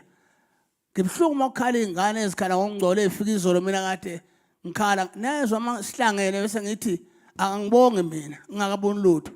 Namanje futhi angazubonga. Ngizobonga amahle kukhona osekulungile. Ngobe futhi senginibiza futhi ngobe sengiza la. Futhi ngijabula nje ukuthi size la sikaze size khona mhlambe sizosilungisela ke manje. Ngoba ngizosifaka endaweni esingayazi engaze size kuyo. Mhlambe lento izolunga. Angeke ngibe neqiniso. Ngibhlungu nangibona la ingane emakhala efika izolo. Ibona lento mina kade ngayibona. Udala ngikhuluma ngamahostela mina ukuthi amahostela angcolile. Angcolile nama efana sikusho lokho ukuthi angcolile. Kodwa ngoba senibeke igama lokuthi nizosilungisela ngakubonga lokho kakhulu. Ngajabula kakhulu manje ngobonga ke mhla sekulungile. Angibonga uyazi usithenje ukuthi ngiyangithini mase lomhlangano. Usithenje akekho la. Wesithenje. Ngiyangithi angibonge mina ngakaboni. Sebekhulumile emntana sengizwile ngizobonga ke mase ngibonile kunapha sebeyenza lento bese ngibonga ke manje. Cha ngazubonga manje. Sengibonga nje ngoba nasizingane zami ezincane kakhulu efika izolo ziyayibona lento. Mina ngigugela kuzo ngiphethe lezi zingane ekhulile namhlanje. Badami ngiyabonga sengibonga kakhulu ngiyabonga.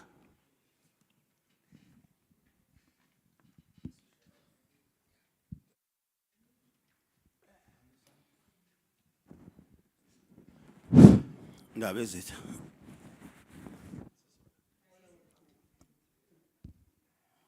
Angibonge. Ngizocela ukukhuluma ngimile. Ngiyahluleka ukukhuluma ngihleli phansi.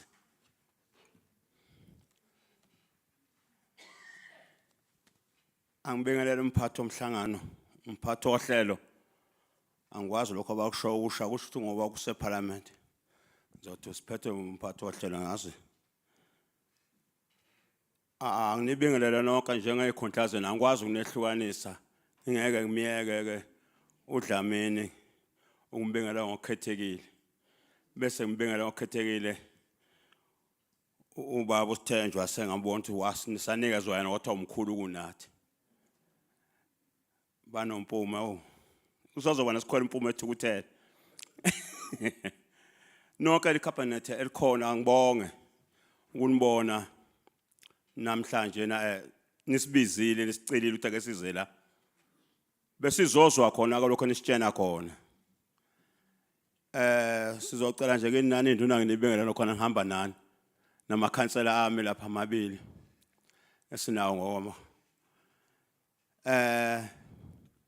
Ngibona ukuthi usuku ofanele sikhulume ngalo lo namhlanje abanesilethe lapha nje. Kodwa phela ngeke sikhulume sonke. Abanye masekhulumile omunye azi naye ukuthi cha nobani kusale lapha ngakhuluma lapha. Sokusale lapha. Esenikukhulumileke lapha nikhuluma ngendaba okufanele eyoqala ibe yiyona ibe nama date ibe naso futhi amaphepha sowaphethe ukuthi lo mhlangano besikuwo besikhuluma ngani. Sinalento ke thina njengoba sizinduna nje njengoba sizokhuluma lapha sikhuluma nani sithembisa thina siyabuka nizosethembisa ukuthi abantu bangasibulala nini. Ngoba ukuzokhuluma inkulumo njengalento sizosenzela izinto kusasa bese kubona ukuthi ayisenzeki kithi kuukufa lokho. Kithi nje kuukufa lokho. Manje nisibizela ukuthi asizohlangana la nizositshela indaba kwakhiwa kwabantu nengendlela zonke ezenzeka ngazo. Bese ngenzeki kusho ukuthi kumele sidonsela nje ukuthi singafa nini niswe kahle.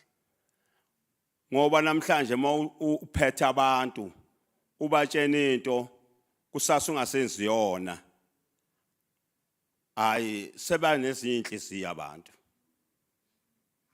Siyanicela ukuthi lokho enokukhulumayo asibe nama date futhi thina asikwenzi lokho sesakufunda ukuthi manikhuluma inkulumo kanje sisuke lapha sithi sesotshela abantu ukuthi ngoba nina nizobe ningasekho lapho funa ufike nina noma lezi ithumeli zenu khaya siqoqa abantu ukuthi ke cha i-department ithi izokwenza ukuthi nokuthi nokuthi nokuthi hayi kusho yithi ngoba sisekhona nje ngoba mangashifika nje lapha kade ukukhuluma la bese ngithi mina ngiqoqa abantu le hotel engiyiphetheyo ngithi ngizosho khona kade usho la bazongibuza ngale date ebengiyishilo.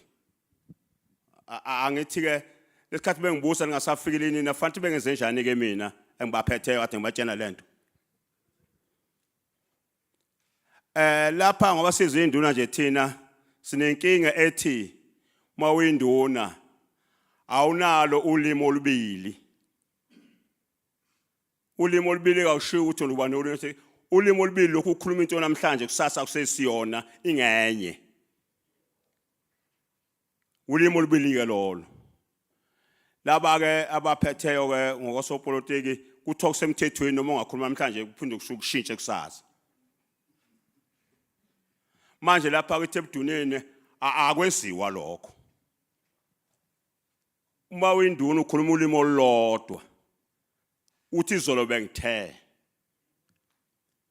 Otherwise sike singosilapha nje na makhansela ethu sizozwa lokhu ukukhuluma lokhu funa sikuhlenge kahle nampa ompume sesihlalile nabo noSithenjwa. Sikuhlele kahle inkulumo esikhuluma lapho ukuthi sifunani.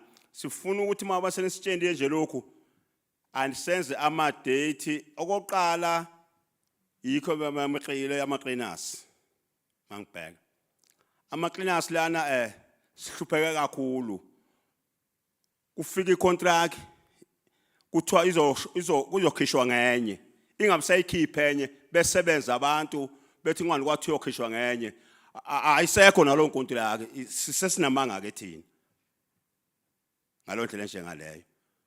Masikhuluma indaba yenkontilaka ezoba khona ezoba 3 years asikhulume ngedate ithi kufanele siqale mhla kabani lo ye 3 years seke sithi mhlawumbe ukhohlwa kancane ebese ke emveni kwalokho ke sazi ukuthi njoba nisenisitshele ngendaba yele yezindlu siyaze siyayimukela kodwa engikushoyo kini noma ke ngicelayo ukuthi sikusebenzise yilokho ukuthi senze izwi elilodwa singawashintsha shintshi. Le date nje bayishoya abafowethu laba abangaphambili ube singabuya nawo nje namhlanje singazi ukuthi ayakuseza ukugeja. Kithi ke kukuphunyula sekusikhuluma ke ngeqele lokhu lapha ezindlini lapha ya senichazile ukuthi kuleza zindlu esezakhiwa lapha ya zizohamba kanjani. Leza zindlu zibhekwe yithi sizinduna esingaholeli futhi lokho nokuthi kufike nje abantu bezoyibulala izwi lethu elithi ayisizukubulawa lezi sizohlala kuze lezi zindlu lezi umphakathi.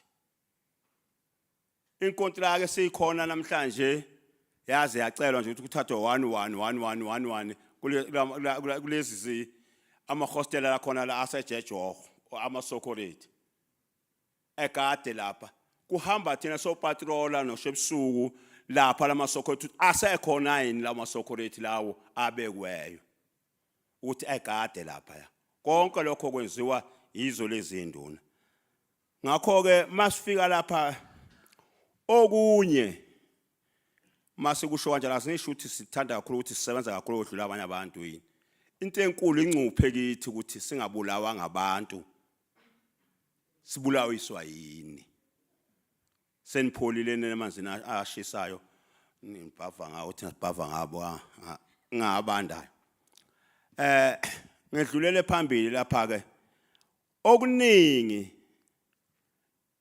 ungasiyaxabana nje bayakuletha labaphathi laba be department kithi mabe kulethile ukukhuluma mawungasenzeki sibuka bona kabi ompume lapha sibabuke kabi labo sithenjwa laba ukuthi akusezi ngamanga bebetho siqambela amanga lapha nathi kuthiwa yithi esiqamba amanga umphakathi ke wona umphakathi wonke uqanjwa zinduna amanga nalama khanselanyana abo lana kuthiwa amakhanselanyana mabebonile mabeze kahle kuthiwa amakhansela ngakho ke bathi sisizeni ke owanamhlanje thina sinakho okuningi ukuxoxa kakhulu kodwa mesixoxa into esifunayo ukwenza okuyikho makukuncane ngithi nakho ukuncane khona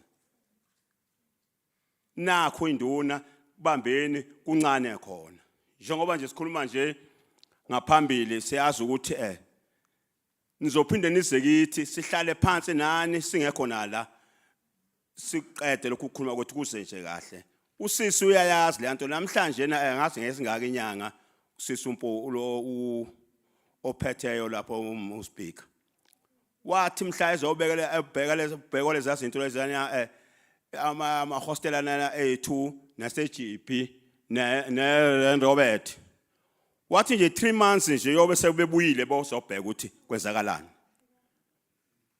namhlanje inyanga yasidinga esingaki kubantu ababekhona sebelekho besibuza futhi ukuthi baphi labantu bathe ngabase ukuthina sithi shamthetho sethi mshamthetho saseHauteng baphi kanti namhlanje ingani bathi nje ngaphambi kwe 3 months bobe sekuthathwe yibo lokhu kukhulu kwenza lokho lokho ke bahlala phandle abantu Robert lapha basha khona njengoba sizohlala namhlanje kulenyanga le senaze nakubonani thekani kwazi nina ukuthi kanti kuje lapha ngiyabonga ngicela ukwehlela ngezantsi asizokukhuluma sonke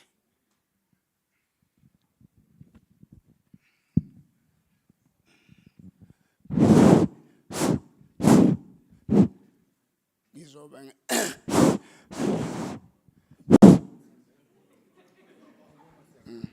Nyangizwa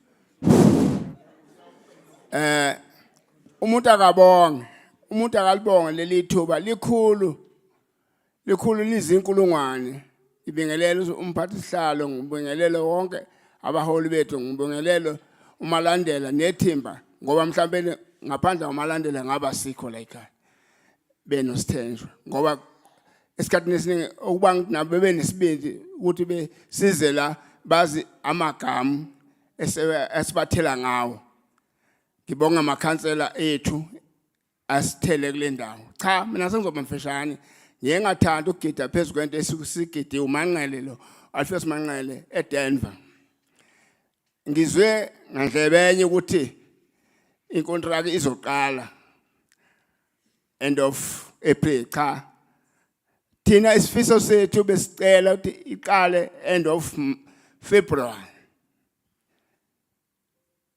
end of February ngoMarch nje ibiseqala le contract ngoba hey lezi contract noko sindile nje uNkulunkulu ngoba abantu basikhuluma kabe manje bethi sinamanga ngiyabonga namhlanje ngoba nginezingane ebengilo ngifika nazo la efika lapha nazi ngiyayibona nje ngithi hayi indaba eniza nayo lapha sisafuna uyilalela niyasithengisa emagameni kamakhansela ethu asethe sicela siphume isinqumo sokuthi end of February ayiqale incontract le ngoMarch hayi uApril siyayicelela ngoba njoba simile nje sesithengisele already bayasibuka laba esibaphetheyo ethi namba ke niyababona bakuphi ke bayobuya namanga sishile enye induna yami yathi asizokuyikhuluma lento sizothula nje kodwa bayobe sebesibuza nathi ke besila sizokhuluma sinabaholi bethu abazo attenda nathi siye lapho sesazi ukuthi idate ngempela ilanga elithile iyaqala sifisa ukuthi iqale end of April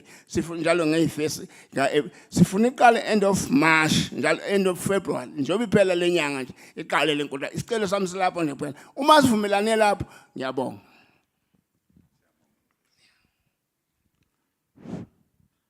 Ngizobingelela uShepherdson ngibingelela upholo ngokuhlukahlukana kwabo noma ngeke ngabuchaza ngeke ngisabuyele emuva nami ngidle isikhathi senu kukhona nje uma ngizwa sisilo lapha na emiyangweni ethi bazopointa amakhampani njengama main contractors osebenza azosiza lapha emahostel kuyinto enhleke lokho siyakubonga ngeke ngisabuyele emuva ukuthi izethembiso zike zenzeke ingezini ebengakusho nga uman pointile ikhampani kuye kufuneka phela ukuthi nani niyali ukuthi uma zifika lapha endaweni zizethule kubaphatha abasuka bephethe lo ndawo leyo kodwa kubalekile zaziwe phela ukuthi uma ifike la zizosebenza isikhathi esingakanani ngoba abanye uma benza nje maintenance kakhulukazi engeke ngisababalula ukuthi ngobani njengalaba beplumber ukuthi kusasetshenzwe ihostel ayiphelile ngaloso sikhathi usuthola abanye sebehambile akekho ozolandelela ukuthi le contract isiqedile njalo kusebenza kodwa umsebenzi awuphelile basala abantu bayabuza ke ngaphakathi ukuthi kanti kwenzakalani thina silungiselwa yini. Ilokho nje bengithanda ukuthi ngikubeke ngikucizelele ukuthi njengoba abaphathi manje nipointa inkontrakt eziyosebenza landelani ngiyezwa nje ukukhulumeni oke kwakhona lokho kuphambili bekusathinta ngapha eswani ukuxhumana kubalekele kakhulu nisondele endaweni nokucommunicate ikhona esingathi njoba nikhono sithenjwa nokubheka phela basondele endaweni lapho enabahlali ingakhombi nje ulahlele kuphela iminyaka abantu benganazi ngiyabonga.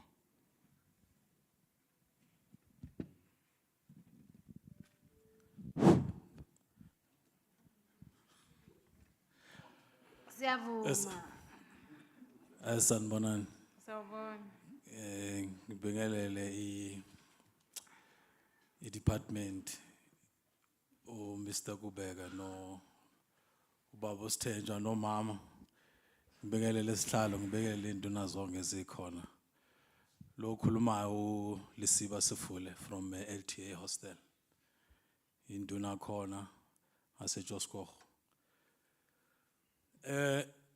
Okuningi ngeke ngisabuela kuyo ngoba induna sesingikhavile. Le ngifuna ukufocusa kuyo kule inspection. Onke lama company azosilungisela ama-hostel la sihlala khona.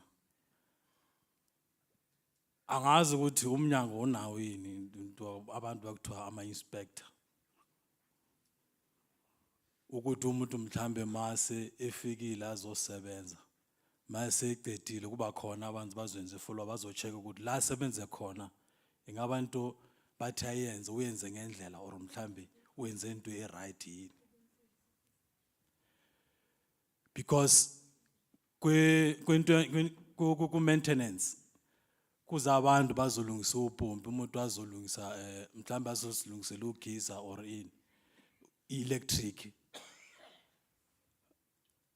But after 2 weeks, lento la isasebenza. And mawuthi uyabuza lo muntu akasekho akasatholakala.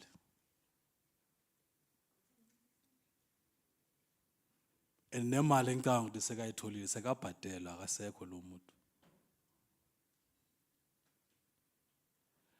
Manje bengithanda ukuthi ngiyabonga ngoba amakhansela wethu sinawo namhlanje. Ukuthi from now on mhlambe kula ma contract azosiza la sihlala khona la azosebenza uma 3 years. Labantu bazosiza lapha balandelele ukuthi bayenze into e-right yini because izophela 3 years.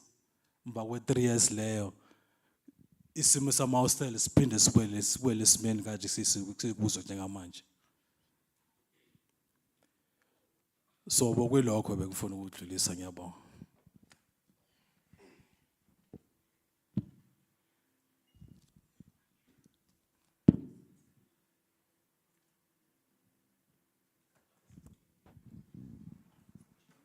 Okay, thank you. Siyabonga baba. Thank you very much. Department.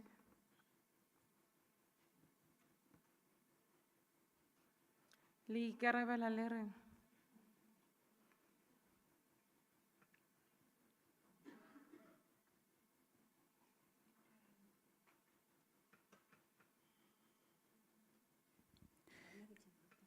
Thank you, Chairperson.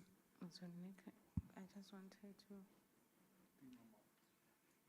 I'll give it to you. She must respond to the members. Thank you, Chairperson siyabonga nemibuzo ephuma kubahlali. Ngizocela ubaba uNgcobo nobaba Bheka bangincede ngamanye ama responses ukuphendula amanye ama questions abuziwe. Orlando Hostel eMakola ngithi it was yiba baqala ukwenza umsebenzi. They were appointed to do the work, but they were appointed for the whole scope.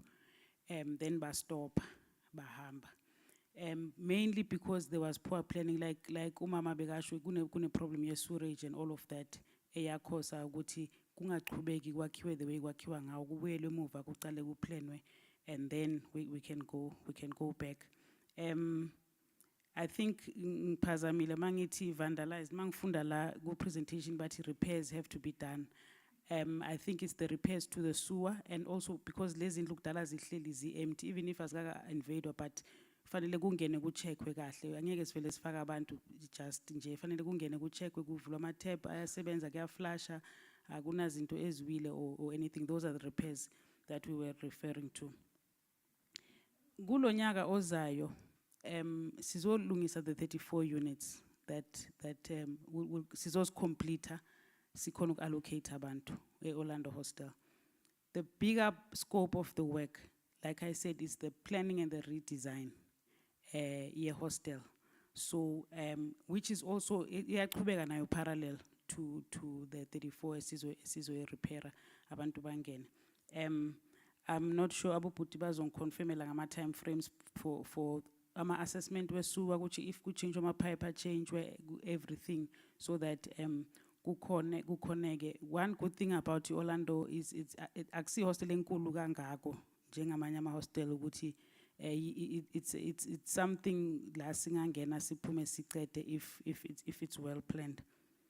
Indaba ye security abobhuti bazongceda ukuphendula ngayo but ama security companies our appoint by department directly appoint by responsibility main contractor maka appoint kuma projects wethu fanele abe ne security obviously ukugada iside so but abobhuti bazonceda ukuphendula ukuthi kwayenzakalani ngemakole and what's going to happen so le 34 mangithi kuzo appoint we contractor it's not going to be makole. A contractor is finish at the 34 is repair is lungisa ready for allocation. So I think we should be able to enter into an arrangement. I'm not committing chairperson, but in theory we should be able to enter into arrangement with the new contractor which is security which is already formal esayithini esebenzayo baba take over baqhubeke nabo. I'm just thinking aloud that should be the best way to resolve contribution eyenziwe abobhuti bebagada lapha ya. Arrangement also like uchairperson bekasho masicala ukuthi City of Joburg ikuphi wayengekho. I-maintenance ye-infrastructure nama upgrades was the responsibility of the City of Joburg and then thina besizoyenza ama top structures or izindlu. But I think we can also get a formal response from the City of Joburg sikhona kuyishare nani ukuthi how far they are. Kuma inner city hostels sibazwile abobaba siyabonga nama questions aphuma kini. I think it's a very important question ebuzwe ubabukhansela ukucela ama time frames ukuthi zonke lezi zinto zizoyenzeka nini. And sizokhona ukunika ama time frames sinibhalele kahle ukuthi yini but engifuna ukuthi kwaziwe ukuthi thina siku implementation and sidependa ngamanye ama units ku department and not saying chairperson I'm pushing blame but I'm just explaining ukuthi masikhuluma namanye ama departments ama units e department siya plana sonke but how far they go and how fast we go. That's why ngithi sizobuya kini sinike a proper plan from all the units that are responsible because i-procurement inzwa supply chain. Khona manje baqedile yes ubabungcobo ya confirm baqedile the first phase yokurecommenda ukuthi ubani ozoyenza i3 years maintenance. So fanele ku finalize ama contract kunikwane ngama performance guarantee and all those processes zenziwa yileyo unit. That's why ngicela ukuthi sicela ukubuya kini ngama time frames mase sikhulumile sonke so that singanika ama date thina namhlanje mase sibuyele officeini basitshele ukuthi hayi thina we still need to do 1 2 and 3 which you didn't factor in. But esikwaziyo ukuthi i-financial year yethu iqala 1st of April which is the plan but sebaqedile manje end of January sizobona ukuthi ngo February le admin process kufanele bayiqede so that maintenance panel 3 years can continue. Omunye umsebenzi I think esizowenza kule financial year eqala manje ngo 1st April ama major repairs kulama inner city hostel la kwasha khona la kwaphephuka khona ama roof. Informal settlement around the city, I'm not sure about if it's part of informal settlements upgrade, but still nakhona ukubuya kini si confirm because kunenye iprogram eke department ibizwa informal settlement upgrade. At least kuleyo baya noma kungakhiwa izindlu immediately bayakhona ukuza bafaka ugesi bafaka ama toilets laba walandayo bawa service and then kuhamba ama tanker lawa deliver amanzi on a daily basis. So there's that program. So still nje ukubuya si check ukuthi ile informal settlement, is it part of the plans as the informal settlement upgrade program? Chairperson, can I give over to my colleagues to assist? Ngiyabonga DG. Ngicela ukubingelela ngibonga ithuba. Ngizoqala ngendaba ye security yase Orlando njengoba u acting HOD ecelile.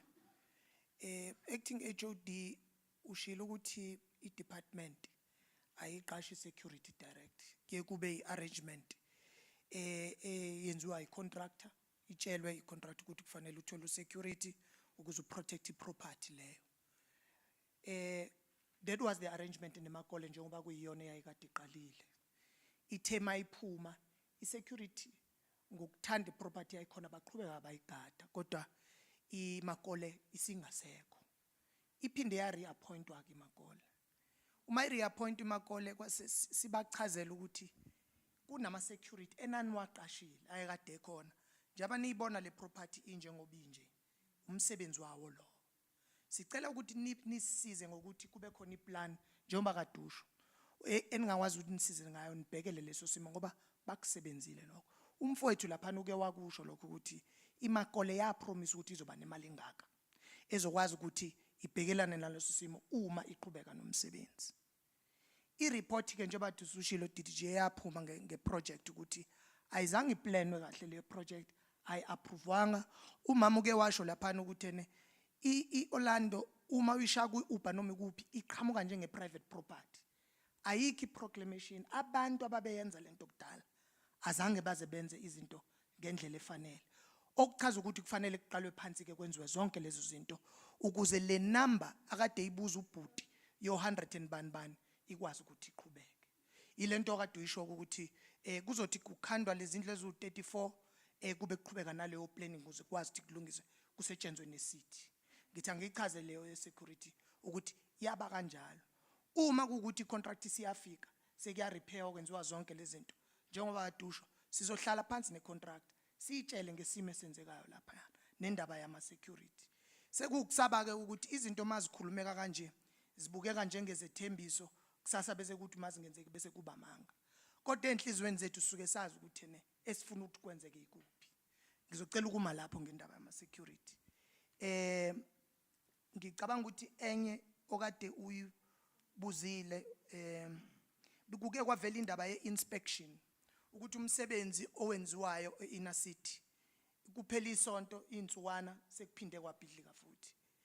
Ingakho Chairperson ama repairs azoqala wenziwe njengoba kuzo appoint i-contractor kuzobe kunama professional engineer azo appoint ama PRTs azo certify wonke umsebenzi ozobe wenziwe ama major repairs. Uma kulungiswe i-roof yase GP kuzoba no engineer ozosho ukuthi ikahle le roof ingawuhlala u3 years ingawuhlala u5 years kanjalo kanjalo. Uma isiphephuka singakapheli leso sikhathi kunento ekuthiwa professional indemnity uyawubiza lo engineer loyo azoyichaza leyo ndaba ukuthi weyiphasiseleni into engeke izibe khona ngoba kube inkinga ekhona le ukuthi lama repairs njengoba kade iJoshco isisiza uma kunama emergencies kuqhuma ipipe la kwenzeka ukuthi thina kwi department asina panel asikwazi ukwenza iprocurement sithumela abantu kuma hostela wethu ukuthi bayolungisa. Sicela iJoshco ukuthi ayigijime isibambele lo umsebenzi uthola ukuthi emva kwesikhashana sekuphinde sekuqhumile kuleyo ndawo. Njengoba silungisa ke kuzaza labantu abazo appointwa sizobe sisibhekile leso simo ukuthi asiphindi size senzeke. Kuyisifiso sethu ke ukuthi konke esithe kuzokwenzeka kwenzeke ngesikhathi enisifunayo zinduna. Kodwa ke njengoba seshilo u-acting HOD kuzofanele sibuye ko procurement okuyibona abaqasha abantu basitshela ukuthi ngokwabo bacabanga ukuthi enisimo sihamba kanjani. Kodwa sazi kahle ukuthi kufanele noma kanjani kule enyangeni yokuqala ezimbili kube ukuthi mhlambe kuyaqedeka ukuze kwazi ukuthi kube khona isimo esingcono. Ngizocela ukuthi ngime lapho acting HOD. Mpumi. Mangibonge ngibulise kwi leadership ekhona. Introduction of our contractors, I think we need to respond to that.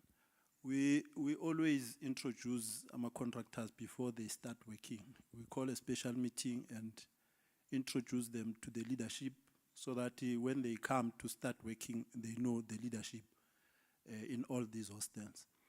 And the reason we do that is because the people that are going to be appointed by that contractor will be drawn from the hostels where the work will be happening. So in all our engagement, that is what we do. But over the past, like Stanley was saying, see, sebenzana ne city sebenzana ne Joshko. So sometimes when there are emergencies, kufuneka umsebenzi wenziwe immediately. We make a call to the city, then the city will appoint a person who will go and fix. Sometimes there's no time for us to go and introduce such contractors. They only come to fix that particular task that they are required to do as an emergency. I think that is where we are not consistent in terms of reporting to the leadership, because these appointments are happening from the side of the city. But as a department, we always make sure that we engage and inform leadership so that they know the people that we are appointing. In most cases, people that are appointed by the department, they work not less than a month. So they will be there for a month or 2 months or even longer than that. The emergency contractors, they come just for a day or 2 days to fix that specific problem and then pull out. I think that is what I thought we should clear.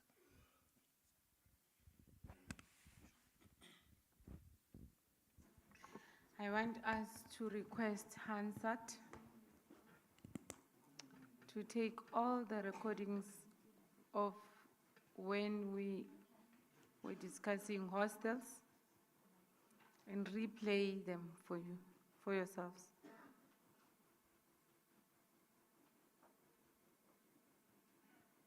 And maybe perhaps have a discussion after. Because every time we discuss hostels, DDG, you guys come with new things, new promises. We become positive and believe that you are going to do something. Then the next time there's a new challenge, then you make it look like you are resolving and coming up with a new plan. You know, maybe we must replay the recordings that we have on this subject to yourselves as a department and tell us what should we do. Because it can't be Stenjwa. Since 2009, okay, Miolewa file. She has a file of everything, and it can't be that only now there's new challenge discovered and new solutions to implement. But then my question is, what have you been doing with the budget set aside for this task? Did we spend money last year? How much did we spend? And what did we spend it on?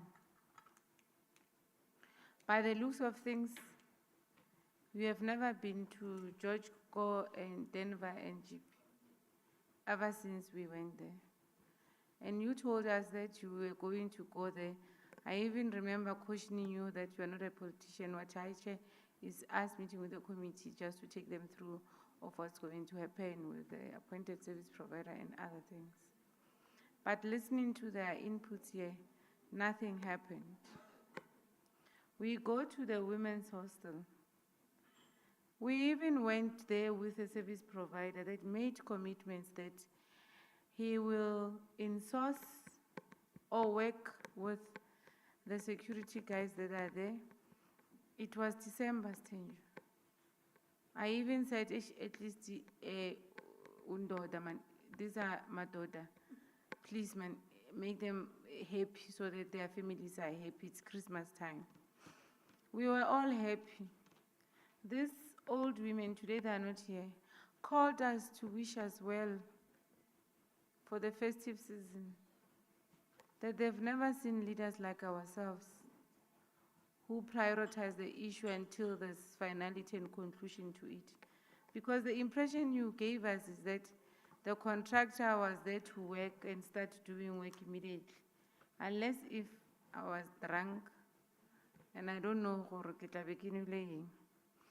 But in my recollection, honorable members, that's how we left the issue of this hostel in Orlando.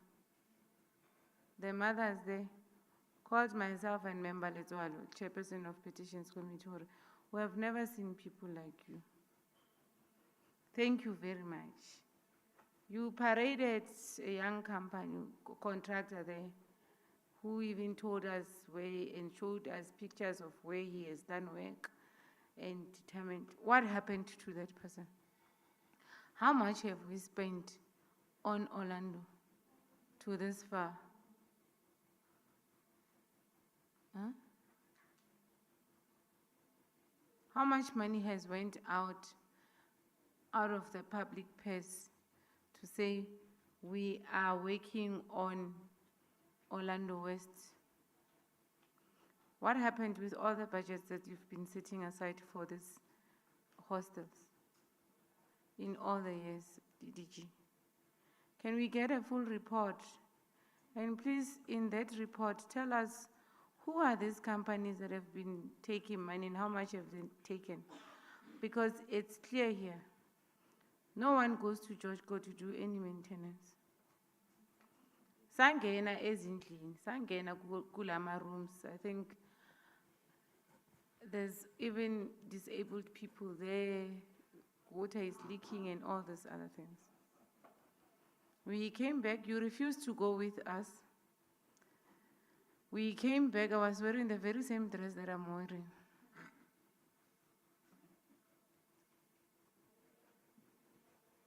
I wore it today because I wanted to communicate that I got change. I'm still lying on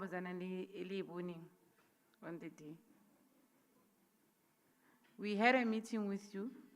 You presented the plans on what is going to happen. I remember even the budget thereof. And the budget was seen as little, but you told us that it will be only for maintenance, cleaning and doing other things. We also suggested that there's EPWP funds. You are not doing well as a department on EPWP. Why can't you put a proposal and just get the residents of the hostels to be the ones who are cleaning their area and get that stipend? I mean, 2.5 will go a long way for a person that doesn't get into a taxi to go to work. We have muntu, we are cleaner, there are 10 or 15. Bese bayitholele inyanga mayiphela bayitholele 2.5. Ngathi kuni Sithenjwa, it's better than giving 500,000 to one man, you know. Share it amongst the many men that are there and many women that are there to be the ones who do this work for themselves, and then let's claim the grant of EPWP. But because you guys are so passionate about tenders, and I think it's time we get to know who are these companies, who are the directors of this company, how much have we spent on the work that they have not done, and what is it that as a department were you paying for if you have paid already, you know? I don't know, honorable members, but I feel we've been dealing with the issues of the hostels for quite some time now. Every time we get, I mean, Mpumi, it was predicted that you'll come with Sithenjwa. He's a very eloquent speaker, but he's going to change the narrative of the previous meeting. And I thought I should have prepared the team to bring the records so that before all of you speak, we play you, so that you don't repeat or make a mistake of changing some of the things that you wanted to say. The structural issues, you raised them in the last financial year, isn't it? Towards, this is 2022, 2020, 2021. this presentation is similar to the one we had as you were preparing to start spending for the financial year that we are closing. You were ready. I remember we even instructed the CFO to stop stealing things because these people are frustrated by your processes in your office as the Chief Financial Officer. It's true, the grandmothers are dying. They've never, some of them with the hope that they'll get a decent unit that Mandela promised them. And they never got to get it. And we get surprised when our kids get involved in wrong things. You think, bestowed? No. It's the spirits that we continue to lie to on a daily basis. You see?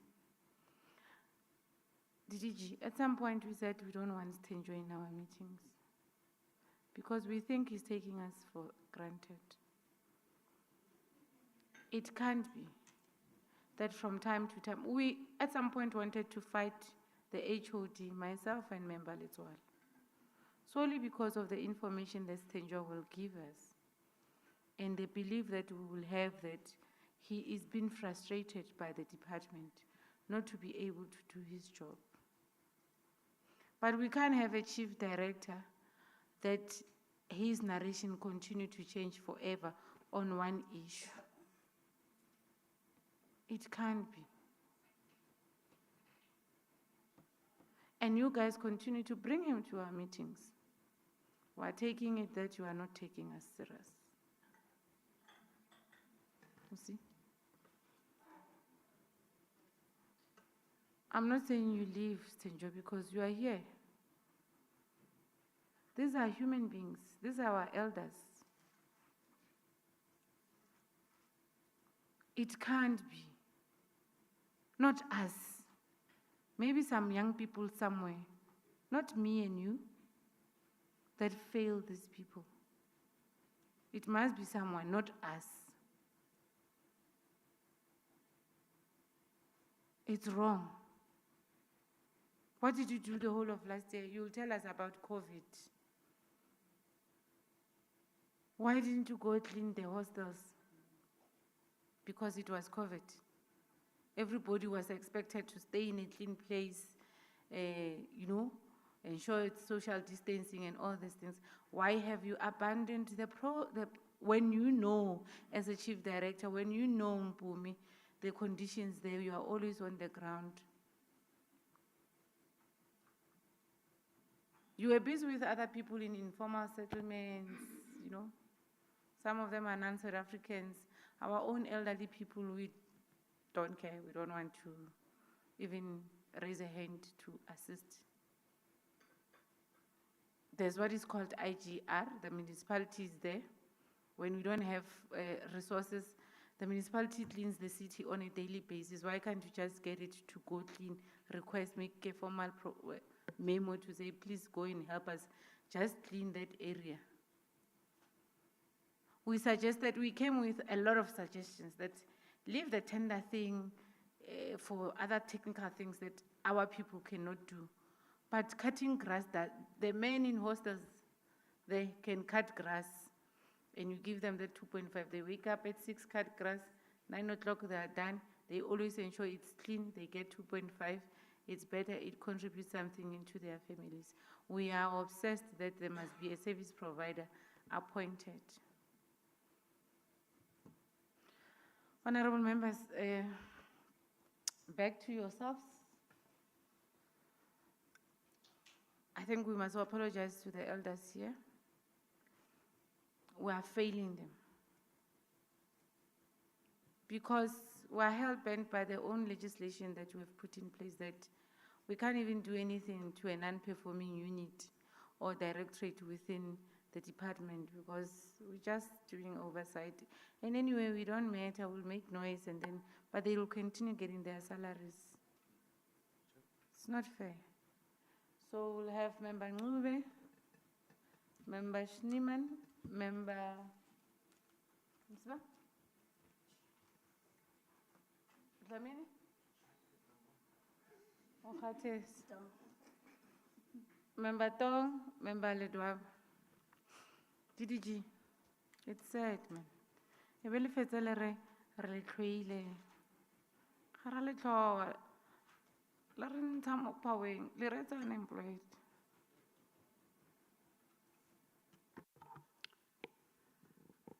Ngiyabonga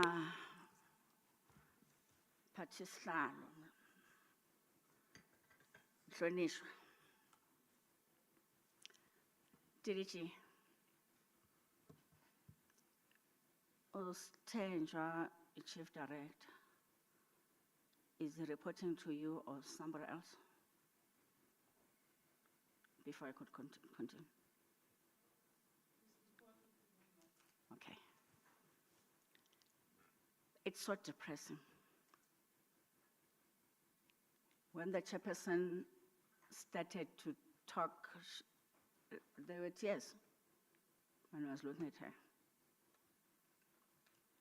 Izinhliziyo zethu niyazigwaza zibomvu.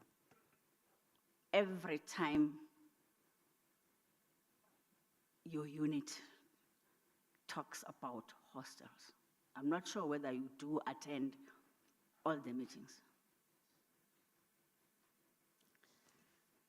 As predicted about far from the truth, the information that is far from the truth, it happened just like that. New information that is not true. And then now Masobuya Shashaya. No, you meant, because I've been taking video, briefing you. No, say this. The information that is far from the truth is that the contractor, what. I was deployed in that constituency 2014, 2019. And this women's hostel was part of one of my entity as part of my constituency. We have tried to deal with this thing, approaching all the embassies from 2014 to 19. And the last one played us. He committed, I'll come back on a Wednesday, I don't remember the time, the date, but it was in October. He even gave us, or the community of Mzimhlope, the time, 6 o'clock. We reminded him as the PCO, and he was never found. We left in a ledge. However, we were told by abomama lapha ukuthi kungcono intervention yenu isebenzile, because they came, the department came and introduced the company. Oh, we said, oh, that's good. In 2018. 2019, then there were elections. I might not be deployed here, or I may not go back to the legislature. However, you can download the forms of the petition and write the petition. And that's what they did. We went there 2020, not even last year, to show that it doesn't matter to you. It doesn't matter to the whole unit. We went there. There was a city, officials of a city led by what Poppy. Stenjwa presented and his people. And the city presented. And the city, then, in that presentation of the province, the units, we knew Tina as a PSO 34. I think the West, let me say the West, that at least abo mama abangangena khona ezinye ke sezingenziwa. On that day when we were there with the comet, December 2020, the number increased. How? Why increase? Yeah, because we have to go back, fix what in other. Okay. But the other thing, the other rationale of increasing units was that all along from 2009, contractors have been refusing to do little job because of money. Hence, we decided to increase the units. I don't remember the numbers, but Hansard has it. Okay, and then, however, that number, however, will start. The contractor will start with a 34. The other thing that is key there, I don't know whether you've gone there, is the bulk infrastructure. Whatever, which it's not there where we stay and where you also stay. But there, it's there. The city said, no, I don't know, there was a problem in terms of putting them or whatever it was, but as the city, we commit that bulk infrastructure, we're gonna do it. Oh, that's fine. So are you really, really sure that this is gonna happen? Both the province, led by Stenjwa, and the city said it's gonna happen. There and there was a question of then what it means. The community, the province, and the city must sit and detail the plans, appointing liaison officer and all those things. We left, oh, that's good. Come 2021, it changed.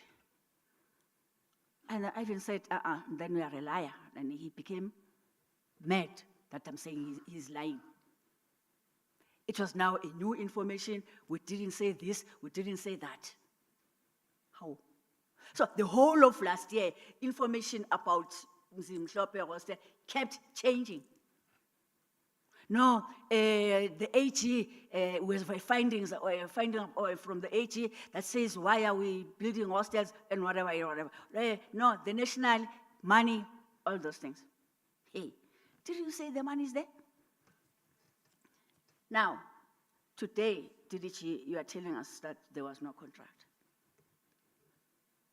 And in 2020, I asked, because before I left that constituency, there was a contractor that was introduced. So who is the owner of that contract? Today we are saying there was no contractor, it's going to be appointed. So maybe it's Yashinjana again. Sengenye idlile asiyazi phele qedenini leyana. Idlile kodwa from 2018, 19, 20. That's 3 years. We don't know about what happened last year, or maybe igcine last year. So who owns that company, which was getting paid every month for doing nothing? The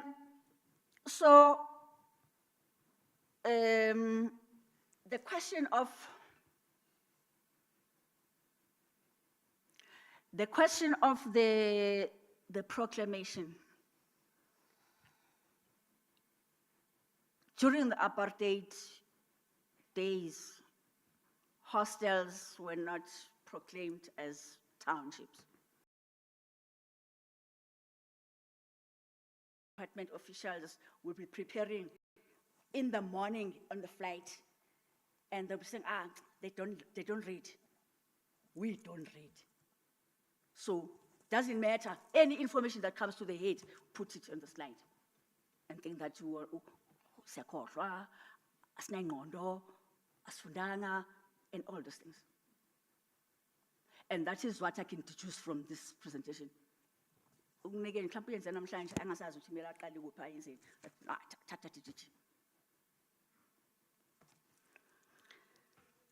Getting to other hostels. get into other hostels. Premier, the chairperson has been repeatedly saying these things, that even plumbing, there are people that reside in different hostels that can do plumbing. Worse with grass cutting, they can even do it with scare. The premier, the whole of last year, was saying, why do we have to take everything to the tenders when there is a high level of unemployment? We've been raising all these things, because we're not taken serious. We're just dreaming, we're wasting your time, we're making noise. Whatever that we say, you don't take them as recommendations that can be implemented. Nothing. The premier said that. The next meeting, I would have Googled which one we pinda gupi premier last thing. I will have the dates and I know it was last year. When we agreed with yourselves that we'll visit the hostels, you agreed. Guess what happened the following day? All of you went over there. Because you didn't want to experience a situation abaguyo. At Dube, when I was still deployed, they will tell us that bayafika baround ngaphandle. Baround, emva kwalokho bangena emotweni zabo bahambe. Abakhulumanga nathi, abangena ngaphakathi. And that, last year, I said, oh, this is what they do. You did it with us, you'll be there, and we're not there. Again, yini inkinga yenu ngama hostel? And why are we always be given wrong information? You think siyakhohlwa. We can't recall what you have said. We're not writing minutes, we're not recording. Hansard is just a lokuzana, is tombe lapayani Hansard. Even last year, I said what the chairperson said, that let's play the Hansard and see whether the Hansard on those days, it will repeat what we are saying, will stand and chief direct. So, maintenance. How much do you give on three companies? I think you said 500,000 or so. If it is 500,000, 499,000, you can not put that price for retender. So why keep on unfunite? Awakabandla mathandala wayi3 enwalethile khona manje. Abangasebenzi. Abobhuti bathi abanayo le company ekhona ayinayo nosho nezinto zokusebenza zokucleaner. Benibhadala emalini, and who owns it?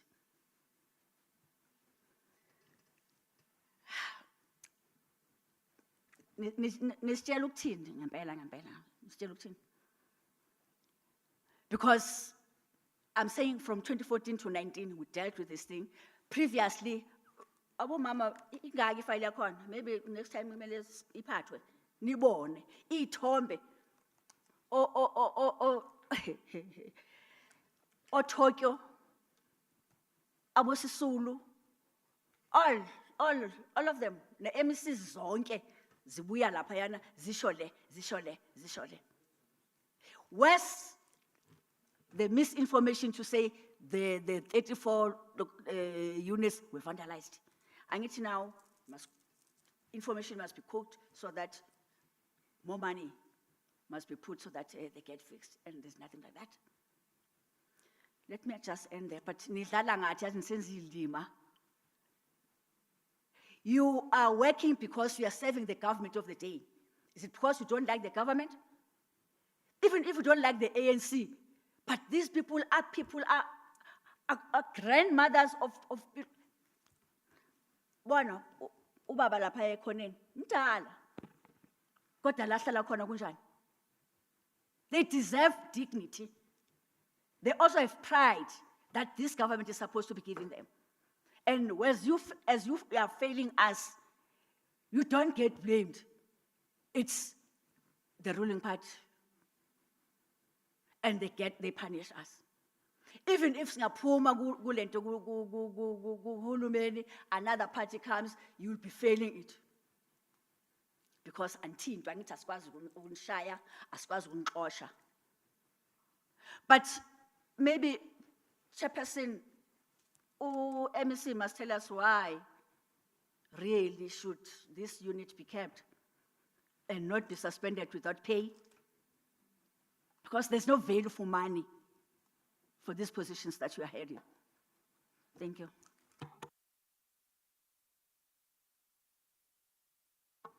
No, thanks, Chair. Just one or couple of points that I want to raise. Firstly, I have not been looking forward to today's session because I anticipated that this is what would happen. I just want to say that it was in December 2020 that we went to the Orlando West Hostel together with the Petitions Portfolio Committee. And we went there because that was a petition that had been submitted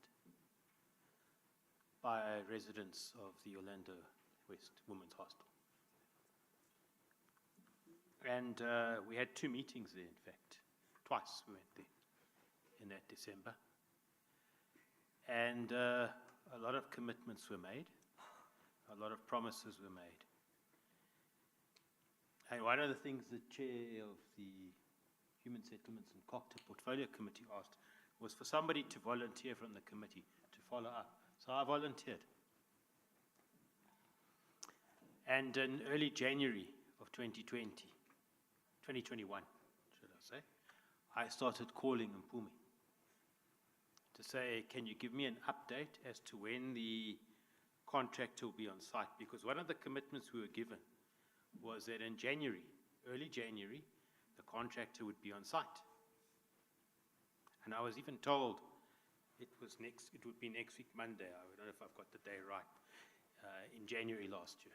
And then suddenly I was told, sorry, there's a problem. So from the committee side, we wanted to monitor. And I even said to Mpumi, please tell me when they are there, because I'll drive out. I'll come out there. I wanted to come and have a look and just see and be able to give a report back to say, indeed, there's a site office that's been put in place. The contractor's there. Well, the rest is history because it didn't happen. But I think for me, what is sad, very sad, is that I don't know whether we were misled. I don't know whether we were given information and told X, Y, and Z would happen just to make us happy and just to placate us. But whatever the reason is, it's not us that should be given the apology, it's the residents there that must be given an apology. They must be given that apology because we didn't make the commitments. The team that was there in 2 meetings made commitments, factual commitments. And it's not something that we're dreaming. Those residents, some of them there and others, their hopes were raised. And then what happened? Their hopes were dashed. They don't look at yourselves, they look at us. And they say, we're a bunch of idiots, man. We don't even know what we're doing as a committee. So I just wanted to firstly to say I'm sad. I'm actually very sad. And I'm very despondent and disappointed that it would have been better when we were there if we were told, look, nothing's going to happen now. In fact, it'll only happen in 2 years' time or in the next financial year we'll start planning. But the reality is commitments were made. And, it's not about bashing people. But our job as this portfolio committee, is to perform oversight on the Department of Human Settlements. That's our job. It's not that we've got nothing better to do, that we are focusing on Orlando Women's Hospital. And then thereafter, we went to George Gach, we went to, I think it was George Gach, we went to the stadium, we went to the hostels around there. And all I want to say is I was appalled at what I saw and the conditions. And there again, we were told of things that were going to happen. And in fact, we were told the grass would be cut the next week. If I'm not mistaken, that was a commitment that was made to us. And hearing today, nothing's changed. I mean, I don't understand. I mean, a lot's been said, so I don't want to repeat things, but I want to say this, that, you know, if this was performance being undertaken in the private sector, I can tell you now, heads would have rolled.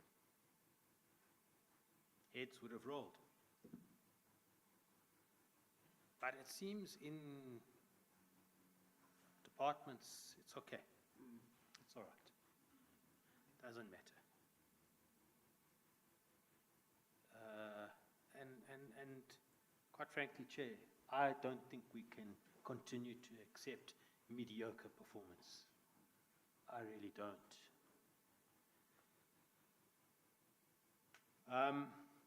So I don't know what else we're going to do. Because even if we say the team must come back and give us a plan, I don't even know if I'd believe it. And quite frankly, some of the things that have been presented here, I'd love to believe them, but on the experience we've had, I don't. I don't believe that it'll happen. And quite frankly, I'm not sure what we're supposed to be doing. I mean, I think the team there think we are ignorant, we're overreacting, we shouldn't be so worried. In fact, I can talk for myself as a member of this committee. I'm extremely worried. Because the people sitting across there, DG, people sitting across there are your clients. They're not our clients. They are your clients. And in any company, your company survives based on the service you provide to your customers. And I think the time has come where we need to say, can you please treat the people that depend on the services you provide as your customers? Can we change our attitude? Those are your customers. And our job is trying to make sure that the service that's provided by the department to the customers happens in an efficient and an effective manner. And that commitments that are made to the customers actually happen. And I'm just appealing, I'm really appealing, that can we please treat citizens of our country who are relying on not us, on the department and this particular team that focuses on hostels. Can you please start to treat them like customers? And can we please start to deliver on our commitments? And I think a simple thing like grass cutting, I think, Chair, through you, it would be ideal if we gave the team here a deadline by when that must happen. And we should go there and inspect to see if it's happened. That's all I've got to say. Thank you very much.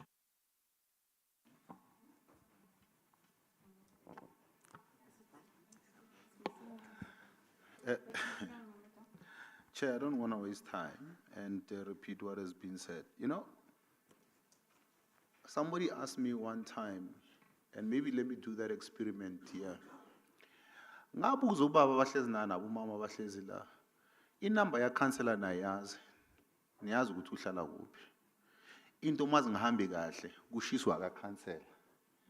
You and me will be the people that face the wrath of communities time and time again. But we can't fire officials. You can't fire officials.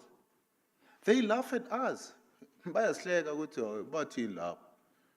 Shema ithemi yabo iyaphela.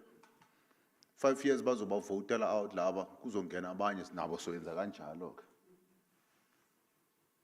And maybe this is something that we need to have a serious meeting about, colleagues. A serious meeting about not only us, but to even talk to national and say, how do we then amend, this thing? Because right now you talk to the departmental head, and then the departmental head will tell you, no, we'll see how we resolve this. And then you go out, uyohlangana nabo baba laphana. Before sihlangana nani, bantu abadala, sihlangana nabo. Pasitshele thina siphume la siyotshela nina ukuthi kuthwa kuzwenzwa kanje. Councillor will tell you. Ukhansela avele nje acambe nje into iphume ekhanini lakhe nje. Wabe atshela abantu ukuthi no, i project lesiyiletha kini. Sizowenza kanje, sizowenza kanje. What Greg was asking, member Schneeman was asking is important and true, because we've been hearing, and Nomama Pink and I, we've been hearing the same story time and time again. We go to these places and we ask, what are you doing? Because year in, year out, imali iyasebenziswa. Iyadliwa imali phela. Year in, year out, when you ask, budget iphumile isebenzile. Remember we had this conversation, Baba Dlamini, and I said we need to start asking this question. If ngisebenzisa imali, ikhona into kumele ngiyikhombe ukuthi imali iye laphana.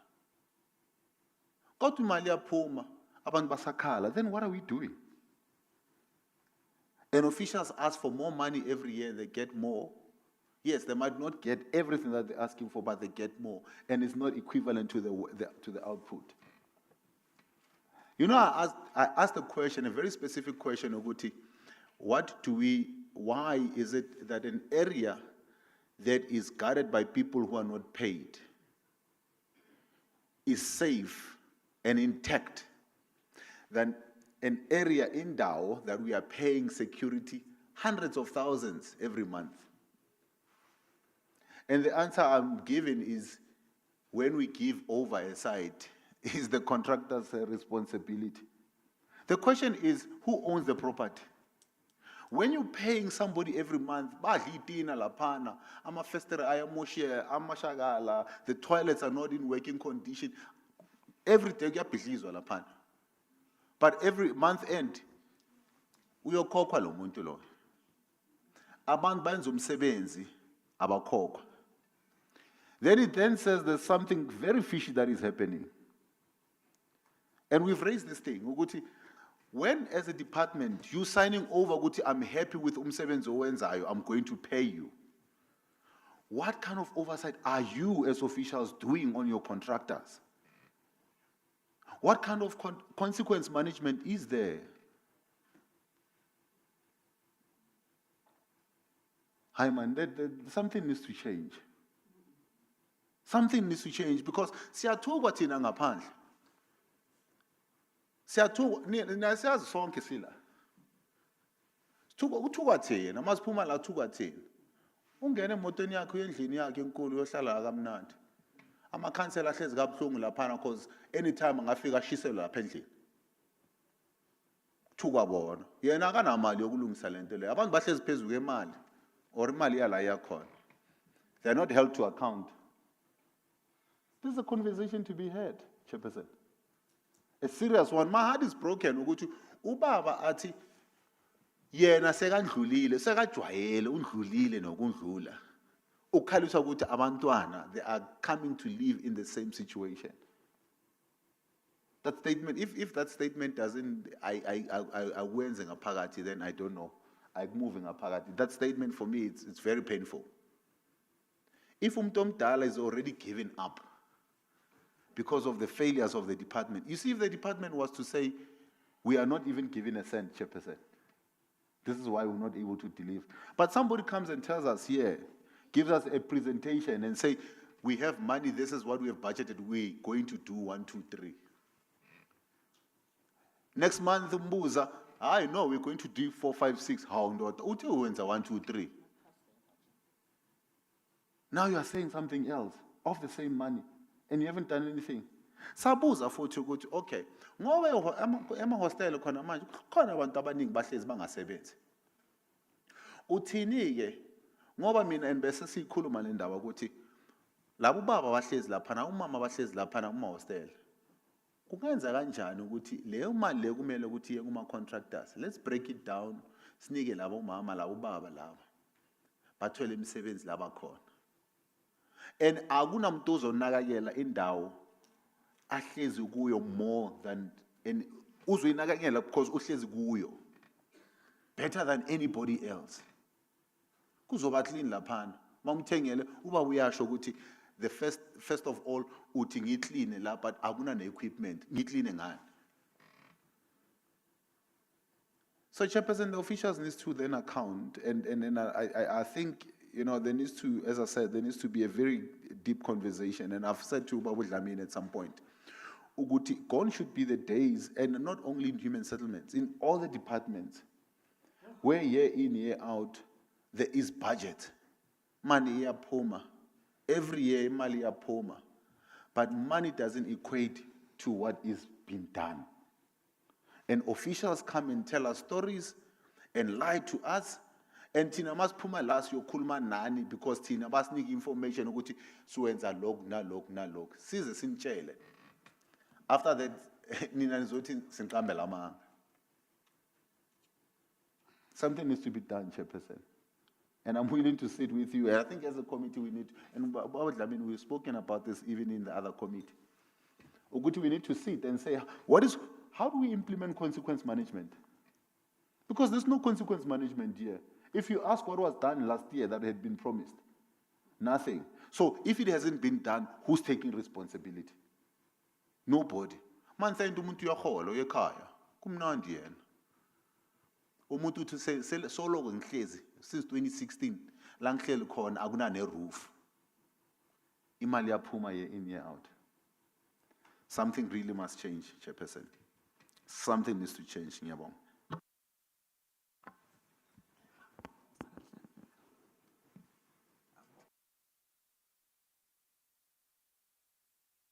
It was Member Tong, Member Ledwaba, then Wena Windlu. All right, thank you, Chair. I'm covered by Member Shnema.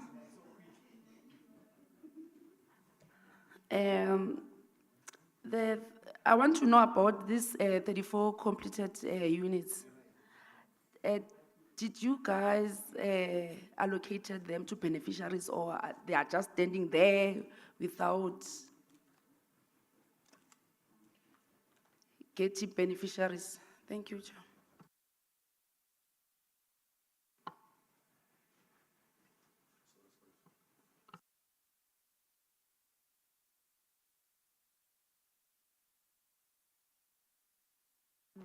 Are you done speaking, Member Tong? Okay, Member Ledwaba? Dlamini comes after you. Okay. Thanks, Chair. I wanted to take a different direction. Looking at the report, particularly on bullet number 1, under progress and current status, it says basic cleaning of the 6 hostels is currently happening. This interim measure will end in March 2022. So by this, it implies that something is happening. But the unfortunate part is that maybe when we communicated with them, they were not clear as to what is expected of them. And the rest of the bullet points under progress and current status, they talk to the future plans. And I must confess, Chair, that when I looked at the presentation, the last year presentation was far better than this one. I'm tempted to say maybe we did not communicate in a manner that they understood what we were expecting of them. I'm just giving them a benefit of doubt to say they could have divulged more details to us, but the unfortunate part is that in terms of their presentation, they limited it to this. And I don't want to jump to say they are doing that deliberately. I know where we come from. I remember when we were at Tabaya Tshwan. The CFO was leading the delegation there. We did an oversight at Denver and Josh Koch, Marion Roberts, etc. And then again, we had a virtual meeting with them where they presented a 3-month plan, if I'm not mistaken. It was almost at the tail end of the financial year, and they had a POA for a particular, for the first quarter. But the presentation does not detail what exactly happened. And I think they could have that information somewhere there. I'm giving them a benefit of doubt. Having said that, in terms of the contractors, maintenance and everything, maybe there is a need for us to have the same understanding. You remember when this thing came out in relation to the maintenance, there were insistence that they are undertaking maintenance. Then we went to do oversight. We found something different. They were very insistent to say, we are doing it. The first bullet insists even now that maintenance is done. I'm talking about grass, cutting of grass and everything. To what extent is that correct? I'm saying in terms of their understanding, not us. In terms of how much they spend, they are spending money. And I remember they were saying there were some budgetary constraints. Having said that, I'm happy, Chair, that at least in today's session, I just want to be positive. We do have 2 councillors for the first time. We have never sat with councillors in this forum. Therefore, it is a positive step. I think we have taken the first positive, and I want to commend the councillors for being part of this process. To say, going forward, let's agree, and unfortunately they are from what 61 and 65, and then what 39 or whatever, 38 is not covered. Let's agree on a process to say the department must go back, give us a full report of exactly what happened since our last engagement, and give us a detailed report in relation to the new plans. So because the plans are there, what is it that is going to happen by when? Then all of us, we must agree, this is a way forward. And then this is how we are going to measure everything. So that's all that I can say, Chair. Thank you very much. Thank you. Yeah, okay. Member Dlamini? No, thank you, Chair, and members of the committee, Induna, Nabahlali base Orlando West, and officials. Mina sengazaba irecord ke lokukhuluma le ndaba ngisanda kuthukuthela nina kade ngaqala. I want to agree with, before that, I think the department has done injustice to their presentation. They have done injustice to their presentation. There are certain things that I know for a fact that has happened in the last 4 weeks, but they are not telling the committee. I know for a fact that there is a program coming up where 200 people will be employed from the hostels to be part of this three-year donor. But the department, I don't know why they did not tell the committee that. You know, that's why I'm saying to you, you have done injustice to your presentation. But I want to align myself with Member Craig and Member Lidwaba that maybe there was miscommunication and misunderstanding of what we were looking for. More especially on the presentations of today, Chair. Your 6 inner city hostels, Orlando West, what's the third one? sorry?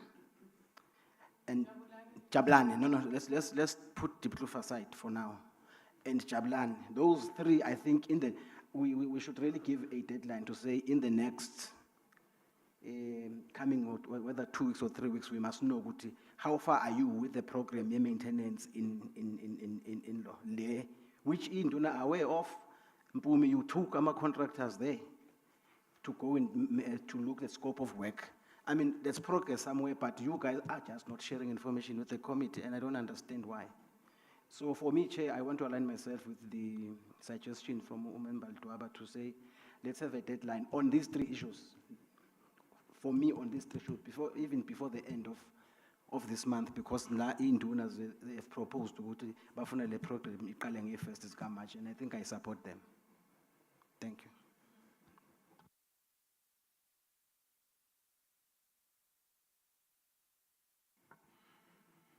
DDG,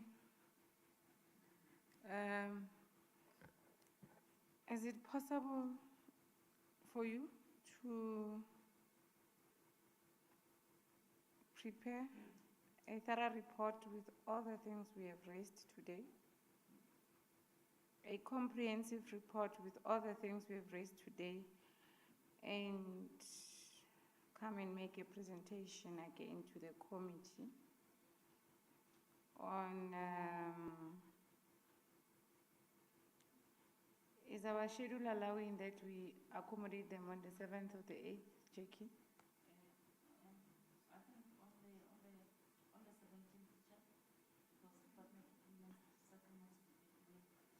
On the 17th, not the 7th. Is the 17th fair for you, DDG? To develop a comprehensive report with clear time frames for the plan of action?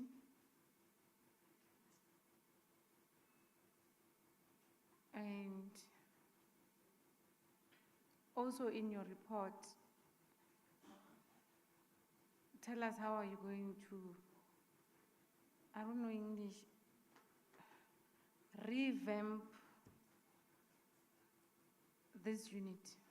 I think in one of the meetings, Member Ledwaba once raised that maybe the unit does not have enough capacity to do what is expected of them.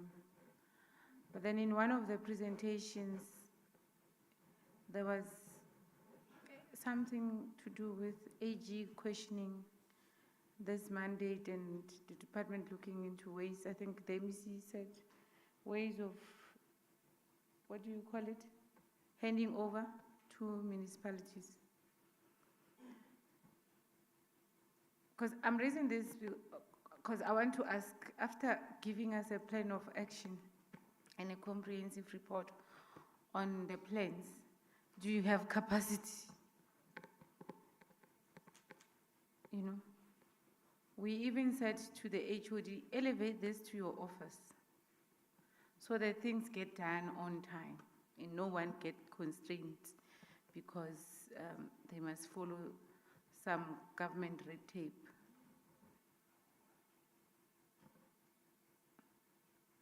So maybe perhaps take us through where are you handing over to municipalities? But I still want a comprehensive report on, at least in the past 3 years, what have we been doing with the budgets?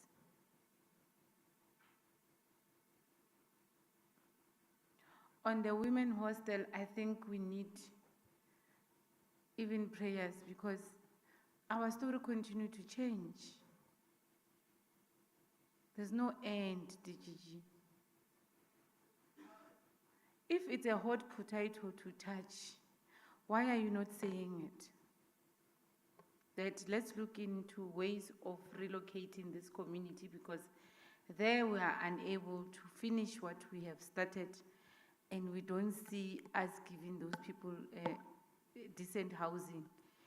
Let's rather relocate them to other projects. I think one of the mamas said that we are available to, as long as we can have a house, a title deed of some sort before we die. Stranger. You know, it can't be that we keep changing poles. When we think we've arrived, we celebrate you, we say, hey, yeah, Then the next thing, your story comes and it's changed. At some point, they were disowning what you were saying in the department. When we thought we have achieved to make sure that everybody owns up to what you present to portfolio committee meetings, your stories are changing and changing every day. It's not fair.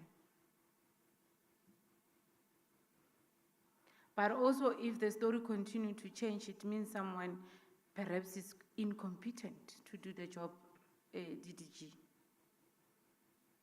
Was sitting with, yesterday we were discussing committee inquiry on urban renewal projects. The topic that we are given by the previous administration is so broad. And we're like, what is it that we want to do with this? You see? The challenges in the department are so enormous. And I think so far it's loud and clear that we are passionate about hostel redevelopment. I don't think there's any of you in that department who doesn't know that. Because this keeps on coming on our agenda from time to time. We call you to come and present reports. At least elevate it at the level of HOD and CFOs to see that the portfolio committee is serious about this thing. We need to do something about it. We will fight your messenger and we'll shoot the messenger. Because the messenger communicates differently to us, give us different messaging. When we get excited and about to reach the point, the messenger changes again, backs and leave our meetings, then leave the department. Because those are public funds. We are here to serve these people. Let's perform maximally. These are our own people. These are our fathers, these are our grandfathers, these are our grandmothers. They are ours, no one else. That's why I said to yourself, it can't be us, Mpomi, me and you together and all of us here who fail them. It must be someone else. We have appealed to your conscience, DDG, that let's do it with passion. If you are not passionate, then jump the ship. Surely there are jobs to guard parks where you don't have to interact with people, you know, ensure that how train is moving up and down. Even there's clients. Here it's a people-centered department. It can't be that we push paper and when Stanger has submitted a report, someone takes it back or someone takes it somewhere to be, then it's pushing paper for the whole 2 years. Nothing is happening on the ground. Hell no. It can't be. And our message to yourselves and to the MEC and the department is that can we take these issues serious?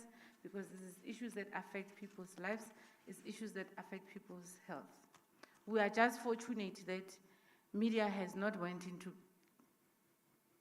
hostels. And I know that's when you will start acting, all of you.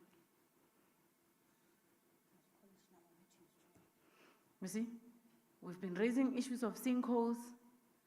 I don't know for how many, ever since we came here, and we were always promised, and we even suggest to yourself that don't wait for us to ask for update. Tell us what is the update. Just send us a report, 2-pager, to say this is how far with this issue, so that when they call our offices, we are able to say, Aike, Iman, Bobaba, Bati sona na sona na sona na sona. Or bomama khona le problem le structure that was approved. There's a new way of doing things. The department is correcting that. These mamas will not have a problem, Stenjwa. If you tell them the truth, they will not see you as mashaya shy.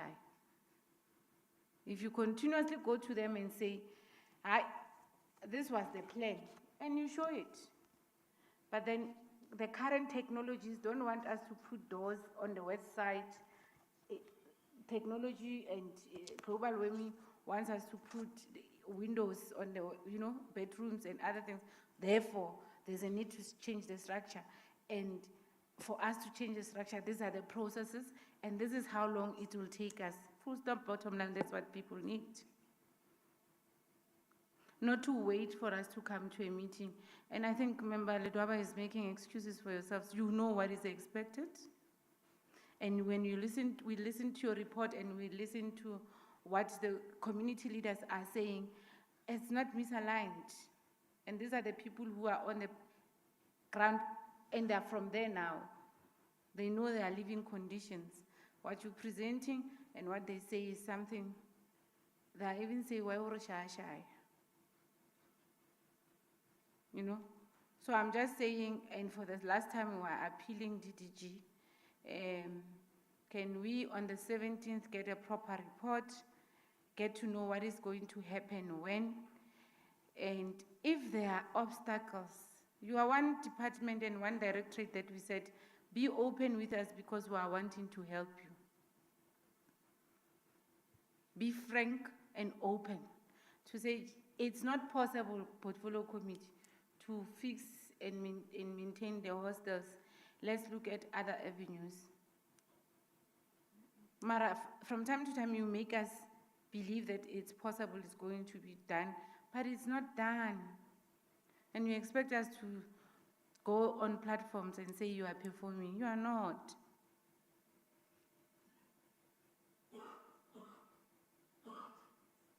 No one deserves a bonus because you are not performing.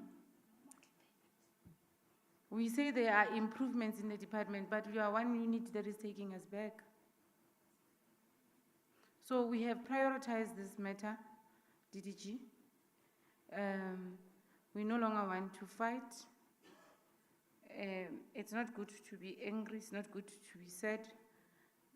It's not good for our health, especially post-COVID. We are appreciating our lives and our health. So let's make sure that Batubili principles, we go back to them and ensure implementation of many of these things. It's possible when you guys have put your hearts to. We saw you in some of the projects as a department where you have put your hearts and where you are trying your best to correct things. We have faith that you will correct this one, DTG. We hope that we will see you on the 17th with a comprehensive report and clear timeframes. But we also want a comprehensive report of what have you been doing with the money in the past 3 financial years. Where was it going and how was it spent? Who were the key role players in all that? I think, I don't know what to even say, but I think we must plan. I know in your, one of the things required, you must plan a consultative process with the women hostel. Just to go to take them thorough through, and it shouldn't be Stenjweni and Mpumi. They've been there with them. They've said a lot of things. We might be blaming them, and it's possible it's yourselves up there who are changing things that they are suggesting and frustrating them, and as a result, then they are the ones who must be meeting with us and telling us stories. So we think the HOD, CFO, and the team must go have a consultative process with the people of Orlando Women's Hostel, take them through, take the city with, take them through the new plans, get their buy-in, get to understand their plight, because some of you just joined the department, unlike Stenjwa and Mpumi, who are unpopular, because at some point they were frustrated by the powers that be. So with those few words, I hope that also in their comprehensive report, you'll also indicate when are you going to go to the community of Orlando, so that we try to ensure that those who are in our constituencies are there, including councillors, to, on behalf of the people, listen and observe the processes on our behalf as people who are on the ground. So we thank you very much for making effort and for staying this long. It's not an easy one, but we are prepared to continue fighting and ensuring that at the end, services are rendered. We are in a government that is very bureaucratic. There are processes that needs to be followed, and sometimes it frustrates people who work with you on the ground on behalf of the department. And as a result, they are unable to fast track things the way you would want them to be fast tracked, because there's a lot of red tape, a government thing. When Mpumi produces a report, Stranger processes it, and some of these people, they are forever not in offices but in meetings. So you will bear with us. I know we said this the last time, but I think DDG, now that she's back into the issues and she's here, she'll help us at least by November have a green light and know where we're going with these projects. Thank you very much, DDG, Stenjwa and Mpumi. And thank you very much, Induna Zetu. Thank you very much, Bo Mama na Bo Puti, Base Orlando. Izolunga will try our best to make sure that siyalungisa on that.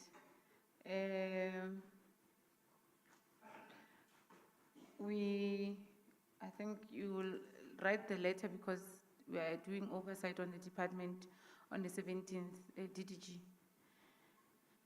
On the 17th, DDG, we are doing oversight on the department. Please note it, and because we want an update on all the hostels and hostel redevelopment in Ikuruleni,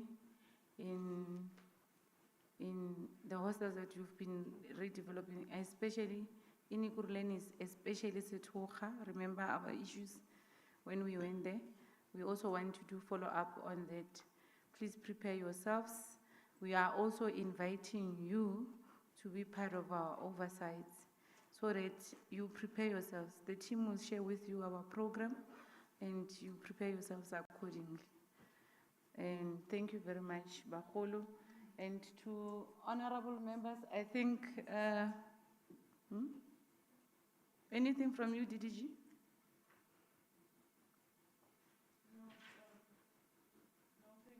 Thank you, Chairperson. All the comments and inputs have been noted, and we will come back on the 17th with the requested comprehensive report. Sibonge nakubo baba Induna, abo mama base Orlando, nabo baba base Orlando, no councillor, siyabonga. Ngicela ubashapele around, DDG. You must uye shop around. Okay? Because oka shop around da. On the ground. I think you guys in EXCO will fast track things for them. Please just make a 10, not to commit to anything, just make a 10 to go see what Mpumi sees every day. And what they go through. And then when you go to EXCO, you'll be able to assist, fast track some of these things. Thank you very much, DDG. We are hoping to see you again, and consistency on your side, just to make sure that we get the ball rolling. I believe in your capabilities, and I know that we will be able to do something. Siyabonga, honorable members, our next meeting is on the 7th. Still in Tshwane, our focus will be Tshwane and Johannesburg until the end of March, Stenjwa. So, but we want the report on Sethoga and Clayville. Please inform the CFO. We want the Clayville forensic report. But the letter will be clear that goes to the department on the things we need. We don't take kind of their apologies. Please communicate that. Sometimes we know we get frustrated by the red tape and we fight with Stenjen. We want to fire him in our meetings. And he gets angry and he wants to leave. And we want the accounting officers in these meetings so that we fire them, not Stenjwa. So thank you very much. Raleboga bagolo, siyabonga bo baba. Let's continue with the fight. Thank you.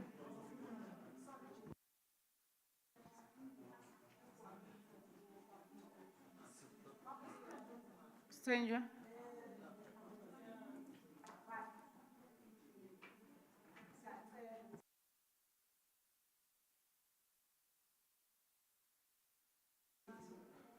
Ele nhlangano mama uzowathola kuthi from Njabulo.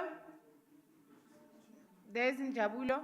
Please make sure that Dinduna le bo mama they get the minutes of this meeting as well as the presentations that were made here.